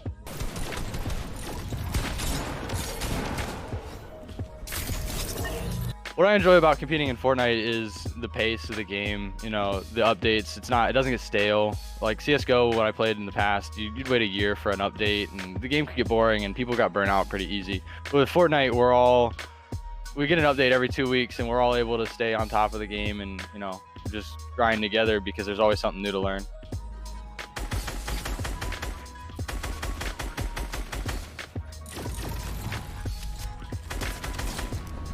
I think our goals for this year are pretty high. I think it wouldn't be unrealistic for us to think that we could be a top 5 team, you know, maybe even win the championship. Me personally, I've been in the collegiate playoffs for many different games, Fortnite a couple times itself, and I'm just ready to win one. So I think we can definitely put in the work and win.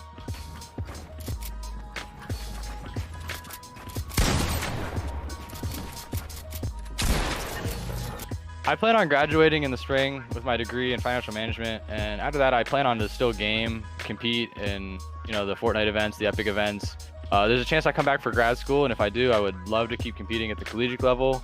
Other than that, I just hoping to find a job in my field, and if I can keep gaming on the side, that'd be a real big plus.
Hi, I'm Buzz. I'm a freshman studying cybersecurity, and I am a varsity Rocket League player for the University of Akron. We'll see how Akron deals. They've had a rough past 2 games. They get one gifted to them right there. Now the pinch attempt. Buzz still in the air. No way. Oh! Hello, Buzz. How about a dive bomb straight off the top of the backboard? Akron are right back in it. 3 goals. How'd I get into gaming? It started with my dad. When I was younger, he gave me a GameCube and then a Game Boy, and that got me hooked. And then how'd I get in the Rocket League? I first saw Kronovi play they actually launched his Beta 2 highlights, and from there I got hooked on it. I really wanted to be like him, so it was free on PS4. I gave it a try and got hooked to the game ever since. Struggling, it is a fight just to keep this ball away from the net, and unfortunately it's one that they're losing. And they're just peppering the goal with shots right now. Oh my goodness. Let me take another look at this, because I don't know if I believe my eyes. Big brain Buzz. Competing for Akron, honestly, has became more than I thought it would. Akron Esports has definitely became like a home to me. Being the #1 college Rocket League team, it's a very weird feeling. There's definitely pressure. There's definitely a lot to live up to, but we definitely still feel like we have work to do. Although we keep winning tournaments, we always feel like there's going to be another tournament to go into and more to grind for. So that's really what we feel as the #1 team. That ball gets knocked down. It'll be another one, buddy, off the backboard, but he's too far away to be able to follow it up as Tristan sends a shot towards net. Pirates back on the defensive, on his heels, able to find the touch And speaking of finding touches, Buzz finds 2 of them that make it a 2-0 lead. Buzz, the pest in the East. This year in Collegiate Rocket League, we want to go down as probably the best, not probably, we want to go down as the best Collegiate Rocket League team that there's ever been and that there ever will be. So that for years to come, there will always be, these guys play like Akron. These guys want to be like Akron. And that's what we want. My plans after college, I definitely want to follow my degree path of cybersecurity, but if it's possible, I would love to continue streaming and playing Rocket League as a semi-professional/professional if it's possible, but if not, I always follow my degree path. That's what I'm obviously here for, so. Alliance up against the Zips from Akron.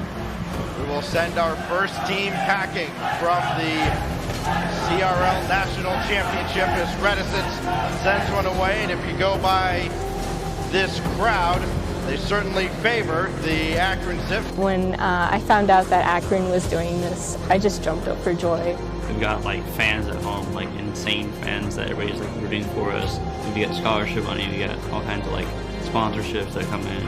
It's like legit and it's like amazing. As soon as it like was announced, I was like, why not try for the Rocket League team? I might be good enough. It really is. I am intensely jealous. So cool. If I could have walked into my basically super high, look at it. It's so cool.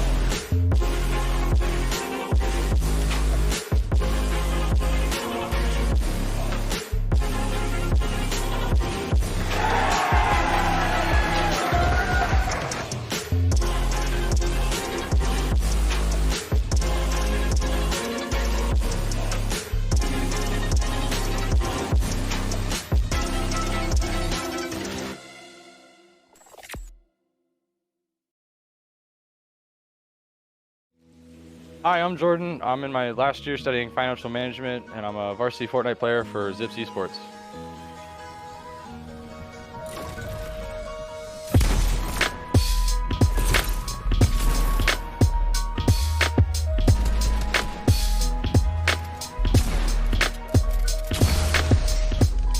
I got into gaming at a young age. I played games with my dad. We played games like Madden, stuff like that. A lot of stuff that I played with sports in high school. I played basketball, football, stuff like that. So those are the games I played.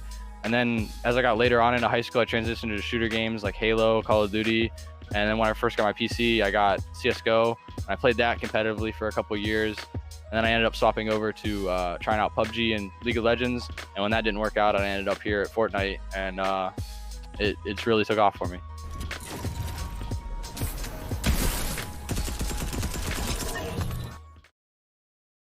And welcome back. We're here for our second semifinals of the evening. We've got Northeastern University versus University of Mississippi, Ole Miss.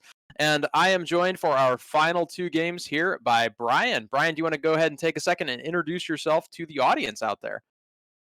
Sure thing. Hello, everybody. My name is Brian Maeshiro, but in Hearthstone, you might know me as Brian O'Brien. I do stream at twitch.tv/Brian O'Brien, and yeah, so I've graduated from the University of Hawaii in 2019, and then the pandemic hit, and we all know how that's going. Yeah, that's pretty much it.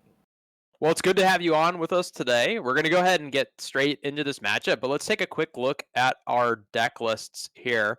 So can we go ahead and see the Northeastern deck lists first, please, on stream here? And we'll take a look and go through them right now. I do not believe we have the bans currently, so the teams are doing bans right now. So for Northeastern, we're seeing the Highlander variant of the Aggro Hunter. We're seeing the Broomstick variant of the Libram Paladin, seeing a Control Warrior come out from them, as well as a pretty standard Demon Hunter list, although I believe they're one of the only ones in the field running the double Battle Fiend. What do you think, Brian? What do you feel about these 4 decks coming out from Northeastern? They seem pretty standard to me. Obviously the 2 Battle Fiends kind of stick out. I haven't seen that variant that often when I play on ladder. seeing the Highlander Hunter here is pretty interesting. I've kind of cool to see that it's gone this far in the tourney. Yeah, I agree. They must be playing it quite well. Obviously, they've been getting wins with it. I doubt it's getting banned on them. So they've been able to pick up the wins. We saw it on stream earlier yesterday, not from Northeastern, but there was another team that brought a very similar, potentially identical list, and I do not believe they were able to pick up a win with it. We'll see how it goes for them today against the lists that Old Miss is running. So let's take a quick look at Old Miss on stream. All right, so we see Old Miss running the Control Warrior as well. Slightly different list, but overall very similar to the list that Northeastern is running. And it doesn't matter because we just found out that both teams have banned Warrior. So we will not be seeing that Control Warrior mirror, thankfully. Didn't really want to go through Hero Power Pass with Arch Fist Elysiana randomness. We've got Old Miss also running the Mage, we've got the Priest, and we have the other variant of the Demon Hunter here. So Mage, Priest, Demon Hunter coming out from Old Miss, and Northeastern's going to be on the Hunter, the Paladin, and the Demon Hunter. Anyone that you would give a particular edge to here, Brian, initially when on your thoughts? I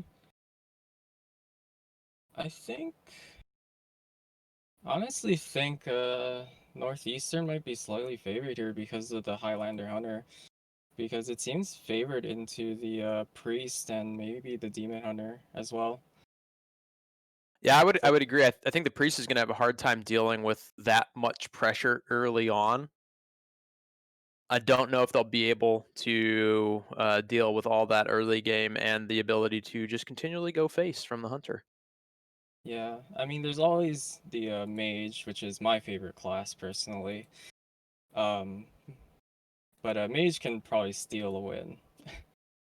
I agree. Yeah, they're going to be able to pick up a win. We've seen it happen. We've seen a couple of matchups come down to that Mage v Mage, and eventually the Mage just finds a way to get the RNG victory. So I think they'll be able to squeeze a win out there. I think from my end, I think it's really the Priest from Mississippi, if the Priest is going to be able to pick up a win or not. I feel like the Demon Hunter will be able to squeeze out a win against one of these matchups, as will the Mage, Demon Hunter, and most likely the Hunter from Northeastern. So maybe it's going to come down to the Priest can pick up a win or the Paladin can pick up a win. We'll see how that goes.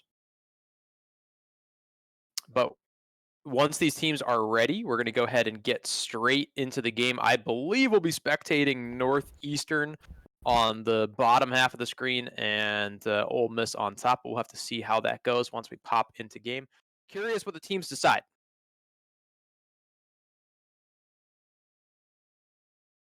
I would expect to see, if I'm taking a wild stab at it, I would expect to see maybe the Demon Hunter come out from both of these. Maybe the Hunter, though, from Northeastern, as you mentioned, Brian. Pretty good matchup across the board here. Yeah. Like for me, I think the Paladin from Northeastern and the Priest from Ole Miss will be kind of the decks that might be struggling for this matchup. I would tend to agree. I think those are the ones where whoever gets the win with that particular deck is really the one who may walk away with it here.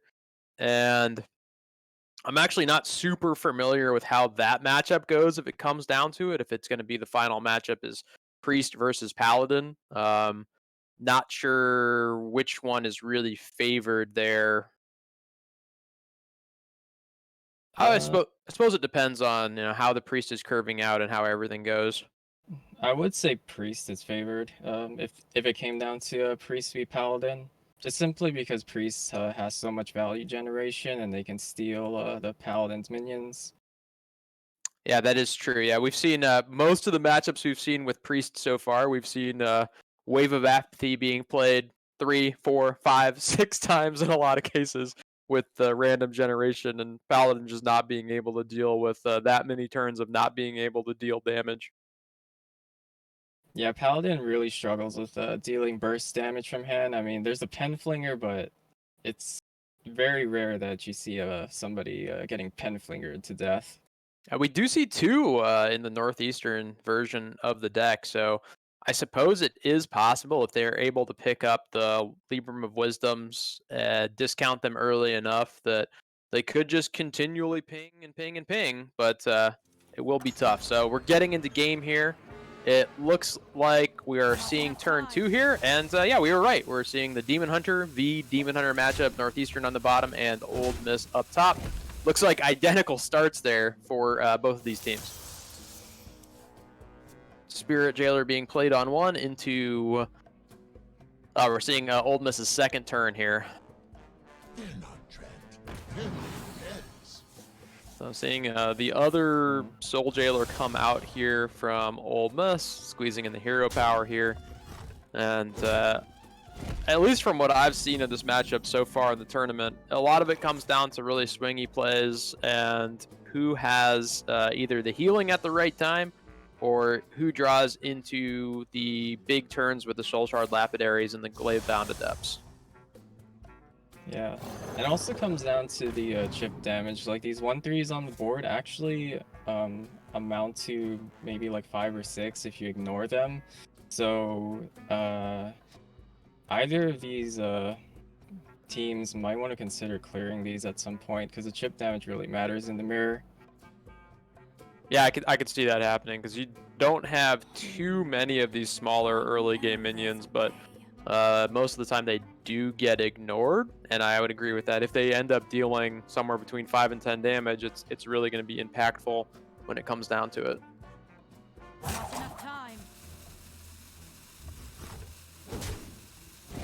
So we see Northeastern here going face for a couple damage here. Not a great way to clear up those minions. Ooh. Okay, so we see the Soul Shear coming out here.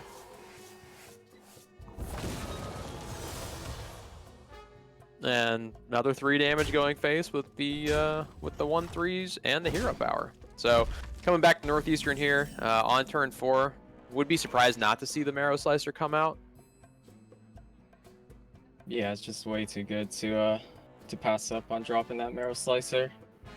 And pretty good curve coming out here, at least over the next couple of turns for Northeastern.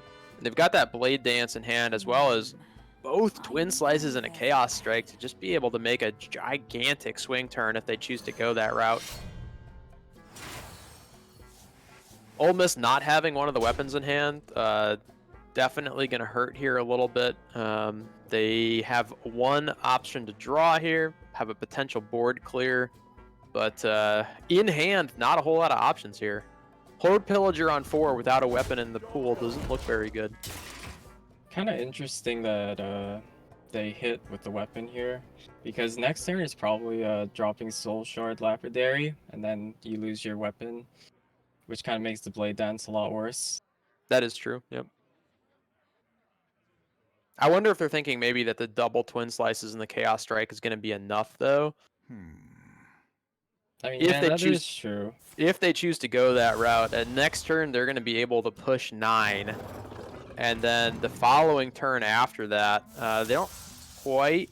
Actually, they would have the mana to do it all. They'd be able to push an additional 10.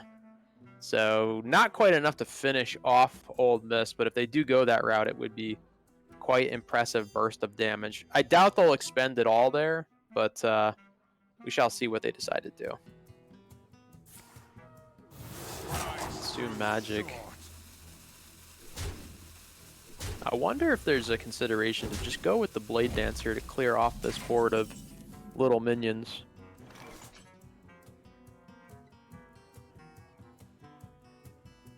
I mean, is that better than dropping that 5/5 though? Probably not. I'd say in most cases it is not. The 5/5 is going to make Old Miss come back and have to deal with it. There are some options for them, definitely. But anytime you're sinking damage into a minion on the board in this matchup, it is a little bit problematic because you're not dealing damage phase. Extending the timer. I mean, playing the Lapidary here isn't that great because it can be easily cleared off with the 3 minions on their side of the board. I would imagine Northeastern is considering either the Wand Maker and the Blade Dance here, or just the Lapidary. It does look like they're hovering the Lapidary, so... And if you play the Lapidary, you are definitely going face with a 9. Yes, always face. So you put them down to 15 here. And I mean, I guess the consideration there for Northeastern is that if Old Miss had a weapon, they would have played it. And they don't have the weapon equipped, so they're most likely thinking that the healing isn't going to be able to come out as the Warblades isn't equipped, so putting them low enough to potentially either lethal them over the next couple of turns could be their idea here. Yeah. Also kind of just forcing them to have the answer every turn, which I like. Correct. I wonder if we're going to see the coin to the Gladebound Adept. Yeah, we are here. Our enemies will fall. That will give Northeastern the opportunity to Chaos Strike one of the twin slices into the Blade Dance. Or, oh, actually, wow. That's just straight better. They've got the Court Pillager into the Blade Dance. That's insane. Huge turn. And they have so much damage to follow up with after this one. They really do. So this puts Ole Miss at 10. If they don't heal, they're just dead. Yeah, I don't really see a good way out of this one. Oh. They did pick up the Warblades there. So they have the ability to heal, but I don't know if it's going to be enough here. So they're probably going to hero power and Blade Dance to clear off some of this. Yeah, I don't think it's going to be enough. Because next turn they have 4, 6, 10 from hand. 10. Yeah, 10 from hand. 14. It's not enough. And that'll do it. Just as quick as you like. Northeastern, assuming they recognize lethal, and I would imagine they will. And they do. Gonna pick up game number 1 here on the Demon Hunter. Very quick game. Yeah, better than the match before where we had the Shaman versus Warrior one. Yes. Actually, this is almost disgusting. They would have been able to push 19 that turn. I'm sorry, 15 that turn if they would have chose to. That's crazy. Turn 7. Wow. So Northeastern picking up a quick win on the Demon Hunter. I think we both expected the Demon Hunters to come out early. Demon Hunter's still doing pretty well into these decks that are left. Northeastern does have the Hunter and the Paladin. I would probably expect to see the Hunter come out here with a pretty decent matchup across the board into the Priest, the Demon Hunter, and the Mage. Mage maybe being the hardest of the matchups there. And then the Paladin trying to come out last to sneak out a win. Unsure what Ole Miss is going to run back here, though. What do you think? I feel like they might just queue the Demon Hunter again. I mean,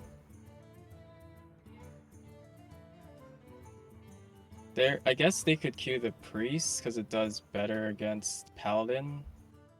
But overall, it seems like Ole Miss's lineup is just unfavored versus Northeastern, so it's just gonna be tough. I would agree. I wouldn't necessarily say we don't see the Demon Hunter get run back here, though. Yeah. If you're Ole Miss, you probably don't hate to see the Paladin matchup there. Probably favored slightly so. The Demon Hunter. We do see the Paladin. We see the Paladin into the Priest. This was actually, as you were mentioning earlier, the best matchup that Ole Miss could have gotten for the Priest here. Yeah, this is very fortunate for Northeastern. I mean, not Northeastern, Ole Miss, that they've gotten the Priest versus Paladin matchup. So if you're the Paladin in this matchup, what's your win condition here? Probably early pressure, and then either I guess applying constant pressure while using pen flinger. Sure, I can see that being the case, and if that's the case, then you probably want to keep Hand of Adal here and maybe mulligan away for some of the more earlier drops. Libra of Wisdom, okay, but not great without the discounts. Oh, and I did forget that they're playing the Angling Rod as well. Interesting choice. Random Murlocs go.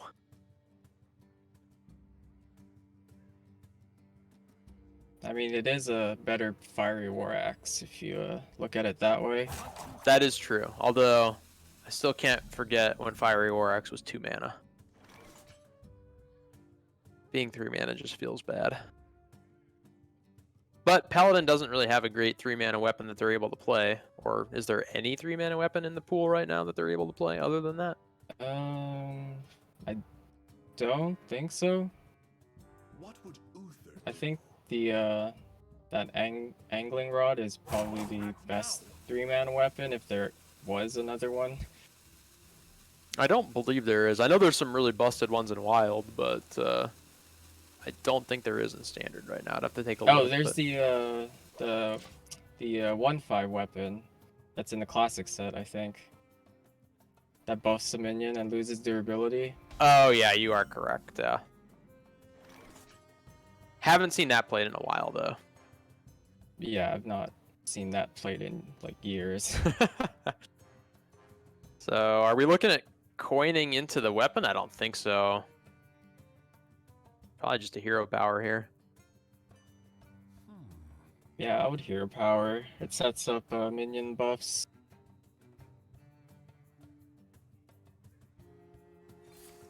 You're looking at Hand of Adal, trying to draw through your deck here in order to pick up some more proactive plays here. Doesn't really give Old Miss a good target of anything. You're not going to Wave of Apathy the 1/1.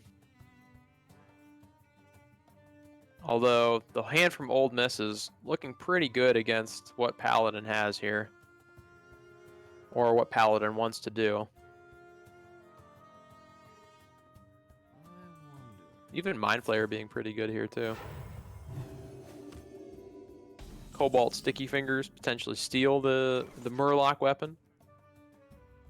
Probably going to see the Hand of Adal come out here. The buff.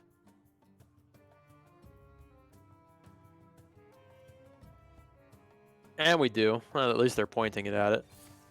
Yep. So we're going to see the buff come out here. Alder Attentant actually a really good draw here as well. I would be surprised if we don't see that played out to discount some of these Librums. Yep, and we do.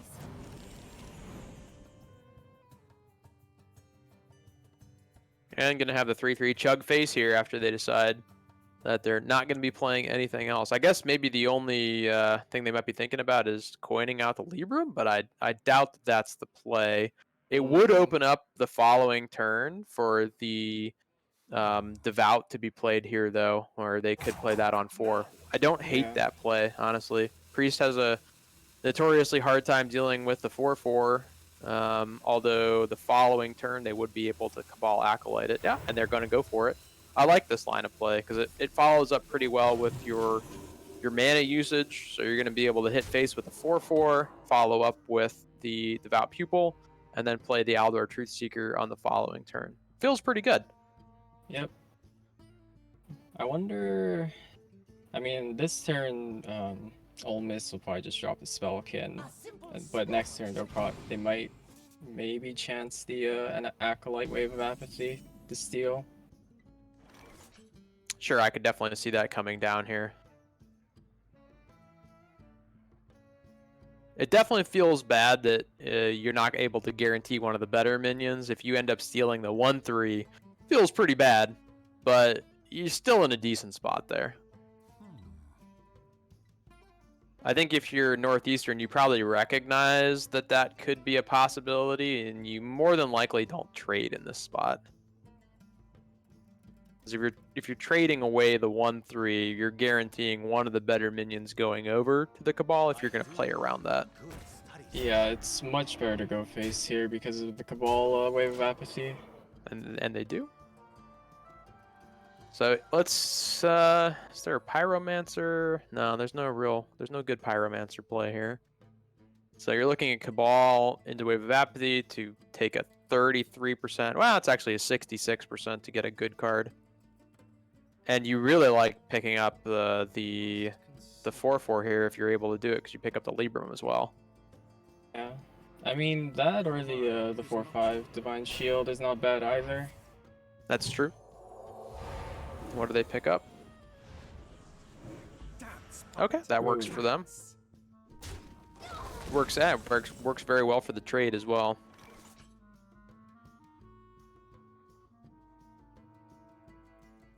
So we've got a Libram of Justice. We've got the Aldor Truth Seeker. Not sure. Probably the Truth Seeker.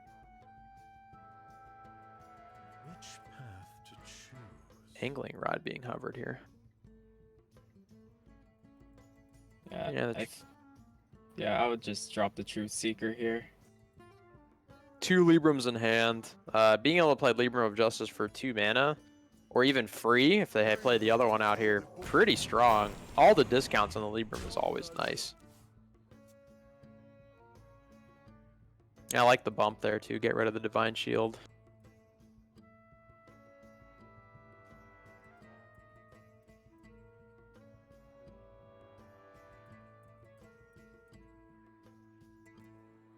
So looking at Old Miss's hand, you could start here with the Mind Visions if you feel like you're not going to play it with the Pyro. Wave of Apathy not really doing much. Mind Flayer has better targets, saving the Cobalt. Could start with the Discover Dragon as well. One of those 1-mana spells more than likely going to come out here. Yeah, from Ole Miss's perspective, it seems like it's just a matter of resource management, making sure they don't use the Wave of Apathy too aggressively. Make sure they save it for the right time. Stealing the Libram of Justice here actually has quite a bit of meaning as well. Mind Flayer on the 4/6 thing.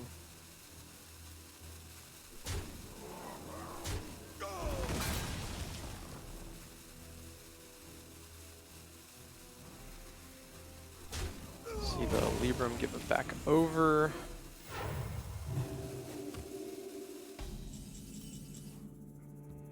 Double Angling Rod in hand. Not a great way to expend the mana here either. You can take out the 4/3 with one of the Angling Rods. Could potentially throw out another Truth Seeker, allowing your Librams to be all free in the hand. Most of the bonuses played out of the deck, -5 in total. Yeah. They're going to play out the Angling Rod.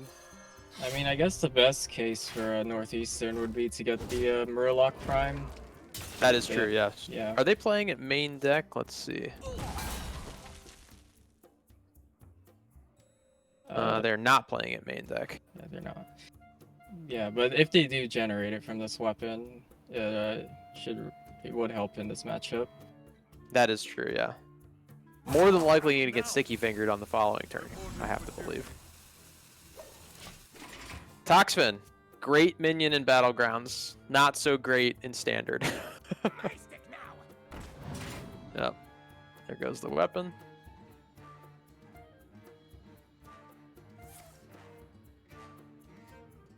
They're going to discover a dragon here for Old Miss. Not sure what their choices are for picking. A lot of high value dragons. Interesting choice there with the Draconid Rider. Ooh, Flesh Giant. Yeah, actually could be relevant here. And they pick up the McGurgle Prime. That's unfortunate. I don't know how impactful it is for the Priest, but for the Paladin, it definitely could have been. I believe we saw one of the Paladin Priest mirrors earlier, Paladin Priest matchups earlier with McGurgle Prime actually coming in clutch towards the end. Yeah, I mean, McGurgle Prime summoning 4 Murlocs with Divine Shield is pretty tough for Priests to deal with usually.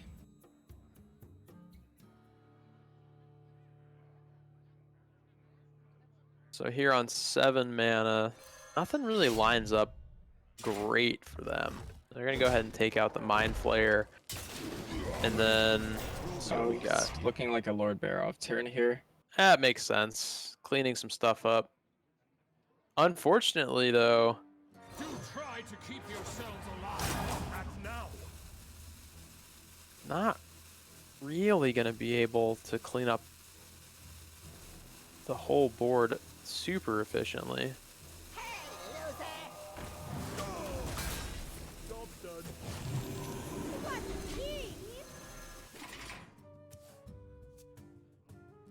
And now, Old Miss gonna be able to refill the board here. Although Northeastern does hanging on to those 2 Libram of Justice is gonna be able to clean up a lot of what Old Miss has is gonna put on the board with the Penflingers for sure.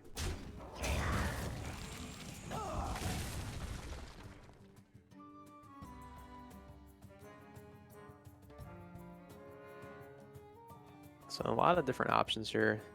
Getting the Murugol Prime into the deck always feels pretty good. Play out the Cleric of Scales, pick something else out of the deck. See what they decide to go with here. Have 1 Wave of Apathy, Soul Mirror. Soul Mirror. Make sure you get it early in case you need it. And the Dragon Rider as well as the Murgurgle. And for the Paladin, tough for them to clear this up really cleanly.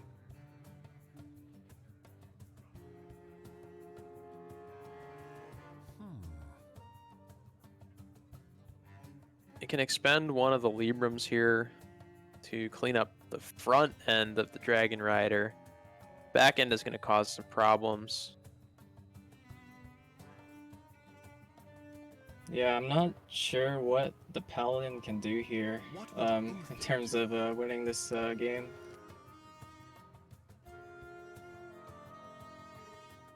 They're gonna play it out, I'm sure. I mean, yes, of course you play it out. If it's a tournament game, you play it out. And this is for going to the finals, so I'm sure Northeastern is gonna give it their best here. Yeah, I mean it's Hearthstone. There's always something that can happen. Very true. We've seen a lot of RNG throughout the course of the event here. Okay, so they're just gonna go ahead and go the route of playing the Libram here, picking off the Murgurgle with the Penflinger, and then playing out the Devout Pupil. Not too terrible here. Yeah, not bad of a turn.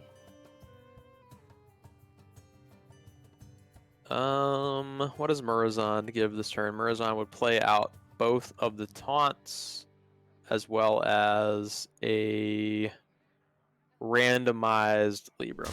Probably not the greatest here. Also gives Penflinger too. That is true, yeah, that is true. Not a great way to pick Penflinger back up here, but I don't know how impactful that really is. Well, they're going to play it. It's probably one of the better ones that they could get throughout the course of the game. I mean, it's a lot of tempo. Oh, unfortunate. Okay. The Libram goes onto the Paladin's taunt there. Not inconsequential, actually, because it's going to allow them to pick up the taunt relatively for free here. Libram on the back end with Penflinger should allow them to clean up at least a couple of these minions. They're going to want to pick up a cheap spell here, though. They don't.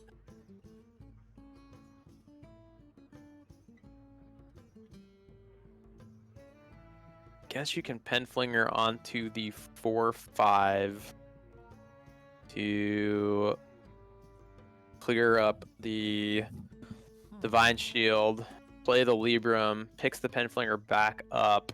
You can bump, and you'd be able to Penflinger the Murazan, but you won't be able to grab the Penflinger back. Yeah. This is kind of awkward here because you can't actually get the death rattles off of the 6/8 because of the trades. You can if you play the Penflinger into the 4/1, weapon down the 4/1, run the 6/8 into the 8/1. Yeah, that is a possible line they could do. Attack spin. Not coming into play here. Looks like that is the line that they're going to go with, too. Oh, nope. Play the Loot Hoarder and the Hero Power.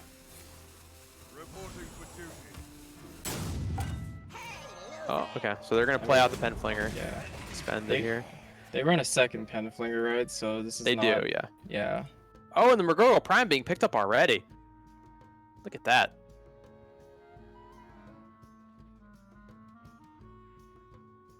Not a horrible Soul Mirror here. Not super high value, but Paladin's pretty low on cards. Yeah, and also Paladin doesn't really have much burst aside from Pen Flinger, but Pen Flinger is... It's like a... Slow burst. Yeah. Just very slow way to kill someone. So I would just drop this Maguro Prime. Yeah, I like the Maguro Prime here.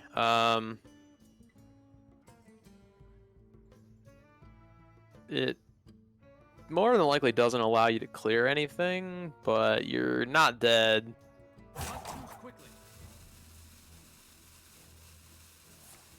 Yeah, the Soul Mirror comes out. I like that too. I mean, this play is pretty safe as well. Clear up the Pen Flinger. Draws you a card.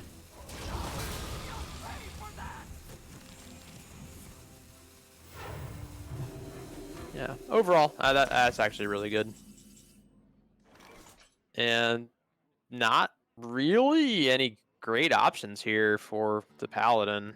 First day of class doesn't really help you here. Or first day of school. I mean, there's not a whole lot of one-cost minions that are really going to get you there. Oh, drawing. Drawing is good. That helps. Goldshire Footman. Lady Leadrin not going to do it. Lady Leadrin's probably not that great right now. No, they haven't played. They've only played a couple of Libram of Hopes, and then the I'm sorry, not Hope. They played the Wisdom. They played one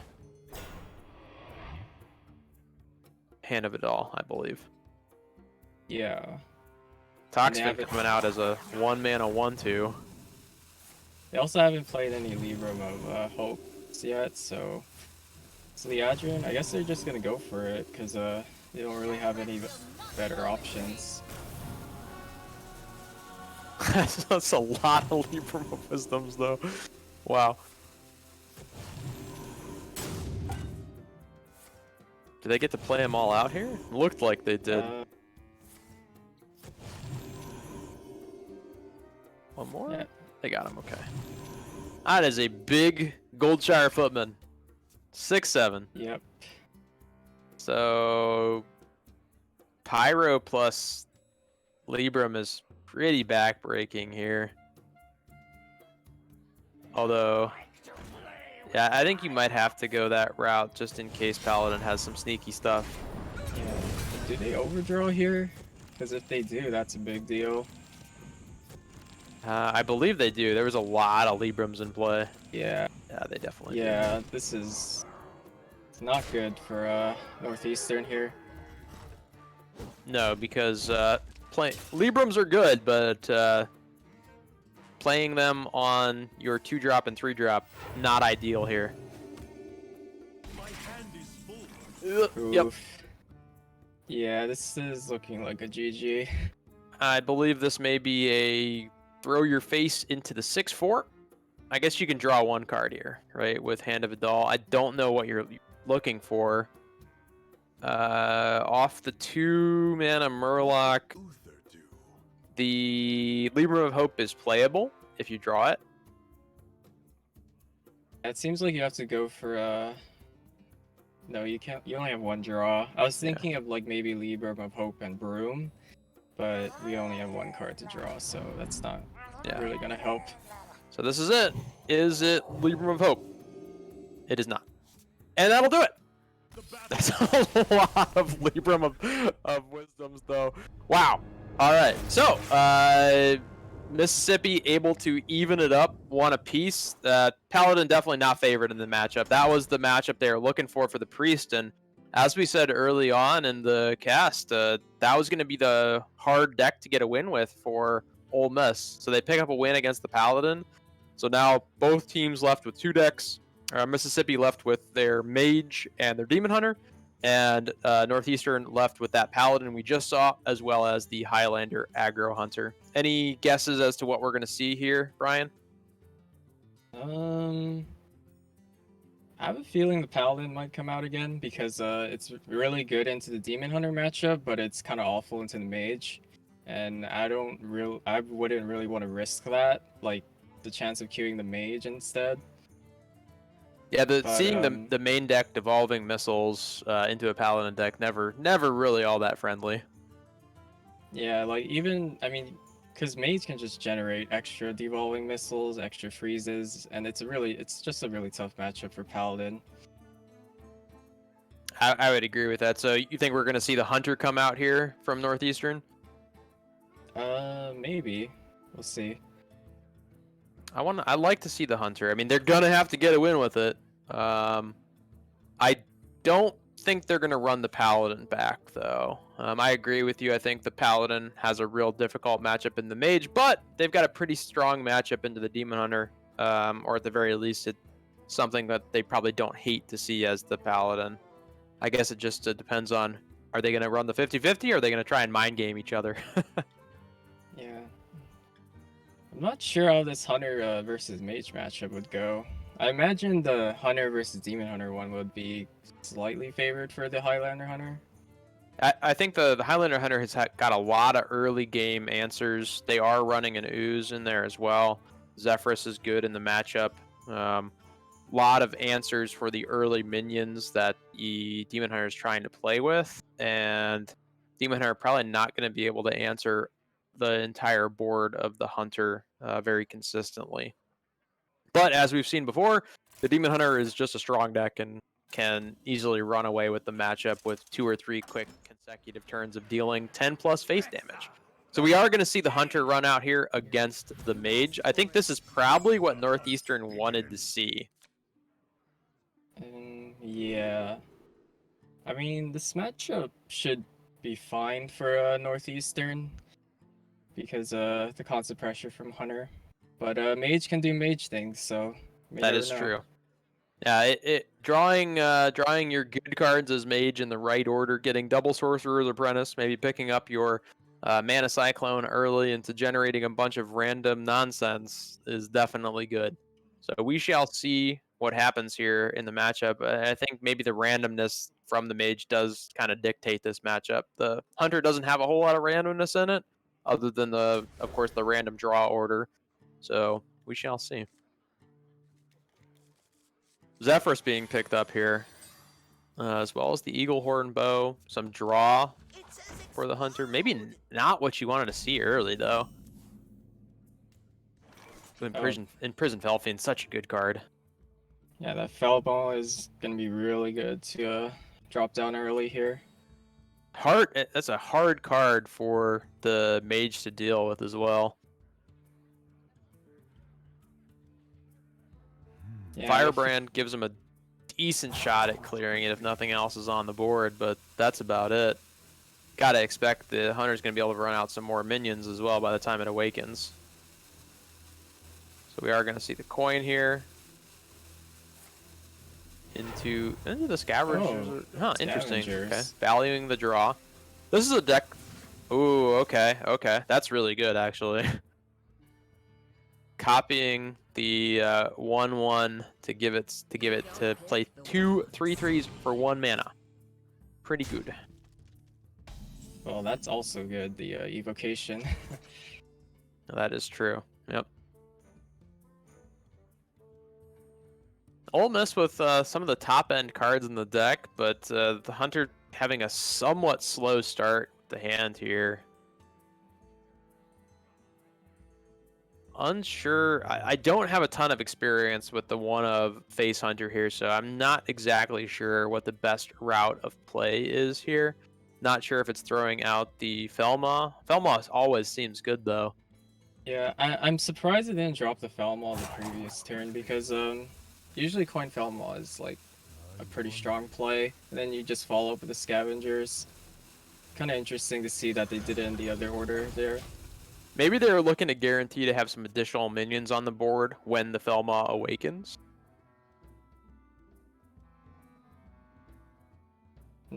But you want this Felmaw to go face, I would imagine. You fight me. That is true, you definitely do.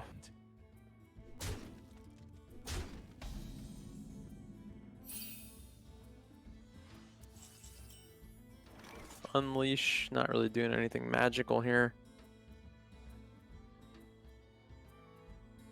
So, off the top of my head, don't really see a whole lot of fantastic options here. You got the Wolpringer, which will duplicate itself. You can throw out Zephyrus for a backstab, clear off the 2/2, or you can just go Eaglehorn Bow, start clearing some stuff off, and that's what they're going to do.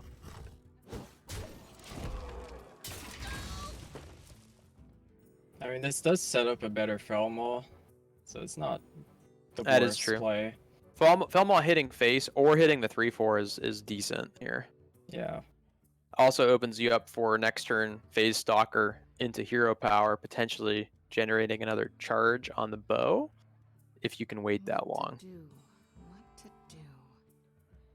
They're running Freezing Trap, Pressure Plate, and Snakes.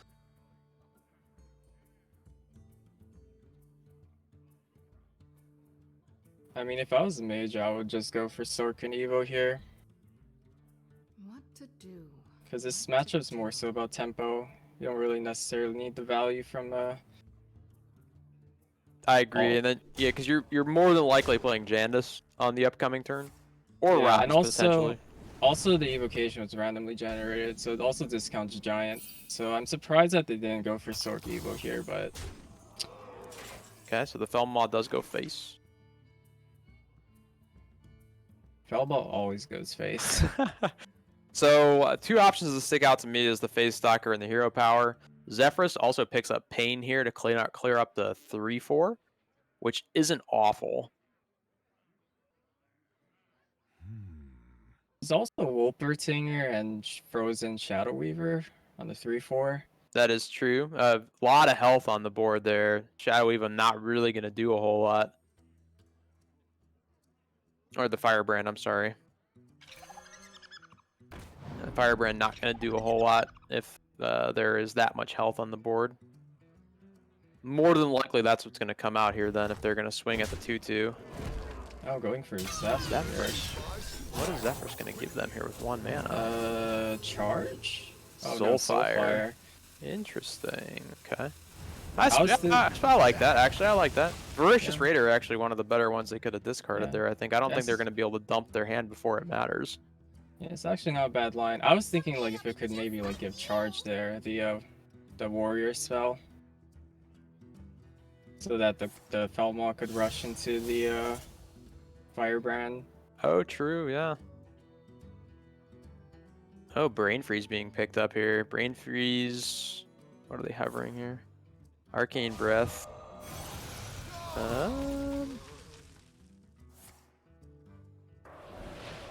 Oh, wow. Really good evocation there.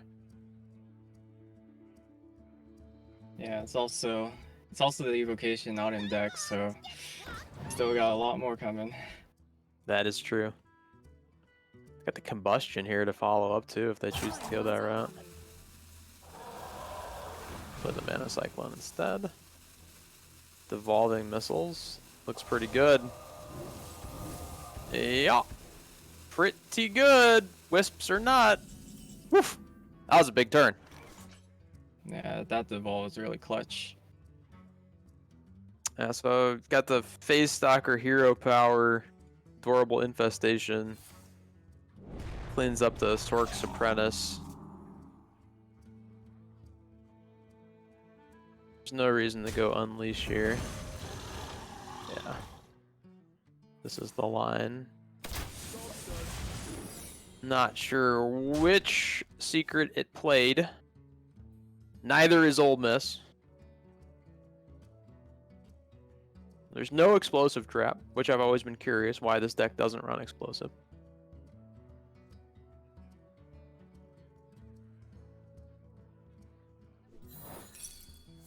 Okay, so it's freezing. Oof, not really what you want to see if you're the hunter there. Oh, this is... This is too good. Yeah, this turn. Lab partner. Dang.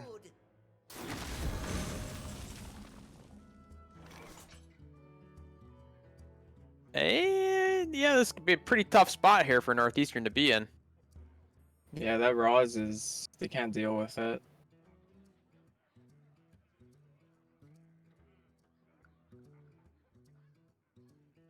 Yeah, I don't see a answer at all here. You just drop his... Can't really drop a whole lot of power either because the Roz is just going to kill it. Got the Frozen Shadow Weaver, but ping deals with that. Is this just a hero power pass, or it might just be a concede here? Yeah. I think on ladder you concede this. In tournament you don't, but yeah. Yeah, that's what it has to be. Force out the hero power, I guess. I don't know. Yeah. Is it cold in the shadows? That's unfortunate. Yeah, it's a really rough spot here for Northeastern. Yeah. Jandis hero power. Or you could just hero power a Pex's Blast. Pex's Blast goes face. What makes something real? I mean, we already seen the Zeph come out, so I can't imagine the Hunter being able to deal with this. No, I mean, you know they've got Unleash in the deck, but Unleash doesn't deal with everything. And it, in fact, doesn't deal with a whole lot. Okay, so Northeastern is going to concede right there. So Ole Miss picks up a win with their Mage deck, leaving them only with their Demon Hunter deck. Pretty good spot to be in if you're Ole Miss, I've got to believe. Got the Demon Hunter, 2 chances to pick up a win against Northeastern's Hunter and the Paladin here. So we know what Ole Miss is going to be running. If you're Northeastern, Brian, what do you think you run back here, the Hunter or the Paladin? I think either one is gonna do fine in this against Demon Hunter. It seems like Northeastern might be able to like reverse sweep here on the Demon Hunter. It seems like it's just gonna be all dependent on the draws. Sure, yeah. Demon Hunter draws really, really well, and the two decks draw poorly. Demon Hunter probably sneak out a win there. But Paladin going to be hard for the Demon Hunter to beat, I think, if the draw isn't perfect. Or near perfect. We're going to have a quick break here. Not on our end, but the players are going to take a quick break here before we go into game number 4, I believe. Yeah, game number 4. So my guess would be, if we're Northeastern, I suppose it depends on how confident they feel in their Highlander Hunter. Again, it's a matchup I don't have a ton of experience on going into the Demon Hunter, so I'm not sure how favored it is. On paper, it feels favored, but I wouldn't say necessarily heavily favored. Yeah, I would say the same. On paper, it seems favored for the Highlander Hunter. But I personally have not had much experience with this matchup, so not quite sure what will happen here. My initial guess would be Northeastern runs the Paladin back here. I feel like that's a better matchup for them than leaving in the Highlander Hunter to try and pick up the last win against the Demon Hunter. And, you know, it always feels bad if you're the player who's up 2-1 and you lose a game, you lose 2 games in a row. Actually, you were up 2-0. You lose 2 games in a row, and then trying to pick up that third win makes it tough. You know, your mental fortitude kind of hurts there. 3 games in a row, you can't pick up the win with the deck you need to pick the win up on. I kind of like that approach from Northeastern. So I think we'll see the Paladin here. Could be mistaken. Maybe they feel very strongly about the Demon Hunter, though. Yeah, I mean, either way, they have to pick up a win with the Highlander Hunter. So maybe they'll just queue the Paladin because the favorite matchup and then tie the series. and then just finish it off with the Highlander Hunter. Yeah, I could definitely see that being the case. This Highlander Hunter has a few interesting cards that we didn't get to see as well. So, didn't get to see any of the top end of the deck, which is pretty much just Lore Keeper Polcrit and Dino Tamer Brand.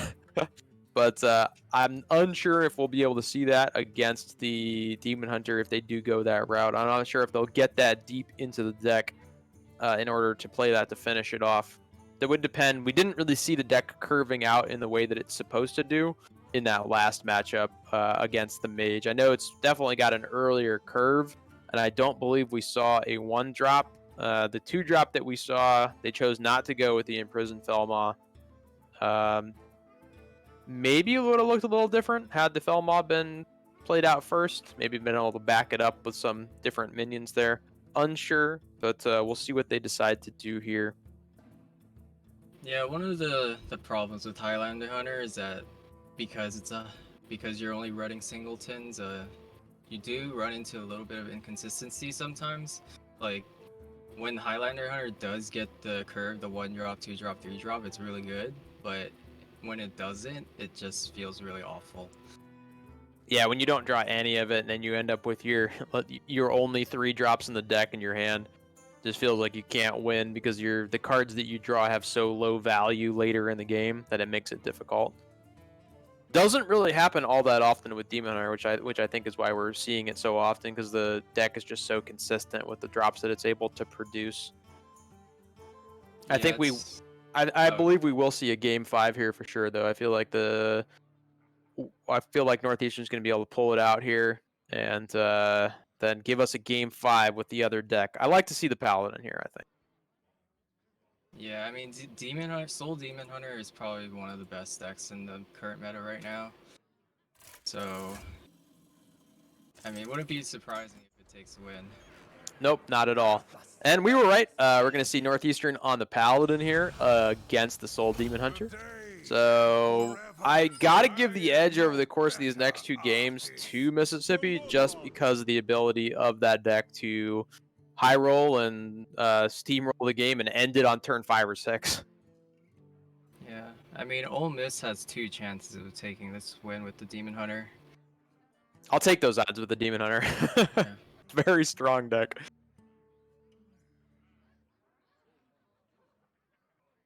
So we've seen Northeastern looking at their mulligan here. I doubt they keep any of these 3 cards. Nah, I would toss all. Mulligan hard here for Aldor Attendant. First day of school, pretty good. Probably Hand of Adals. They're going to go ahead and keep the Sahet's Pride. I mean, not a great opening hand here from them. Yeah, the 3-drop's not a bad keep. The problem is going first. You start with less cards. It might have been better just to go for a harder mulligan for a 1-drop into Hand of a Doll or something like that. Yeah, I would agree with that. I mean, Sahet's Pride is good because you're going to guaranteed get the lower cost minions out of your deck here, but it can't call a 3-drop late, but against Demon Hunter it feels late. And it's a 3-1, which just gets eaten up by the hero power. Yeah, so this slow curve is not looking very good for Northeastern. No, and Old Miss's hand is fantastic.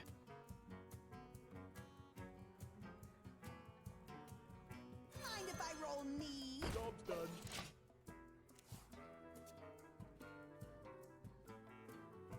Oh. The Wand Maker, Mana Feeder, Marrow Slicer. You can use the Chaos Strike. So give him the Skull of Gul'dan on 6. Could even sneak it out on 5 if they really wanted to. No, they're gonna coin out the Marrow Slicer here. I like this call. Yeah, I like this play here, Panthera. You get to play the Mana Feeder. Punch down the 2-1. Oof. That curve is looking nasty here too. Yeah. Get to play the Wand Maker next turn. You can hero power or play whatever 1-cost minion you get off of it, or 1-cost spell you get off of it. Opens up the Marrow Slicer into the Lapidary. Not going to be able to play the Skull on 6 with this curve, but I don't think you care too much. So Head's Pride is just slow here. And you got the Wand Maker into the Hero Power. Yeah, And I mean, as deep... Go ahead. I mean, they could even get the 1 mana Silence here. They could.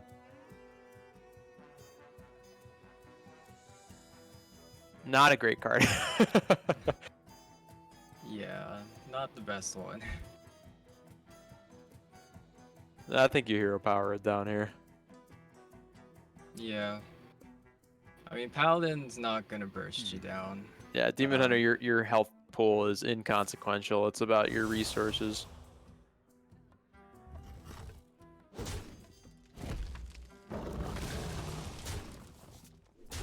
Double Broom. Double Broom probably not what they were looking for here. I mean, it's good, but it's good for later. The Aldor attendants were probably what they wanted to see.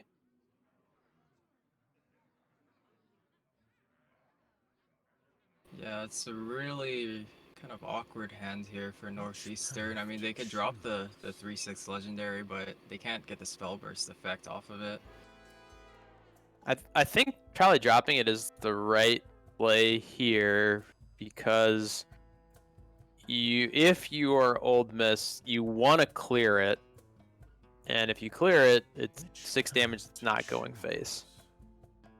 I guess the other play is Penflinger, Broom, Hand of Vidal, but that does not feel great. Yeah. It does give you the option to play your Pupil on turn 5, though. Okay, so they're going to go with the play we talked about first. Kane in hand, too. Oof. Yeah, this Marrow Slicer is probably just gonna clean up this Allura here. I have to believe that's the case. Yep. And you don't want it to randomly pull out the Libram of Hope. Oof, this hand. Yep. Not looking too good here.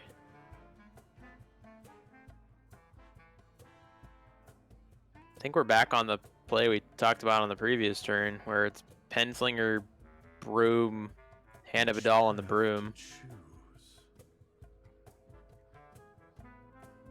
That is not great, though.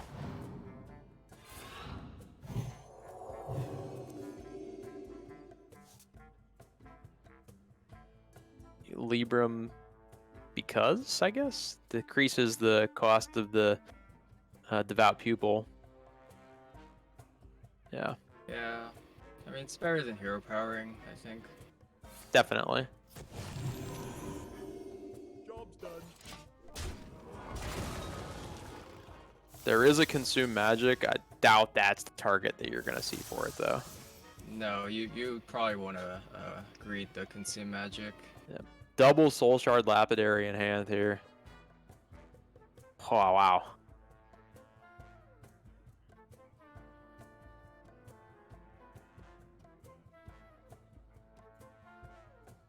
Such a beautiful sheath.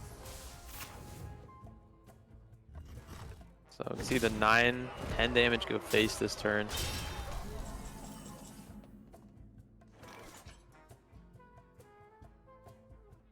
So pretty decent cleanup here for Northeastern, though. They're going to be able to sink the 4-2 into the 5-5, play the Penflinger, get out the Devout Pupil, or play the Aldor Truth Seeker. Maybe the Truth Seeker here is the right play. Kind of like the Truth Seeker here because you can hit with the Broom, Penflinger, and then play the Libram of Wisdom and get your Penflinger back. Yeah, I like that too. And then you're continuing to decrease the cost of the Pupil, which is good. Makes you have slightly swingier turns here. And also it sets up for a turn 7 Libram of Hope. That is true. They're going to need it here too, I think. So I think if you are Old Miss, you're looking at clearing this off with the Chaos Strike. It does take everything here, which isn't great, but you've got Kane in hand. You could play this slightly slower too.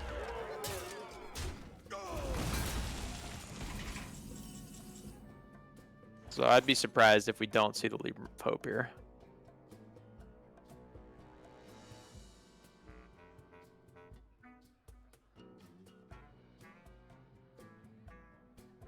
Because if we don't see it, there is definitely a possibility that Northeastern is just dead. Yeah, I mean, I guess the alternate line would be to play the Pupil, or maybe the Solid's Pride, but kind of playing That's a bit risky. too risky, yeah. Alright, there we go. So back up to 21. And if we're looking at Old Miss, curious what they're going to do here. The Skull doesn't feel great at this point. And it's always good to get the discounts going, but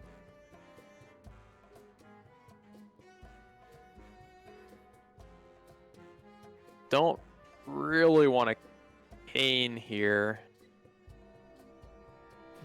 Nah. Yeah, you're just going to Skull, I think.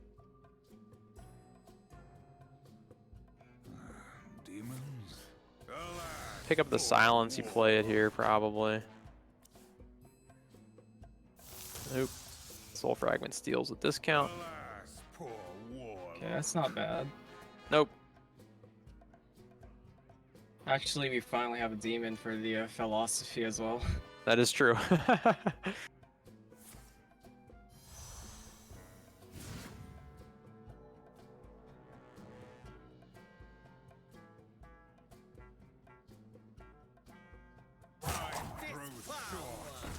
So the Mystic, take the Divine Shield off, play both of the Spirit Jailers here potentially? Yeah. Okay. So following turn is 8. It's another Libram of Hope being picked up here by the Paladin. And you can dump the Libram of Hope here, play the Devout Pupil. Should play the Penflinger too. Yeah, I mean, if they could maybe target with the Libram of Hope on the 9/9 just to discount Pupil to 0, and then set up a Broom turn with the Pupil. I think they're probably going to Broom here regardless. Yeah, I mean, because you want to clear stuff off. Yeah. You leaving 7 damage on board.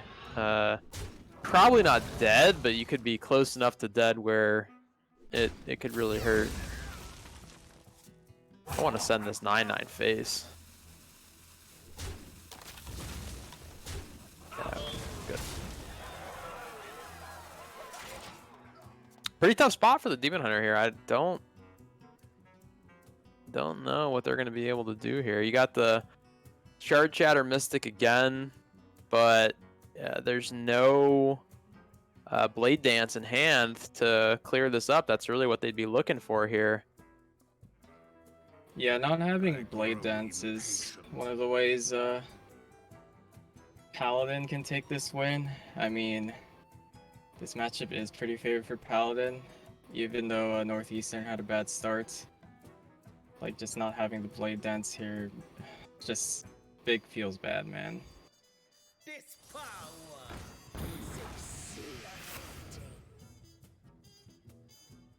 So, deals with part of both of the minions. Soul Shatter will clean up the other half of the Pupil, but 9/6 is still on the board.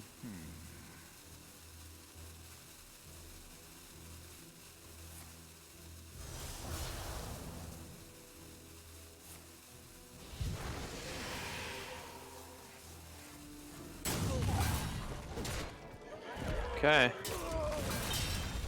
I like that play though. I think you have to clear it there. You have to hope the Paladin doesn't have the other one, or the But ability to I think do they're something dead, there. though. Yeah, I think they're dead, though. They are dead, yeah. Yeah. Penflinger!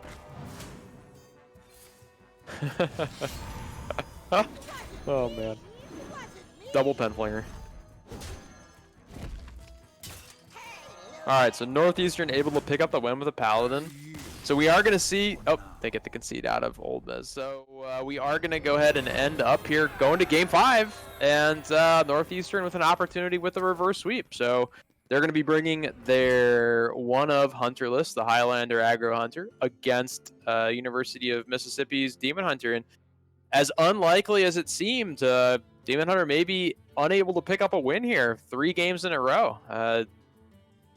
Interesting. I would have thought they would be able to pick up a win with the deck. Yeah, I mean, the Demon Hunter not having the Blade Dance there was a huge deal. So it's kind of unfortunate because the Paladin did have a really slow start. It just didn't, the Demon Hunter didn't have good follow-up. Yeah, I think if the Blade Dance comes in there, totally different game. If they pick up the Blade Dance off of the Skull, probably able to take that win there. Or at the very least would have been a much different game. So looking at Northeastern here, I gotta imagine you don't keep Lorekeeper Polcrit in your hand. Durable Infestation, pretty okay card. Cult Neophyte, pretty okay card. They do keep... Yeah, maybe I don't know this deck. I guess you keep Lorekeeper Polcrit. Play your good cards, I suppose. I guess keeping the Lorekeeper guarantees that you have Bran on 7. True. It's not bad. Yeah, like I said, I don't know the matchup well enough here to really be able to determine what is the best keep, what isn't the best keep. This Dwarven Sharpshooter gonna get answered really cleanly by the Soul Shear here, though.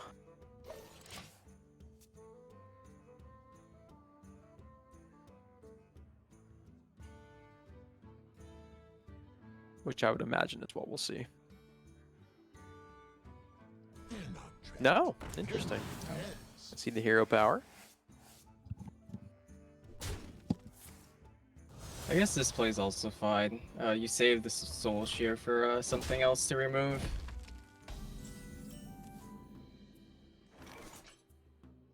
Does make sense. I guess you're not too worried about the 1/3. It can take out your minions, but if they're targeting your minions with the hero power, they're not targeting your face, I guess. Yeah, and also it takes up the whole turn if they use the hero power here, so it's not the worst for Ole Miss here if they do hero power.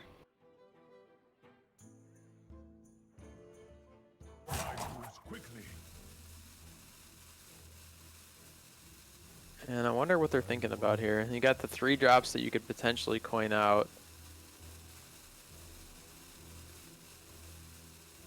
And looks like they are going to go for one of them. They're going to go for the Eaglehorn Bow. And take out... Always take out the golden one. So they kill the golden jailer here. Head face for 1.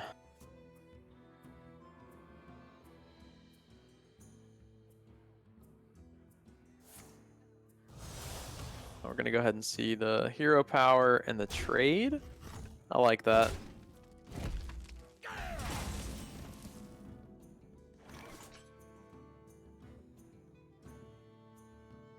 Feels good saving the Soul Shear now if they're going to play out this other 3 mana cost, because that gets answered super cleanly. And that'll be a better swing turn for Ole Miss here. Yeah, it's looking very clean for Ole Miss. They have the Soul Shear to just deal with the 4/3.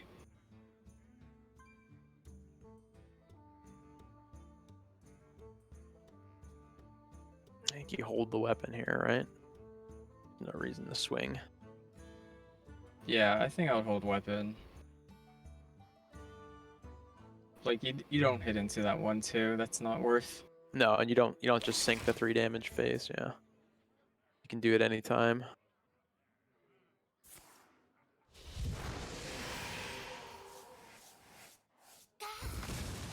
And sinking a couple more damage into the Hunter here. And I wonder, we're going to see Lore Keeper Polkrit come down here. So they'll draw Dino Tamer Brand on the next turn, which isn't a great draw for them, but the 4/5 body represents at least somewhat of a threat.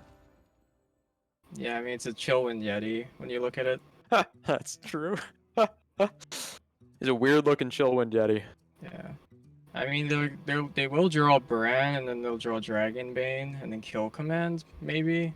Yeah, actually, Dragonbane on 6 is good. Allows them to hero power with it, so Old Miss is going to have to be set up for that, and then follow it up with Dino Tamer Brand, really powerful 7-drop. And doesn't look immediately like Old Miss will have a great answer here. They can clean up this Lore Keeper Polkrit, but it's not as clean as maybe they would like. I wonder if they're thinking of hitting and killing the 1/2 there.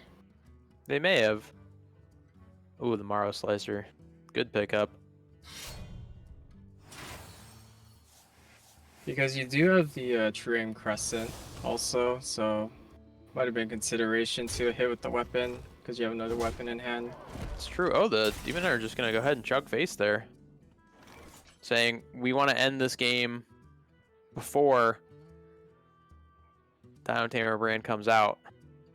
2 turns. They can do it. Yeah. I mean, they also have the Blade Dance in hand, so it makes sense to go face, it seems.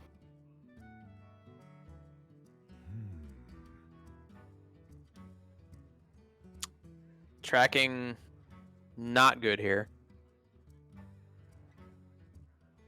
Not any real great plays here for the Hunter. Could Divine Shield your Lore Keeper Polkrit? Doesn't feel great.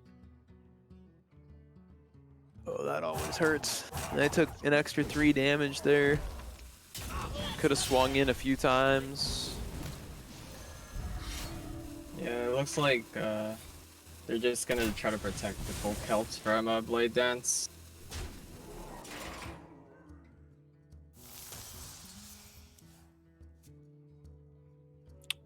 And okay, the Consume Magic and Blade Dance more than likely gonna come out here. I gotta imagine. Kind of like them if they would slam Adept here. So they have 5 mana. Onto the Lore Keeper. That feels good too. Yeah. Oh, Or they're face. chugging face with it. I mean, they do have a lot of damage. They do. You're right. So Dragonbane here.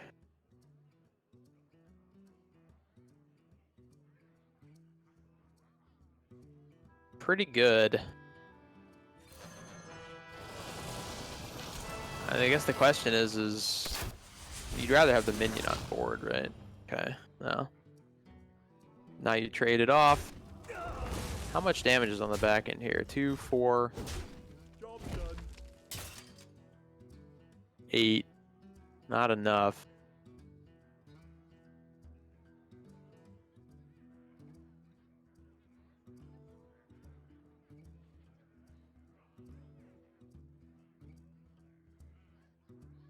If you're Old Miss here, you have to clean up the Dragonbane, right? Yeah, you can't afford to have the Dragonbane hit face again. Oh, wait. Oh. Is that lethal? They don't have the mana for it. I mean, it's lethal over 2 turns, so I guess they could set that up with Twin Slices and Blade Dance, and then follow up with maybe Adept. I grow impatient. They actually have, let's see, they've got Twin Slice, Hero Power, the Blade Dance.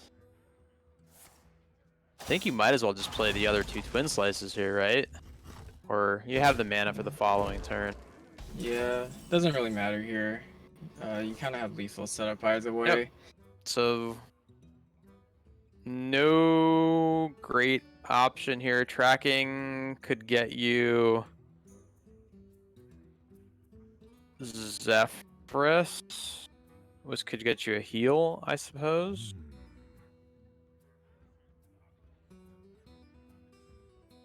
Taunt doesn't do it. There's no taunt anyway.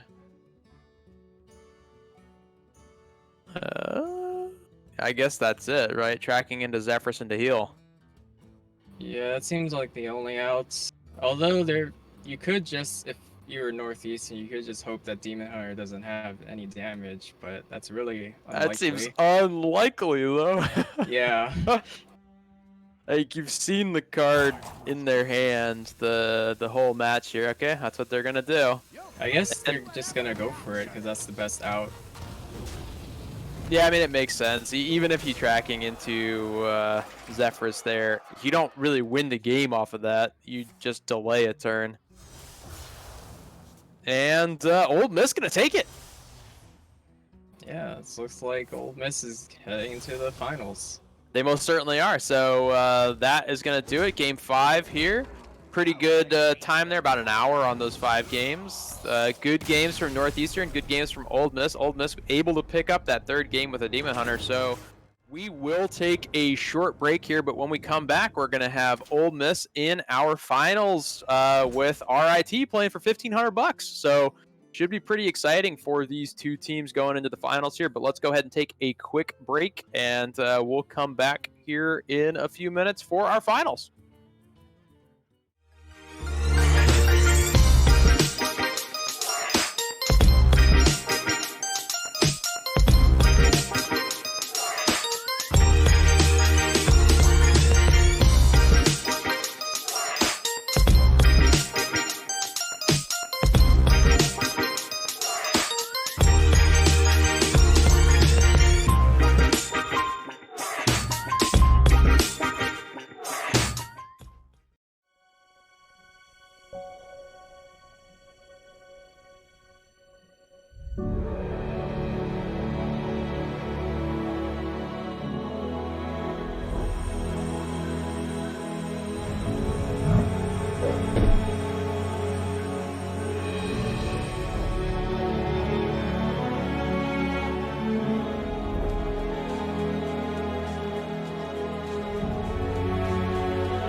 Hi, I'm Buzz. I'm a freshman studying cybersecurity, and I am a varsity Rocket League player for the University of Akron. We'll see how Akron deals. They've had a rough past 2 games. They get one gifted to them right there. Now the pinch attempt. Buzz still in the air. No way. Oh! Hello, Buzz. How about a dive bomb straight off the top of the backboard? Akron are right back in it. 3 goals.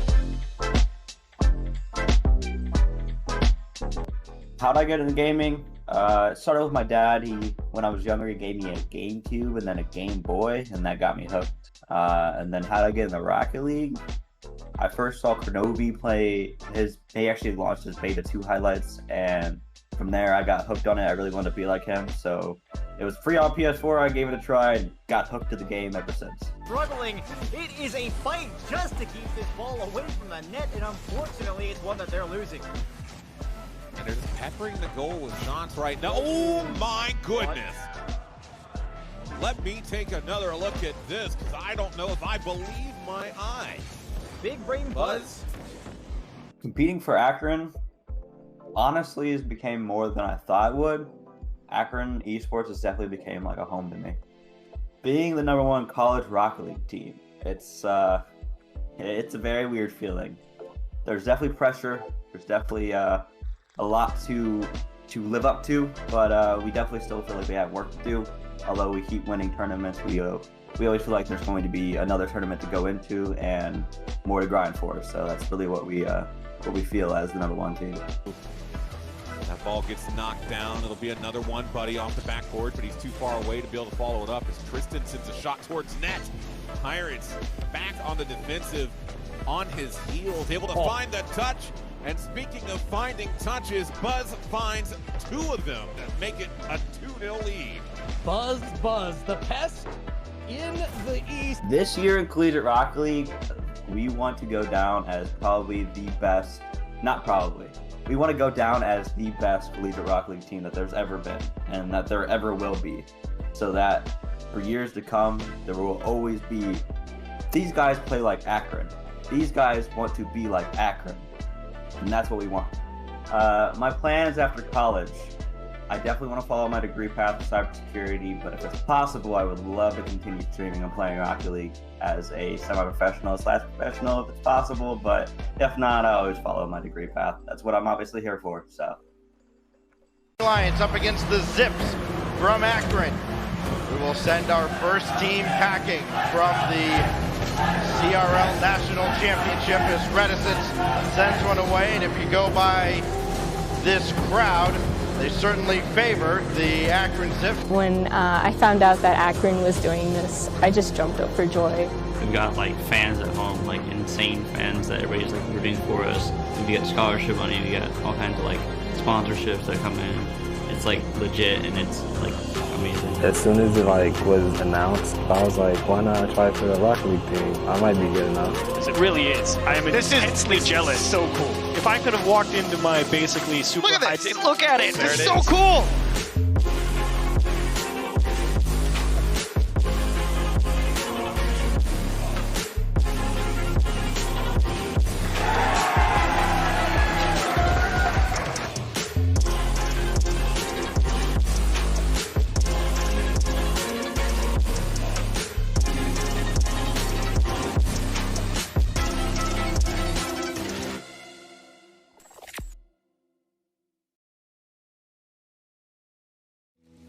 Hi, I'm Jordan. I'm in my last year studying financial management, and I'm a varsity Fortnite player for Zips Esports.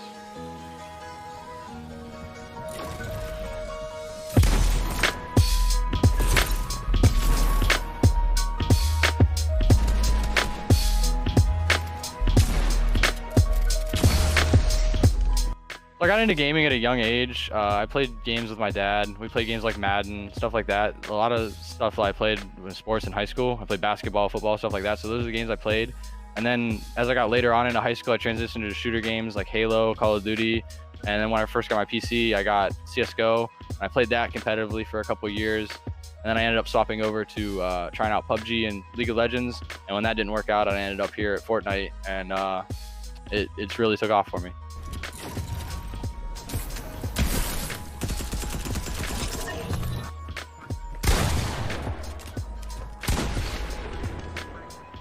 What I really enjoy about competing at Akron is having a team, some friends that I can just hang out with at the end of the day. We're all friends and outside of the game, but we all want to win. We all have the same drive to win, and we want to win as many games as we can, be the best that we possibly can. But it's really nice just having some friends that share the same interests. You know, we all game. We don't just play Fortnite, you know, but a lot of it goes back to like when I was in high school and on a sports team. It's the same kind of feel. It's awesome.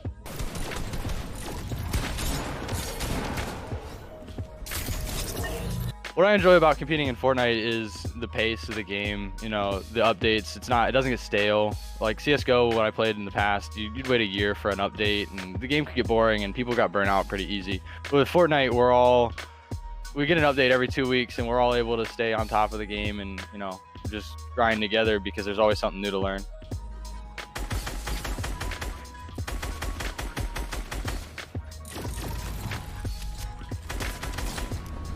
I think our goals for this year are pretty high. I think it wouldn't be unrealistic for us to think that we could be a top 5 team, or maybe even win the championship.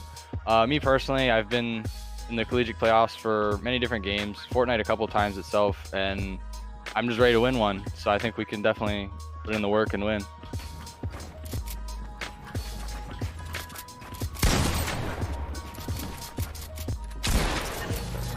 I plan on graduating in the spring with my degree in financial management, and after that I plan on to still game, compete in, you know, the Fortnite events, the Epic events. There's a chance I come back for grad school, and if I do, I would love to keep competing at the collegiate level. Other than that, I just hoping to find a job in my field, and if I can keep gaming on the side, that'd be a real big plus.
Hi, I'm Buzz. I'm a freshman studying cybersecurity, and I am a varsity Rocket League player for the University of Akron.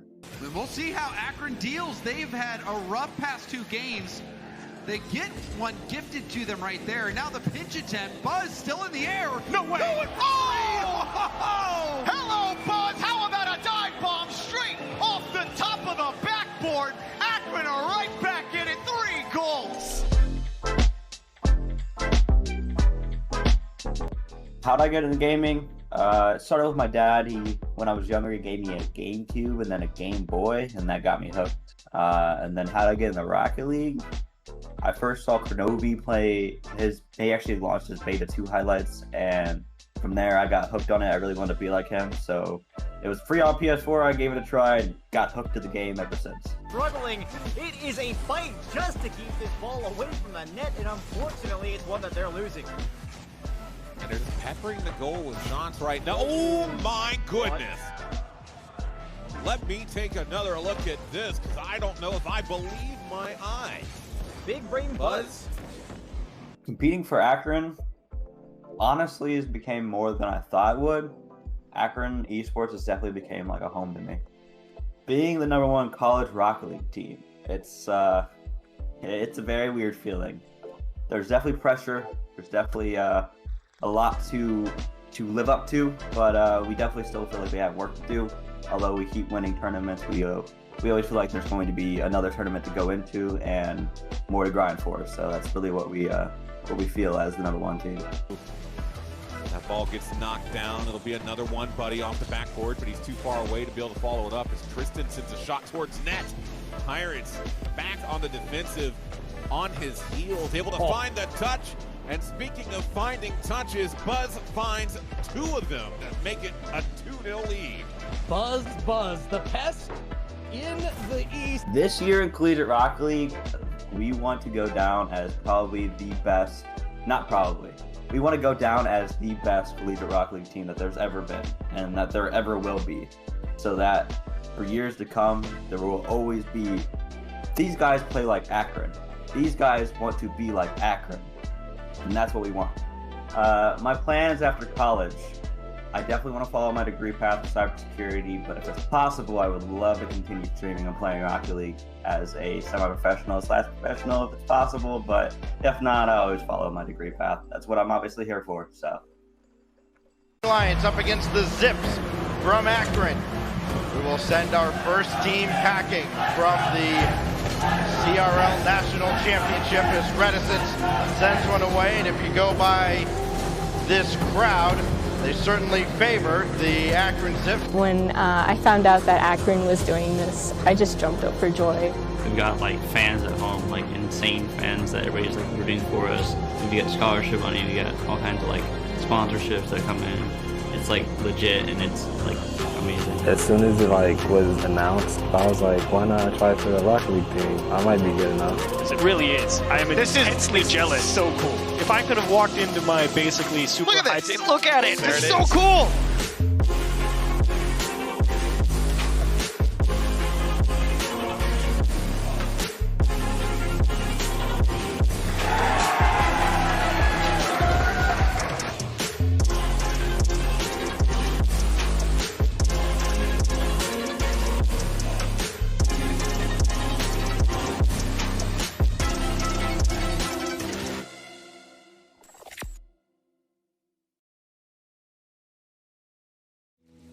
Hi, I'm Jordan. I'm in my last year studying financial management, and I'm a varsity Fortnite player for Zips Esports.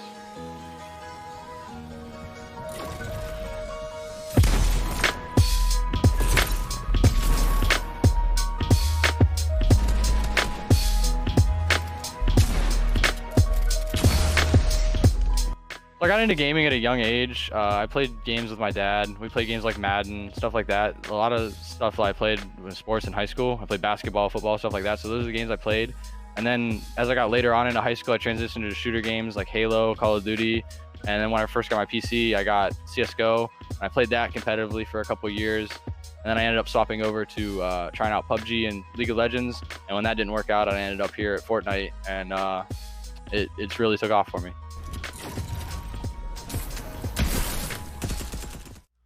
All right, hello everyone. I am joined by Matthew Benson, the co-founder of eFuse and the CEO. Matthew, welcome. How are you doing today? I'm doing great. It's a pleasure to be here. Thank you. Can you go ahead and introduce yourself for folks who maybe aren't familiar with who you are? Yeah, so my name is Matthew Benson, born and raised here in Ohio, grew up about an hour south of Columbus in a small town called Chillicothe. Went to school at Ohio University and ultimately made my way up here to Columbus to work at a venture capital firm before jumping ship to found eFuse. So did that in August 2018. And in short, eFuse is a social network for gamers to come on and be discovered. Excellent. So you got into my second question there. Can you tell us a little bit about eFuse and what does it do for folks who are coming onto the platform? Absolutely. So eFuse is all about helping connect gamers to one another and connect them to different types of opportunities. So opportunities in our mind are things like scholarships to play at university, things like tournaments, team openings, all of the above jobs. And really what we're attempting to do here is provide a single platform for any person at any level to come on, build out their portfolio, which consists of their game stats, their highlight clips, their experience, and then use that portfolio to find an opportunity that fits their needs. So for some people, that'll be a job. For others, that'll be a scholarship. For some, it may even be a team opening or a tournament. Very cool. And for users that haven't gone on the platform before, what are some ways that they're able to join the platform? Yeah, so there's a number of ways you can join. So one is to go to our website, efuse.gg. You can sign up there with your Twitch, Discord, or just with eFuse. And then the other one is you can go to our mobile app available on iOS and Android. It's eFuse, EFUSE, and download it and sign up right there as well with Twitch, Discord, and eFuse. Very cool. And I believe that we'll be seeing some links for that later in the broadcast as well. So if you're looking for the mobile app, there'll be a link for that a little bit later. And we'll be spamming it in the chat as well. What are some cool things coming down the pipeline for users in eFuse? Yeah, so we've got some really cool functionalities that'll be coming out for those of you that are interested in streaming and being a content creator. We call it creator tools that'll make your job a lot easier to create, share, and ultimately promote your content across all of your different mediums. If you're a student coming out of high school and you're looking to get recruited to colleges, we've got this really cool thing that I know that Nate's excited about here with called Pipeline. And it's really a discovery platform where you as a gamer can come on, fill out a questionnaire, and get recruited by some of the best colleges across multiple game titles. So we're really excited about that and the opportunities it'll provide for the next generation. And then we've also got some really cool tournament openings and tools that we'll be launching as well called Arena.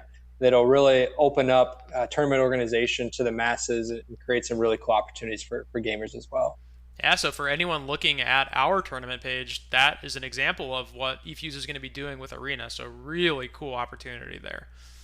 And for users that are going to be adding this as another social media platform, you mentioned some of the benefits that they might receive by using the platform, but could you go into a little bit more detail as to why users who are gamers may find this beneficial to them? Yeah, absolutely. So as a gamer, one of the things you really want to do is be able to showcase your talents, showcase your experience. So eFuse is one of, if not the only place where you can consolidate all of your different socials, all of your different stats, all of your different content in one central place to really represent you as a gamer. So one piece is it's consolidation to share who you are as a gamer externally. Second piece is we have a ton of opportunities that we already mentioned, some of which. So things like scholarships where you can get full rides to university, other things like job openings to go work for a game publisher, an events company. And then beyond that, we even have some team openings both at the semi-pro level and pro level where students and gamers are starting to be recruited, which is super interesting. Beyond the opportunities, beyond the building of your portfolio and that customization, the other really cool piece is we have some great tools, some of which we just mentioned, right, with creator tools, with pipeline, with arena creation, all of which will really empower the next generation of gamers to showcase their talents, showcase their skills, and create tremendous opportunities for the entire ecosystem. Excellent.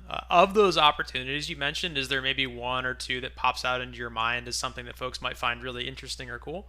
Yeah, so we're actually partnering with the Esports Awards right now, where we are going to be announcing what we're calling the For the Gamers Breakthrough Award. So essentially this award represents, it's a $10,000 grant that'll be announced actually on the Esports Awards stage here in about a month and a half, 2 months, where we will be recognizing a gamer who's on the brink of breaking through, hence the name. So whether you're in the content world, whether you're trying to break through, go pro, go play college, whatever that is, this is the grant that will help you kind of have that breakthrough moment, not only putting you on a stage in front of hundreds of thousands of people at the Esports Awards, but beyond that, give you the financing to really take the next level in your career path. So that's one really cool opportunity that I would encourage anybody who's watching the broadcast to go check out and apply for. Yeah, I would definitely second that. If you are not yet on the eFuse platform, definitely make sure that by the end of the broadcast today, you are on the platform and checking out what they have to offer. Matthew Benson, thank you again for coming on today. We appreciate it. Any last words before we exit here? No, I appreciate y'all having me, and be sure to sign up. Thank you. Thank you, Matthew. Have a good one. Thanks. Bye-bye. And we're back here with our final match of the evening. So we've got RIT in the championship round versus Ole Miss. We've got some different deck lists that we're going to see here. Brian, what do you think going in before we take a look at the deck lists? RIT or Ole Miss? I'm personally going to root for RIT because my teammate Ego Waffle is in it. So there's going to be a bit of bias for me on that. But yeah, I'm looking forward to casting these finals. Fair enough. I'll be Ole Miss cheerleader then here tonight. I do, as we talked about off stream, I do believe that we're going to see Ole Miss be slightly favored here just with the decks that are being brought. But we can go ahead and take a look at the deck lists here. Looking at RIT again, third time on stream for them over the course of the weekend, bringing the Demon Hunter here, pretty standard list for them with the Penflinger, the Devolving Missiles version of the Spell Power Mage, the Charge Enrage Warrior, which we've seen them use pretty effectively throughout the course of this event, and the Paladin list. And if I'm not mistaken, we have the bans. Yeah, we do. Ole Miss has banned the Mage out here for RIT. So we're going to see their Demon Hunter, their Warrior, and their Paladin list coming into this final matchup. Let's go ahead and take a look at Ole Miss lineup. And we're transitioning over. There we go. Okay. And we see Ole Miss having the Control Warrior, which we've seen on stream only once. The Devolving Missiles also version of the Spell Power Mage. The standard Priest list and the Demon Hunter list. And this time we do see that RIT has banned out that Control Warrior. So we've got Mage left over, Priest left over, and Demon Hunter left over for Ole Miss. What do you think, Brian, going into this matchup? I know you said you favor RIT, but looking at the deck lists, anything that stands out to you? Well, first of all, the Ole Miss has access to probably the two best decks in the meta right now, the Demon Hunter and the Mage. So RT not being able to use the Mage is already it's gonna be a struggle, like, from the get-go. I would agree with that. I think also too, looking at the lists here, I think the Priest list up against the lists on RIT side stand a pretty good chance. I think if you're Priest here, if you're running the Priest as Ole Miss, the only thing you really don't want to see is the Demon Hunter. I think you're pretty fine running it into the Warrior or the Paladin. Paladin being your choice, obviously. For RIT, I think the big problem they may have is trying to find a win on that Paladin, as we talked about off stream. Not a great matchup. We did see them able to squeeze out a win against the Demon Hunter of the previous matchup, but we'll see how that works out in anyone's favor here. So when the teams are ready to go, we'll go ahead and get into game. Kind of curious to see. I guess the only thing else to note is that when we're looking at this across the tournament so far, as Brian mentioned, we have seen that Mage and the Demon Hunter, not really paying too much attention to the variants, have been the strongest decks so far, able to pick up the most amount of wins and not really struggle against the field. So we do note that Ole Miss has access to those two decks as well as the Priest. Priest we have seen do fairly well as well. I do not believe the Priest has struggled to get a win against the field. Has maybe struggled individually against some of these matchups. Anything, Brian, that you might point to that would lead one of these teams to pick opening with one deck over another? I would probably, if I was RT, I would probably not queue the Paladin first, because I feel like you need as many chances with the Paladin to take a win. Like, I think this match will just come down to whether or not the Paladin can take a win. So you're probably expecting to see either the Demon Hunter or the Warrior out of RIT. Yeah. How about for Ole Miss? What do you think they're going to queue up here first? I would expect either the Priest or the Demon Hunter. Sure. I mean, the Demon Hunter always good. Demon Hunter against the field here, I think feels pretty good. As does the Mage. Mage always feeling good against most of these decks here. Honestly, I think University of Mississippi might just kind of take the 33% here and roll the dice. Don't really know if there's a whole lot of strategy involved behind what they're going to pick first here. We always go back and forth with that at the teams at Akron is, do you utilize the strategy? Do you not utilize the strategy? Do you just randomly pick the deck? What do you think, Brian? Any strategy, anything that's a benefit to the teams going into these matchups?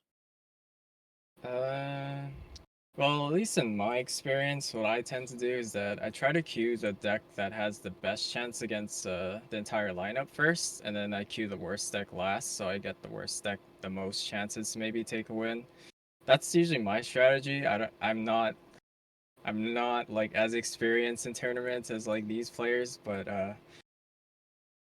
that's what I do, and I don't know, maybe they do the same, maybe they don't.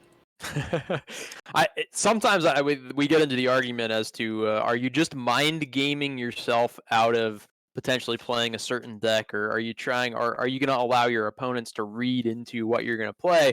I'm not sure if I really buy into that train of thinking. I think there are certain aspects, like you mentioned, where thinking about giving a certain deck the most opportunities to win, and then maybe queuing up decks that you feel like can get wins against the field, can work in your favor. I definitely don't think that just, throwing caution to the wind and rolling the dice every single time is the way to go, but we'll see what happens here. I don't know if we'll be able to tell if that's the case. Getting into game one here, we do see that RIT is on the Warrior and Ole Miss on the Demon Hunter here, opening up with a pretty good curve for the Demon Hunter. Warrior also not too bad. Warmaul Challenger in hand, Bomb Wrangler in hand.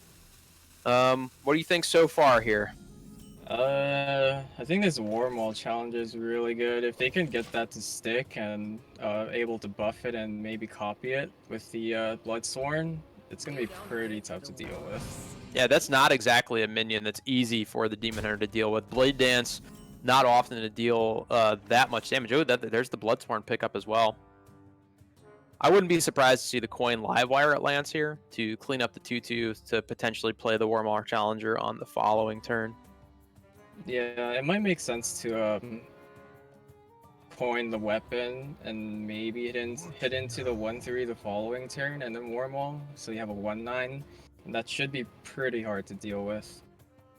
Yeah, the Demon Hunter having to expend 9 damage on a 1-9 would feel pretty bad on their end. And I like this play by RIT here. I think this is a heads-up play, going to generate some lackeys as well. The Rush Lackey, always a good one. I think most of the lackeys here are pretty good against the Demon Hunter. Maybe the only one you really don't want to see all the time is the Dragon one. Don't necessarily need a ton of value in this matchup. You're more looking for things that can help you battle back on the board. And jumping back over here to Old Miz, not a good turn out of them. Hero Power Go is not what you're looking to do on 3. Yeah, and then now RT is going to be able to slam this Warmaul, which is probably not going to be able to be dealt with here. No. Yep, and they're going to take the line of play that you mentioned. I like it. Old Miss going to have a follow-up with the Marrow Slicer. There's no circumstance where they take the Marrow Slicer and run it into the 1-9, is there? I mean, it does make the copy worse, the buffing and the copying with the Bloodsworn, so it is a consideration. If I'm the Demon Hunter, that feels really bad, though. But they are going to get punished here. I mean, I guess the best line would probably be just to go face here. Yeah. Although Shield of Honor into copy, pretty strong. Yeah, but yeah, this is just really tough for Demon Hunter to deal with. At this point, I think if you're Demon Hunter, you're on the play where you have to kill them before the 4-9s kill you. Yeah. And it's certainly possible. But Yeah. it's unlikely that you're killing the 4-9s with the Divine Shield here. Yeah, I suppose Old Miss was just hoping that they didn't have exactly the Shield of Honor and the Bloodsworn. Yes. Okay, so Pawn Nigger. Now the question here is do they hold the weapon to potentially clear with the Blade Dance on the following turn? I think you have to. And they do, okay. So RIT does have the opportunity to make this significantly worse with the Bomb Wrangler and the Goblin Lackey, as well as the Draconic Lackey. I think that that's going to be the route that they go. It's very clear what Old Miss is trying to set up to do here. Yeah, going wide with the Wrangler and Lackeys is not a bad option. It makes Blade Dance a lot worse. Crimson Hothead, not terrible. So we're probably going to see the rush onto the 2-2. And then one of the 4-9s is going to take out the 3-2. And let RNGesus take the wheel and see what happens.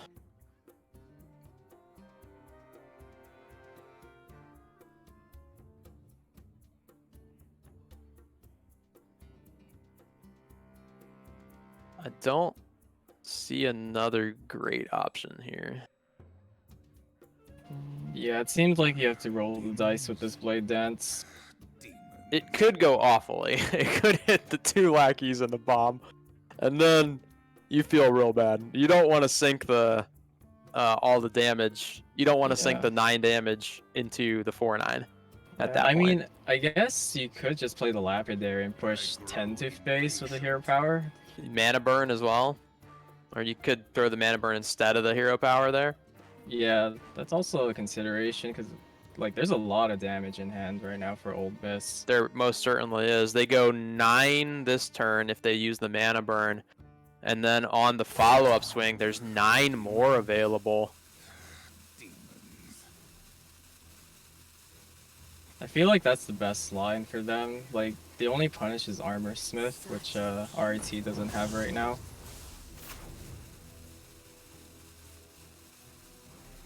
I wonder if maybe the...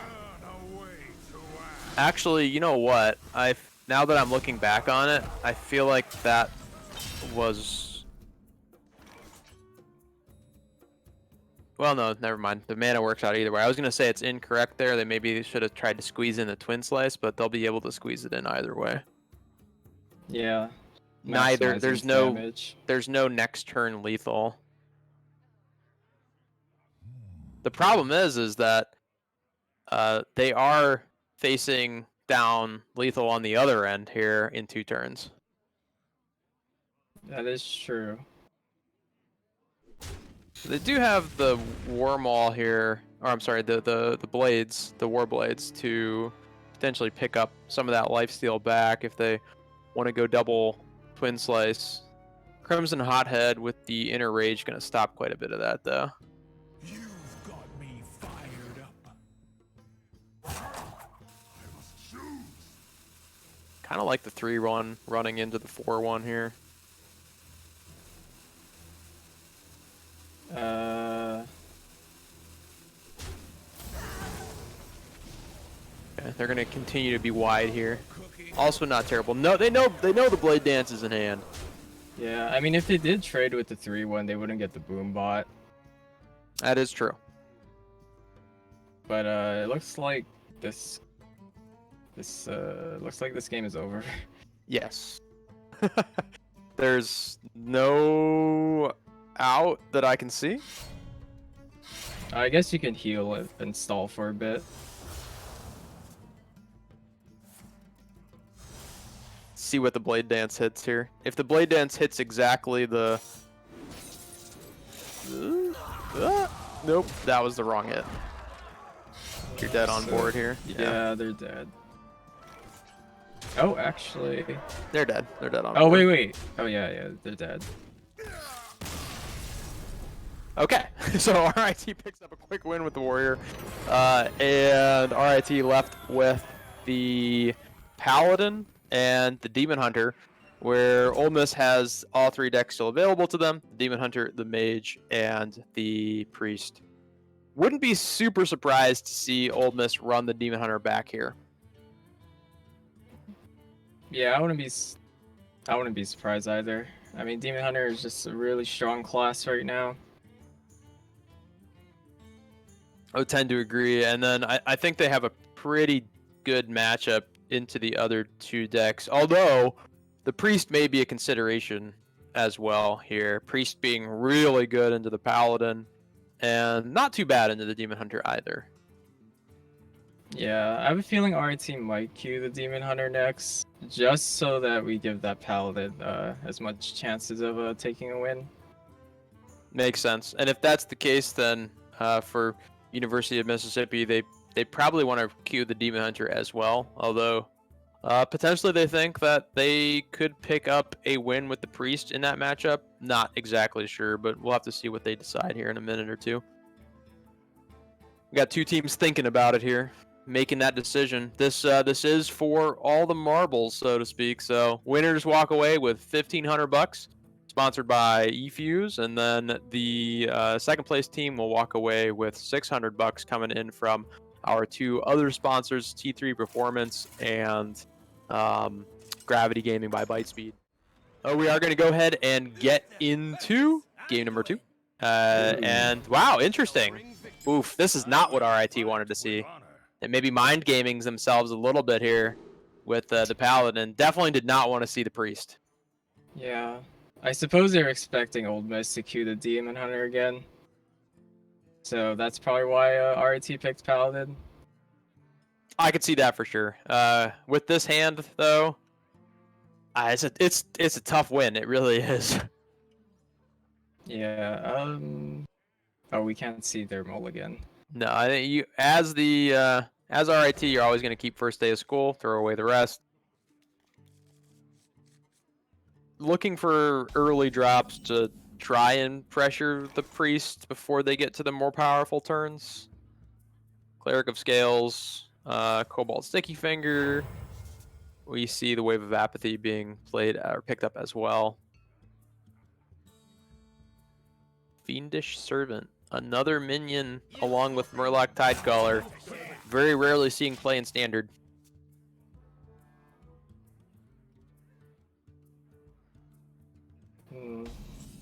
Very awkward hand for Old Biss, having those Cleric of Scales with no dragon. Yes. Yeah, don't really want to play it as a vanilla statted minion. Yeah, you don't. It's just it would be a worse Wisp, basically. Still pretty bad here. How many dragons are in the list? Let me take a quick look here. So, Draconic Studies, one of, generate one. And Spellkins, Murazon, that's really it. There's not too many in the deck. I mean, I guess Wadmaker could generate extra Draconic Studies. That's true. Yeah. And another one. I mean, they got a triple. They got a triple, yeah. Where's the golden minion? This is really unfortunate for RIT. Yeah. I mean, this is exactly what RIT needs here, is just for the priest to just not draw well. Correct, yeah. It's not over by any stretch of the imagination. Paladin has not necessarily drawn well either. They've just been able to put some of the early minions on the board, but no discounts so far on the Librams. No spells have been cast to discount the Devout Pupil either. We are going to just see them continue to chug away here, though.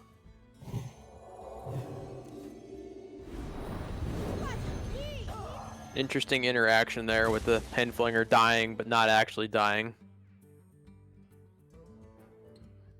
Going down to 0 health, but being in hand. Yeah, I always found that interaction to be really interesting. Would like to see RIT swing the weapon here as well, recognizing that Cobalt Sticky Fingers could be in hand.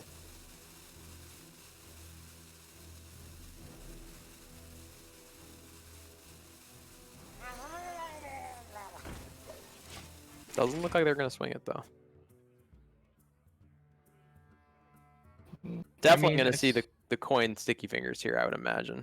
Yeah, I mean, even if they coin Sticky Finger, it's not that terrible for RIT, just simply because they're going to still take 3 or 4 damage. That is true. And they're going to...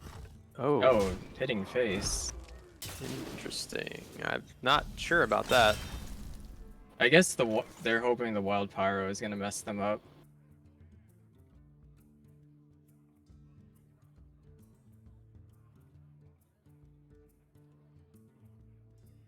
Nine damage showing on the board here for the Paladin. You don't see this out of the Priest too often, where it just bricks so hard. There's so much early game that very unlikely for this really to be the case, but it's what's happened so far. Yeah, kind of reminds me of the old Rogue days, where Rogue would just draw like preps and coins and Shadow Steps. Yep. And nothing to play them on, so... Oof. There's the dragon being picked up finally, but I don't know if it's too little too late here.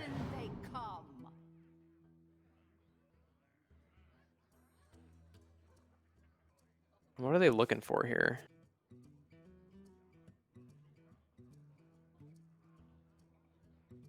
Pick up another Wave of Apathy. Death.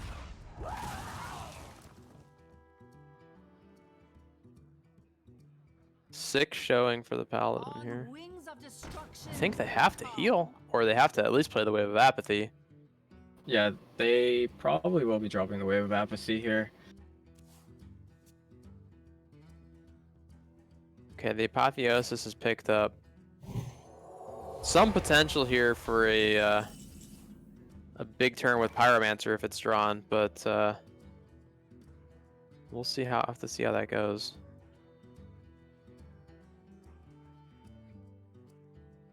Paladin can come down with 2 Sahet's Prides here. Doesn't feel too bad. Yeah. I mean, it's not terrible. Because Ole Miss used the coin earlier, they're 1 turn off of Soul Mirror. Yes, yep.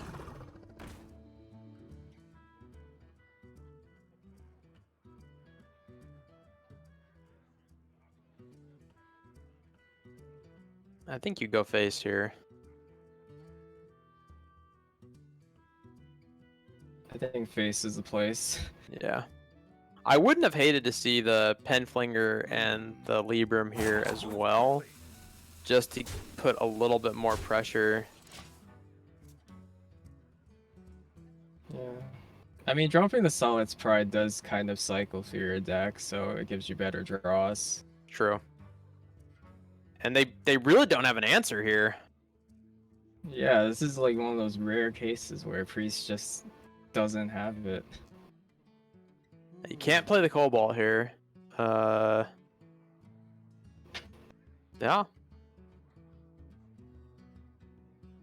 I guess you go for... You're going to have to play the Wave of Apathy.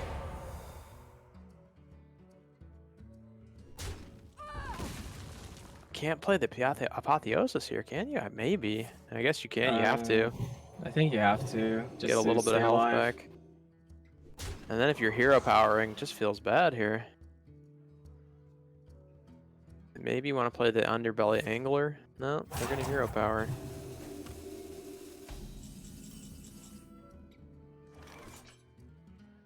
Four damage showing. No way to generate 6 here. Yeah, but they can deal with that.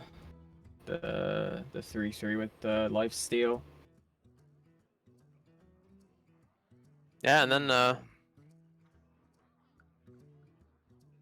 almost not going to be left with a whole lot. It's just a Soul Mirror. So RIT, if they're able to play around Soul Mirror here, which I don't know if they really can. I don't see a good way they can play around Soul Mirror. Okay. Headflinger are going to be picked back up here. Oh, the missiles is actually pretty good pickup here. Yeah, that's a really good one drop. I believe that just ends it on the next turn as well. Soul Mirror. Yeah. Well, is there any other out here? I think they have to play Soul Mirror. And they don't know it, but the game will be... Actually, they do know it. They know the game will be over on the following turn, assuming the Paladin has a playable spell in hand. Because they know Penflinger is in hand, and they know that the missiles are going to go face.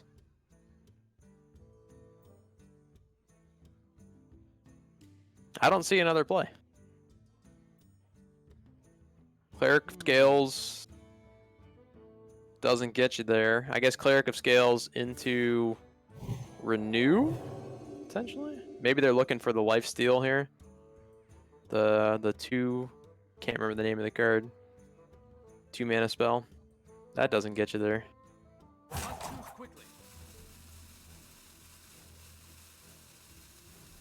So I believe they played both Wave of Apathies. It's got to be Renew into the... There's a couple of things that help here. That's not it.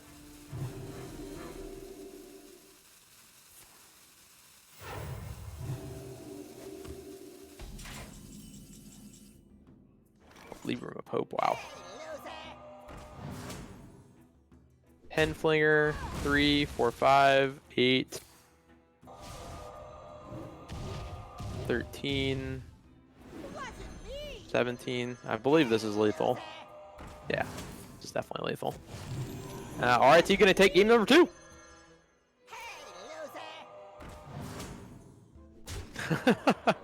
And as the priest, that's definitely what you want to see, but you know, didn't draw correctly there, unfortunately. So we are left with a 2-0 lead for RIT. Wow, pretty quick there. RIT left with just their Demon Hunter deck. I don't think they expected to pick up the win with the Paladin there, but they got it. Left with the Demon Hunter, trying to get 3 wins across the field. I gotta believe that they're going to be able to pick up one of these wins here. They get to play against the Mage deck, the Priest deck, and the Demon Hunter deck from Ole Miss. RIT in a very commanding spot here, so curious to see what Ole Miss is going to queue up. I believe we have lost Brian, maybe a disconnect, so we'll see if we can get him back here, but I will be going it alone for the time being, but I would expect to see either the Demon Hunter come out here from Ole Miss or potentially the Mage trying to high roll this first matchup, or maybe just running the Priest back. There's no way you draw that badly 2 games in a row. All right, so we're going to see the Demon Hunter mirror here. So who can draw better is what this is going to come down to. I believe these lists are identical. Let's take a quick look going down. Oh, nope. RIT is running the Pen Flinger, and Ole Miss is running the Horde Pillager. Other than that, the lists are identical. So fairly similar, not too impactful here. We do note that RIT has a better early game curve for sure. So going Spirit Jailer into the Wand Maker, into the Warblades, pretty good here. And yeah, the Ole Miss just gonna hero power, not drawing fantastically here. Wand Maker picked up. Oh, and the Marrow Slicer as well, if they choose to go with that. The Demonic Companion, good pickup. Unfortunate here for Ole Miss, they just picked up both of these Blade Dances early on. Not really great use for them. The Soul Shattered, not going to do anything as there's no souls in the deck to shatter. Unfortunate. I'm not sure. Maybe you probably slam the War Blades here, trade off. Doesn't feel great. But this deck is not this matchup is not always decided within the first turn or two here.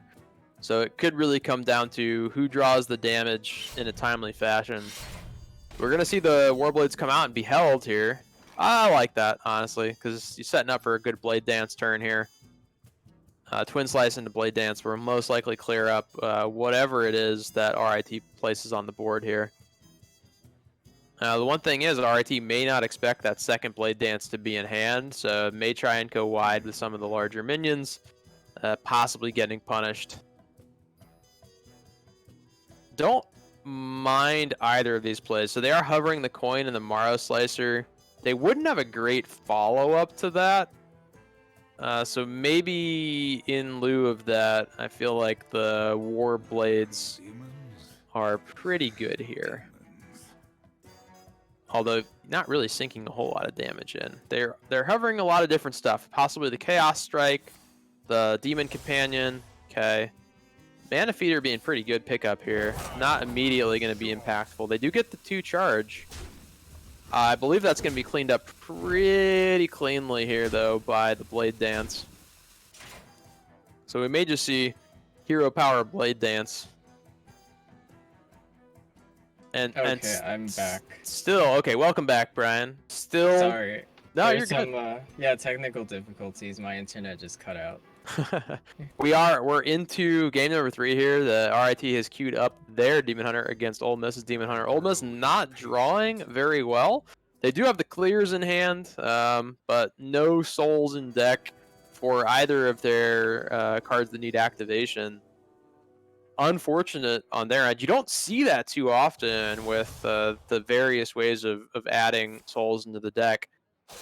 Most of the versions running 6 copies of cards that can do it. So we do see them clear up the minions here. And now RIT going to be on 4 mana. Potentially just see the Marrow Slicer being played out here. Curious to see if they hold it here or if they decide to chuck it face.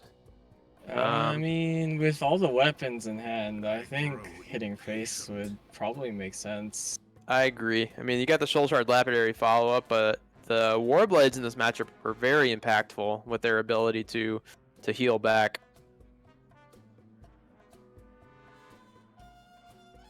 Yeah, the Marrow Slicer, I think, is the play, though. Demons. Yeah. And Ole Miss right now would love to see some soul shuffling shenanigans here for them.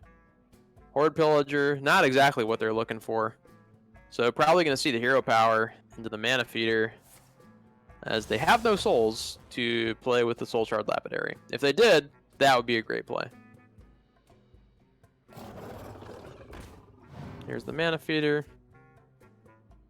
Skull's Gul'dan, not the pickup there. That is not the best to draw right now.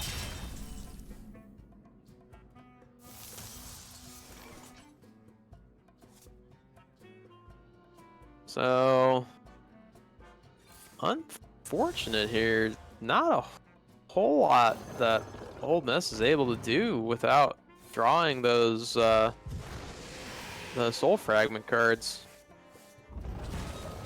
Just gonna keep going face here, and why not? Still, it's unfortunate on the side of Ole Miss. You really don't see that too often with.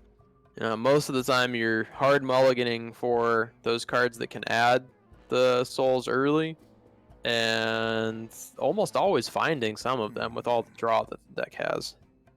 But not right now. We actually haven't seen this happen in as many games as we've seen Demon Hunter played this weekend. We've not seen it. Going face with the Adept. Interesting. They're going to get punished here too. Yeah, classic adepting. That's unfortunate.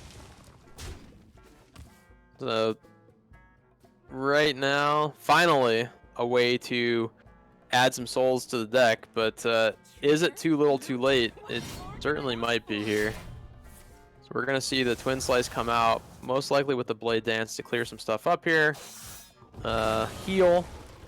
Not in a terrible spot here, I suppose, but it certainly could be better.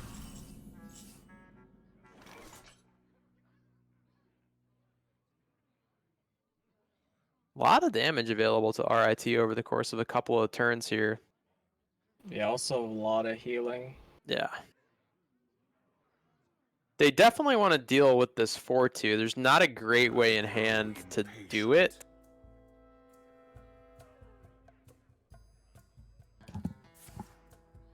Curious what the play is here. So it looks like they're going to Warblades and play the Lapidary into just chugging face for 7. Going back up to 22. Yeah, you want to hit face as much as you can with the Soul Demon Hunter. So finally we're going to see some souls shuffled into the deck here.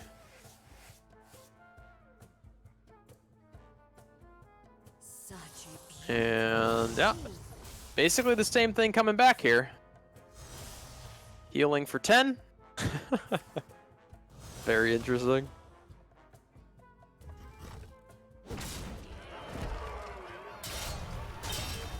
On the follow-up turn, we do see the Charge Shatter Mystic into the Skull of Gul'dan being available for Ole Miss.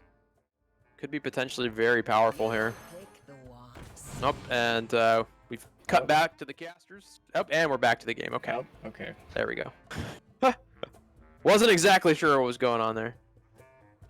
We do see a fairly large turn. I wouldn't be surprised to see the mana burn thrown out here by RIT though.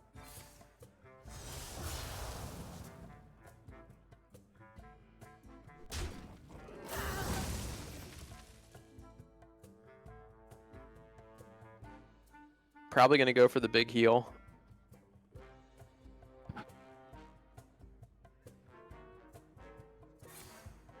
I wonder if they kill off a minion here.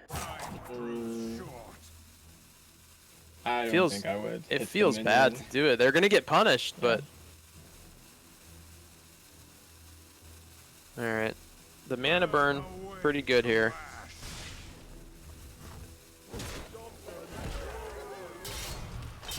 So, Shard Shatter, Mystic, and Karn feel pretty good here.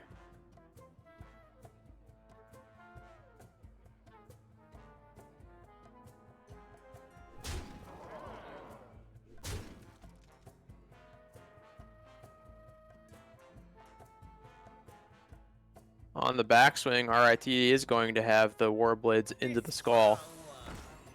Immediately looks like that may be the play. Karn coming down here. So, let's see. Gonna be able to heal for 7 if they choose to do it. Could just play the skull. I wonder if they feel like they need to heal here instead of risking the skull. They're gonna risk the skull here. Charge Shatter missed a great pickup. Blade Dance also amazing. Oh my gosh, that was huge. Yeah, that was as good as it can get. Marrow Slicer also being discounted too. Yeah, so now it's a matter of whether or not Ole Miss can skull and get lethal. Can they draw? Oh my gosh, look at that. Which one do you play? Which one's the lucky one? Okay, draw the one on the right. Not exactly what they're looking for. Ooh. Oh, okay. I think you go for it, right? Yeah. Yeah, you definitely do. You never pass up on that. Fill in the board. It's a great hit for them, honestly. You have to play it here, right? You have to play it. Yeah. Yeah. Okay. Okay. So, no lethal on the side of RIT. They are going to be able to heal for a pretty significant chunk here.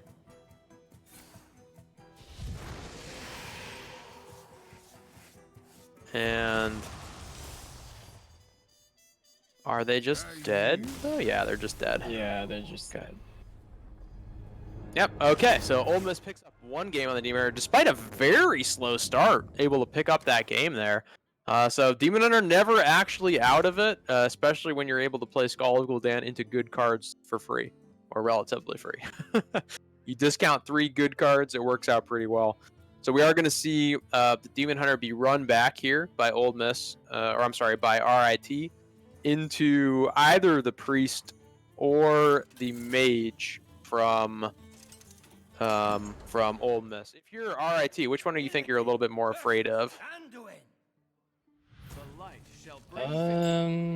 I would be more afraid of the Mage because it has more explosive potential. Like something like an early Shinvala Sork turn would be really scary. But both of these matchups are pretty good for the Demon Hunter. I would agree. They should be able to pick up one of these if you just kind of playing it out normally. We'll see if Ole Miss can high roll 2 games in a row here.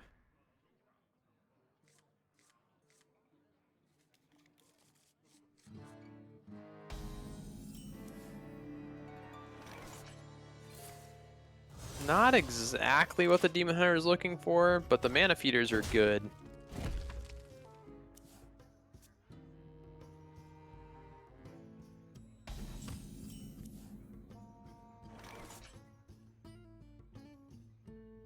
I don't think you just play it as a 2/3. I think you value the draw as the Demon Hunter. I mean, it does curve out pretty well, but it's worth considering. That is true.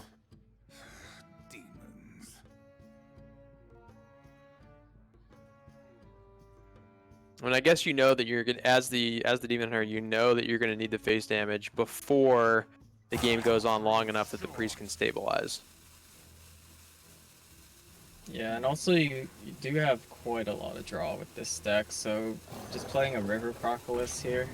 It's an odd-looking worst. River Croc, but gets the job done.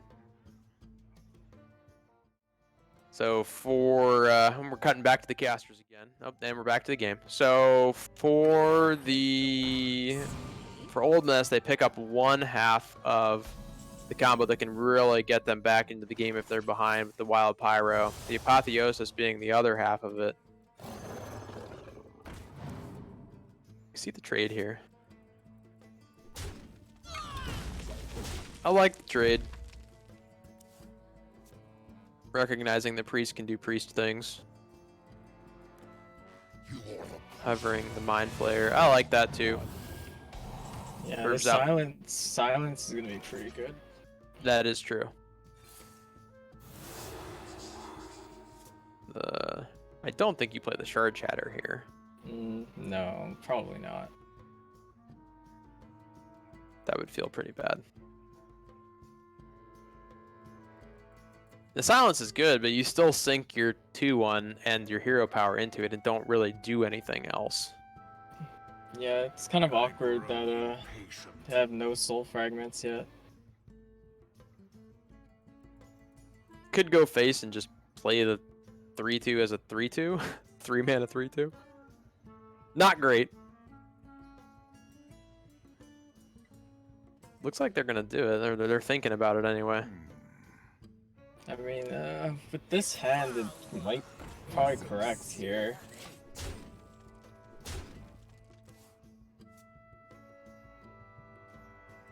Double Pyro here.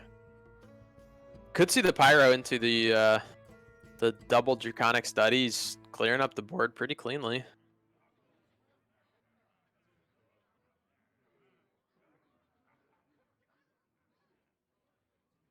I must consider.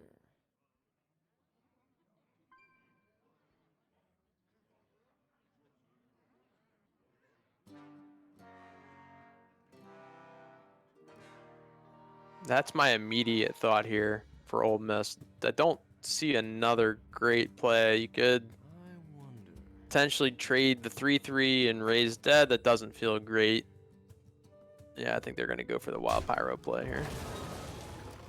Yeah, I mean, there's also the option to maybe greet the clear, but against Demon Hunter, that's pretty risky. Yeah, you want to prevent the minion face damage if you can. So let's see what they get off Draconic Studies. First one, Murazond. Murazond. He's dead. Okay. Okay, they're going to hold the Draconic Studies. I like that. You don't necessarily need it right away. The Lapidary has a 5/5. That's a feels bad. Such a beautiful sheen. It's going to get deathed, I've got to believe. Yeah. Probably gonna be Mind Flared and then death. Yeah, I would agree with you there. Yep. Got the Gravebound, but... Or the Gravebound. Now picked up the Marrow Slicer. Still no souls. So 2 games in a row we've seen this. Last game we saw out of Old Miss, and they were still able to come back, but against Priest is not really where you want that happening. With the discount on the Gravebound is really nice. Yeah. I mean, this would be a actually perfect time to skull with no soul fragments. True. Yep, because you're going to get the discounts 100% of the time. Oh, but Murazond oh! Does it get the discounts? No, because it's not outcasted. Okay. Or it shouldn't be. Yeah, it doesn't. The Apotheosis is big here. Big pickup. No. That's a huge one, too. Yeah, it is. Now, RIT does have an absolute ton of damage in hand.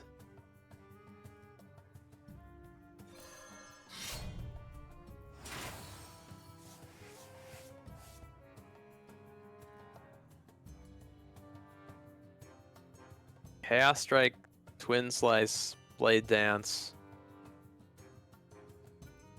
Clears the first end of the body, left with a 5/5.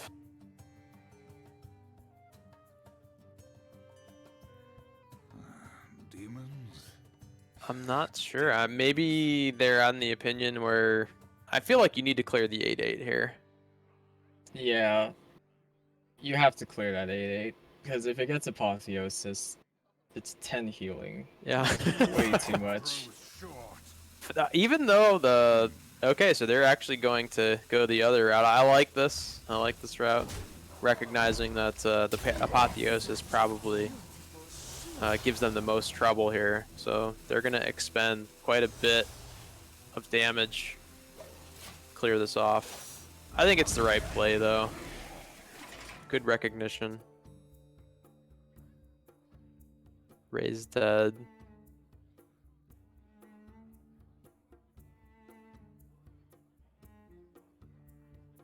Raise dead, giving you potentially Murazon back. Can't play it this turn though. Not a card you're gonna play, but interesting to see. Conic Studies. You got 2 of them in hand now.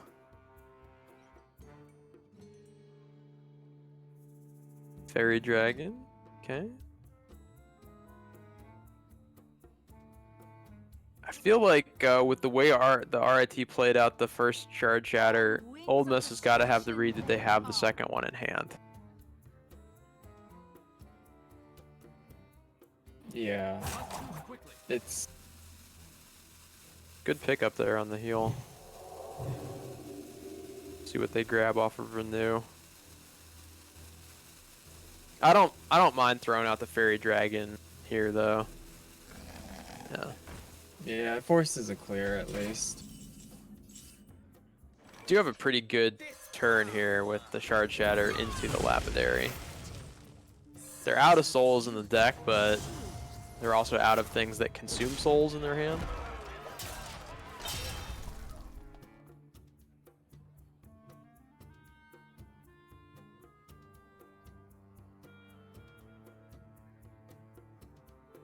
Pretty sure you can go back up to full here with the Pyromancer.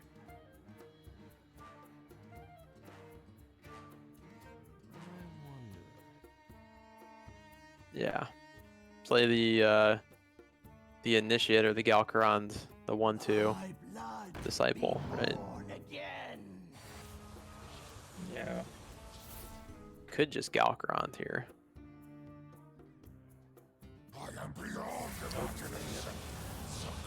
Not awful. Yeah, it's 5 healing in a way.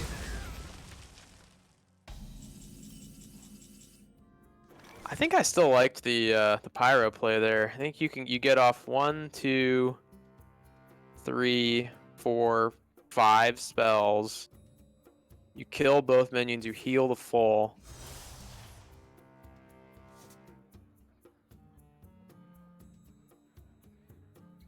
This is fine, I suppose.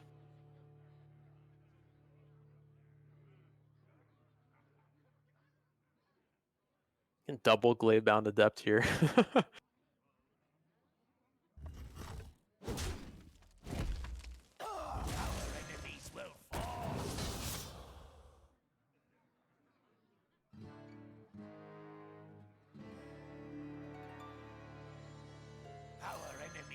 So RIT here running out of damage a little bit. Yeah, and then next turn, this Wild Pyro Apotheosis is gonna be pretty disgusting. Yeah, this is a lot of healing here. That Jailer plays into it here too. They're able to get the clear, play. They can play everything. Yeah. Do you like to play with fire?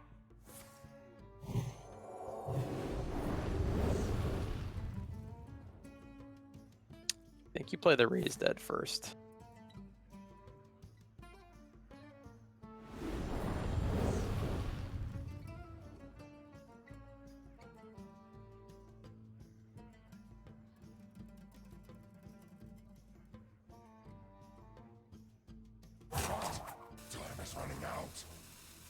I mean, no matter what, they're probably gonna clear these glaive bounds. Yeah, yeah, definitely.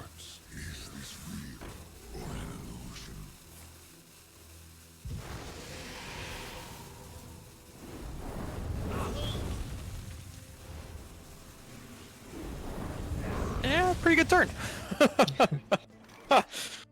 Oh Yep, man. pretty good. Basically a full heal. Yeah. I mean, Militia on the back end is not terrible, but there's only 2 souls in the deck. It's not that threatening. And they're back at 30.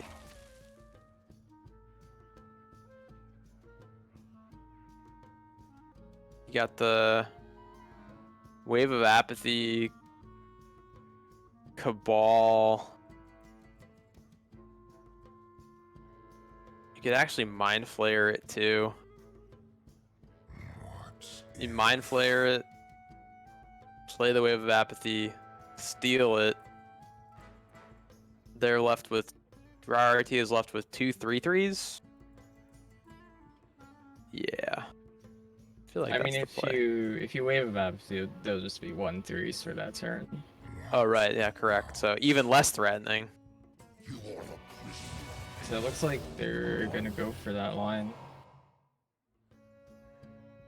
I don't see a reason not to. I mean, Demon Hunter has RIT used both of the blade dances? They used one. I know they've used one. I don't know if they've used the second one. Maybe not. There's the second one. Yeah, there it is.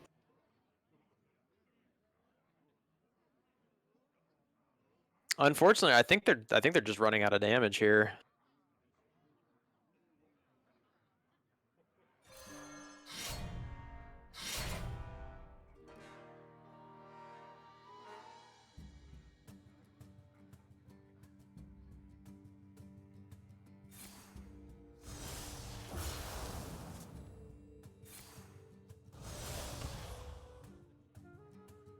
So the blade dance will clear it here.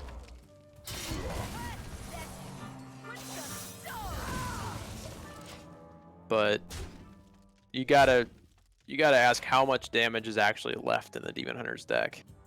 Yeah, we've seen both lapidaries, both adepts gone.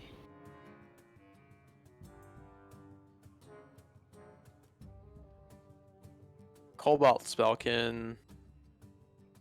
You just play it out here and see what it comes up.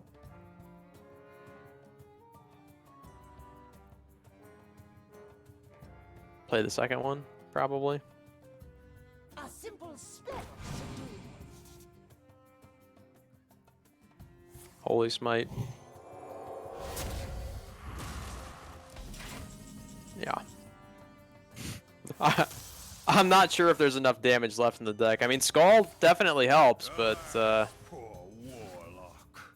yeah, that's not really gonna get you there. I mean, I guess you got the Pen Flinger, but these 3/5s are just gonna eat all your minions. Yeah, there's just way too much value from the priest at this point. The game's gone too long for the Demon Hunter, I think, to find the win here. Got 20 damage to chug through. That's not accounting for any heals that might come out.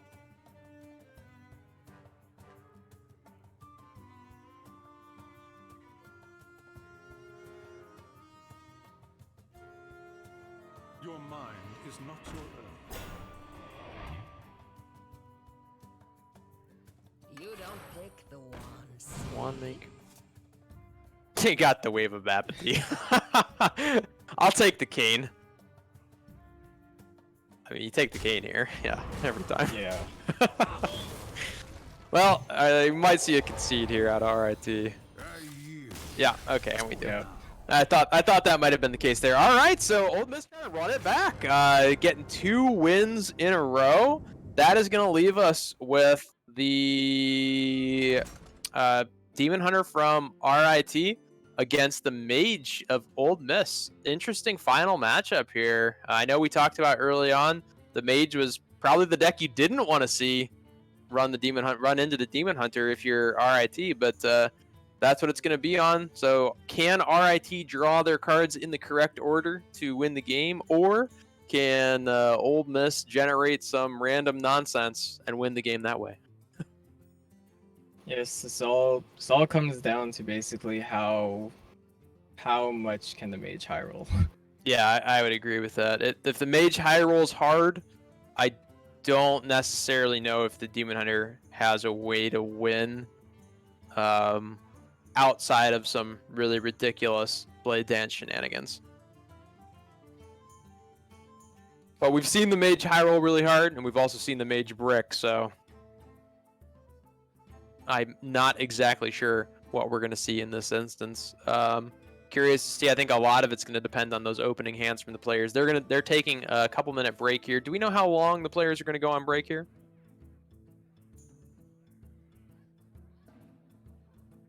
I think we're a couple minutes here for them. I think we're going to wait a couple minutes here then, so we can talk a little bit about this final matchup here.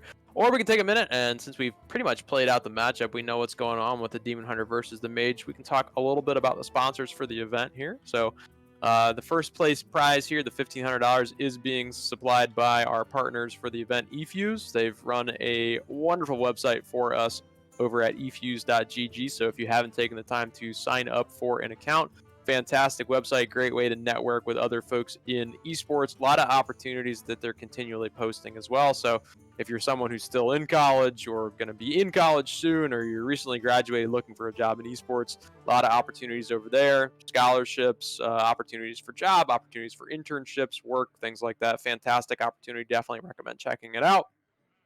Second and third praise are going to be sponsored by our partners for the event, Gravity Gaming by Bytespeed, as well as T3 Performance. Gravity Gaming, also the official PC provider of Zips Esports, making some great PC equipment for us, other educational outlets as well. Okay, we're going to go ahead and get into it. T3 Performance also there coming in with that sponsorship and partnering with us to provide that esports training for middle school, high school students looking to get some additional coaching.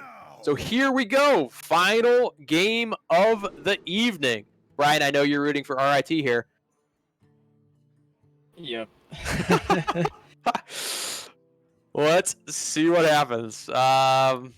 Probably not cards that you're keeping if you're RIT, although the Soulshear, not too bad. Yeah, Soulshear is not the...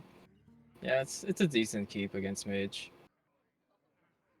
You really, if you're a Demon Hunter, you generally don't have problems dealing with the minions that Mage puts down unless it's an early Shenvala turn. So I'm not sure if you throw it back and you look for something better. It is an activation too, and at last game, one of the struggles they had was getting those activations. They're going to keep it. I like that call. Oh, not a great opening hand here from RIT. Yeah, if Ole Miss can stick this Shenvala, it's gonna be really problematic. Oh my gosh. Oh. Oh my gosh. RIT might be in trouble. So they're going to pass turn one here and probably go with the lab partner into the Wand Thief on turn two. And then they can actually, depending on what they draw, they'll 100% of the time be able to play 1/5/5 off the Shenvala on turn three, potentially more. Oh my gosh.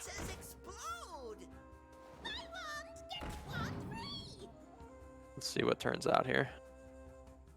Oh no. This is looking a bit rough for the Demon Hunter, depending. They do have the Blade Dance to potentially clear up quite a bit of this, though. They're going to be able to play the Morrow Slicer, so it shouldn't be that bad. We'll see if Ole Miss decides to hold it for a larger turn, or if they're going to go for it here. Not here, probably on the next turn. Yeah, it's probably best just to wait. I probably just play Cram Session here. 2 mana, draw 1. What to do? What to do?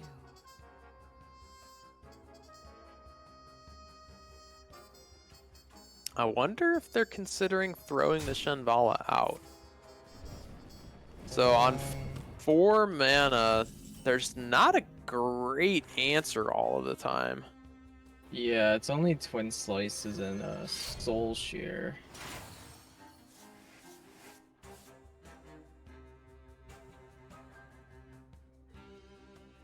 You always hit face here, right? I guess they're just contemplating whether or not to hit at all. Oh, that does make sense. I mean, I guess the other, if you're really worried about the Shenvala turn, you feel like they're going to generate enough.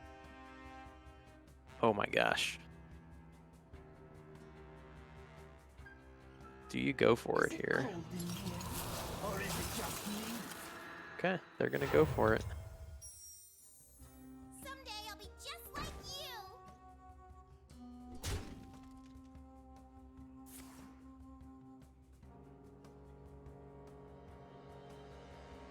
RIT gonna be able to clean this up pretty easily though.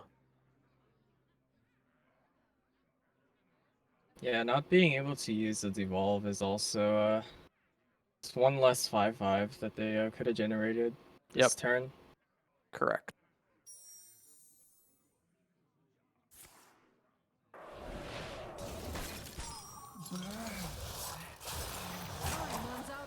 Well, no, they had no option. They needed a third spell. They didn't have it. I wonder if maybe it wasn't better to wait a turn there.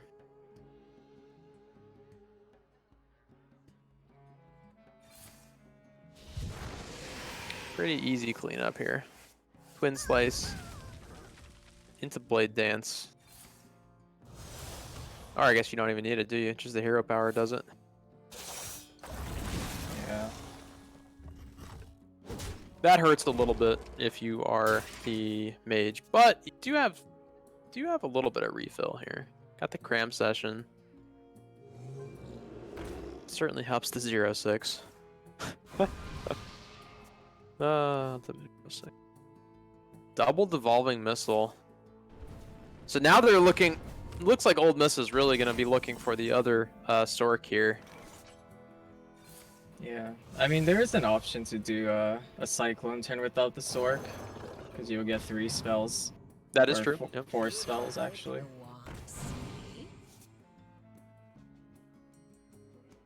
Demon Companion. They get the taunt. Not the greatest one. Not the worst.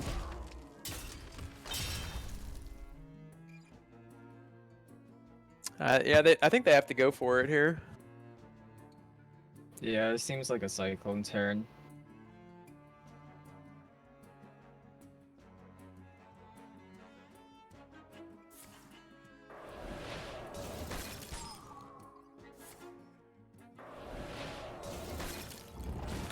Can't jam out both giants here. So, not really. I like the way they played that. That was good. Now they're gonna get the Cyclone, generate some nonsense. Not bad. I always like to see the 1 mana spell here. Yeah. Power Creation is not bad either. That is true. Yep. Sociologist, Malcia. Pretty good here. Filling up the board. Mage probably not going to have a good answer here. Yeah. They would have needed like a random Flame Strike. That would have been bad. Even that doesn't clear up the whole thing. Still take 5 on the back end.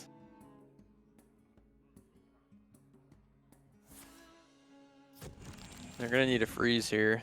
Not that freeze. Yeah, it's not looking good. I guess they can go for Doomsayer with the devolves. Nope. I think they... Well, now they can't Cyclone into it.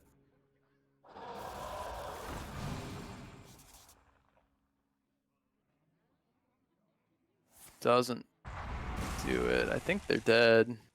3, 6, 9, 11. Yeah, they're dead. Yeah, they're just on board. Yep. Well, dead to hero power, but yeah. And that's going to do it. RIT going to take it here. So they do. It takes them 3 games to pick up the win with the Demon Hunter, but they get it. RIT going to be our champions here. Very well played overall. We got to see them on stream 3 different times. I know you were rooting for them, Brian, so you got to be happy. Yeah, I gotta always root for your teammates. Overall, though, I think very well played there in the last series. Not too many big glaring misplays. I think both teams played pretty well. They played to their outs. Liked the way that they played. Overall, went really, really well. Are we able to see the final bracket up? Okay, we're going to see the final bracket here in a second. Before we see the final bracket, congratulations to RIT. Fantastic. Well played to everyone. Thanks to everyone for coming out today. Really appreciate it. And again, just another shout out to our sponsors for the event. So, sponsors eFuse.gg, Gravity Gaming by Bytespeed, T3 Performance, and Steel Series coming in with a sponsorship for the event. Also want to say thank you to all of the casters who came out to support the event. Brian, appreciate it. Any final words cheering on your champions, RIT?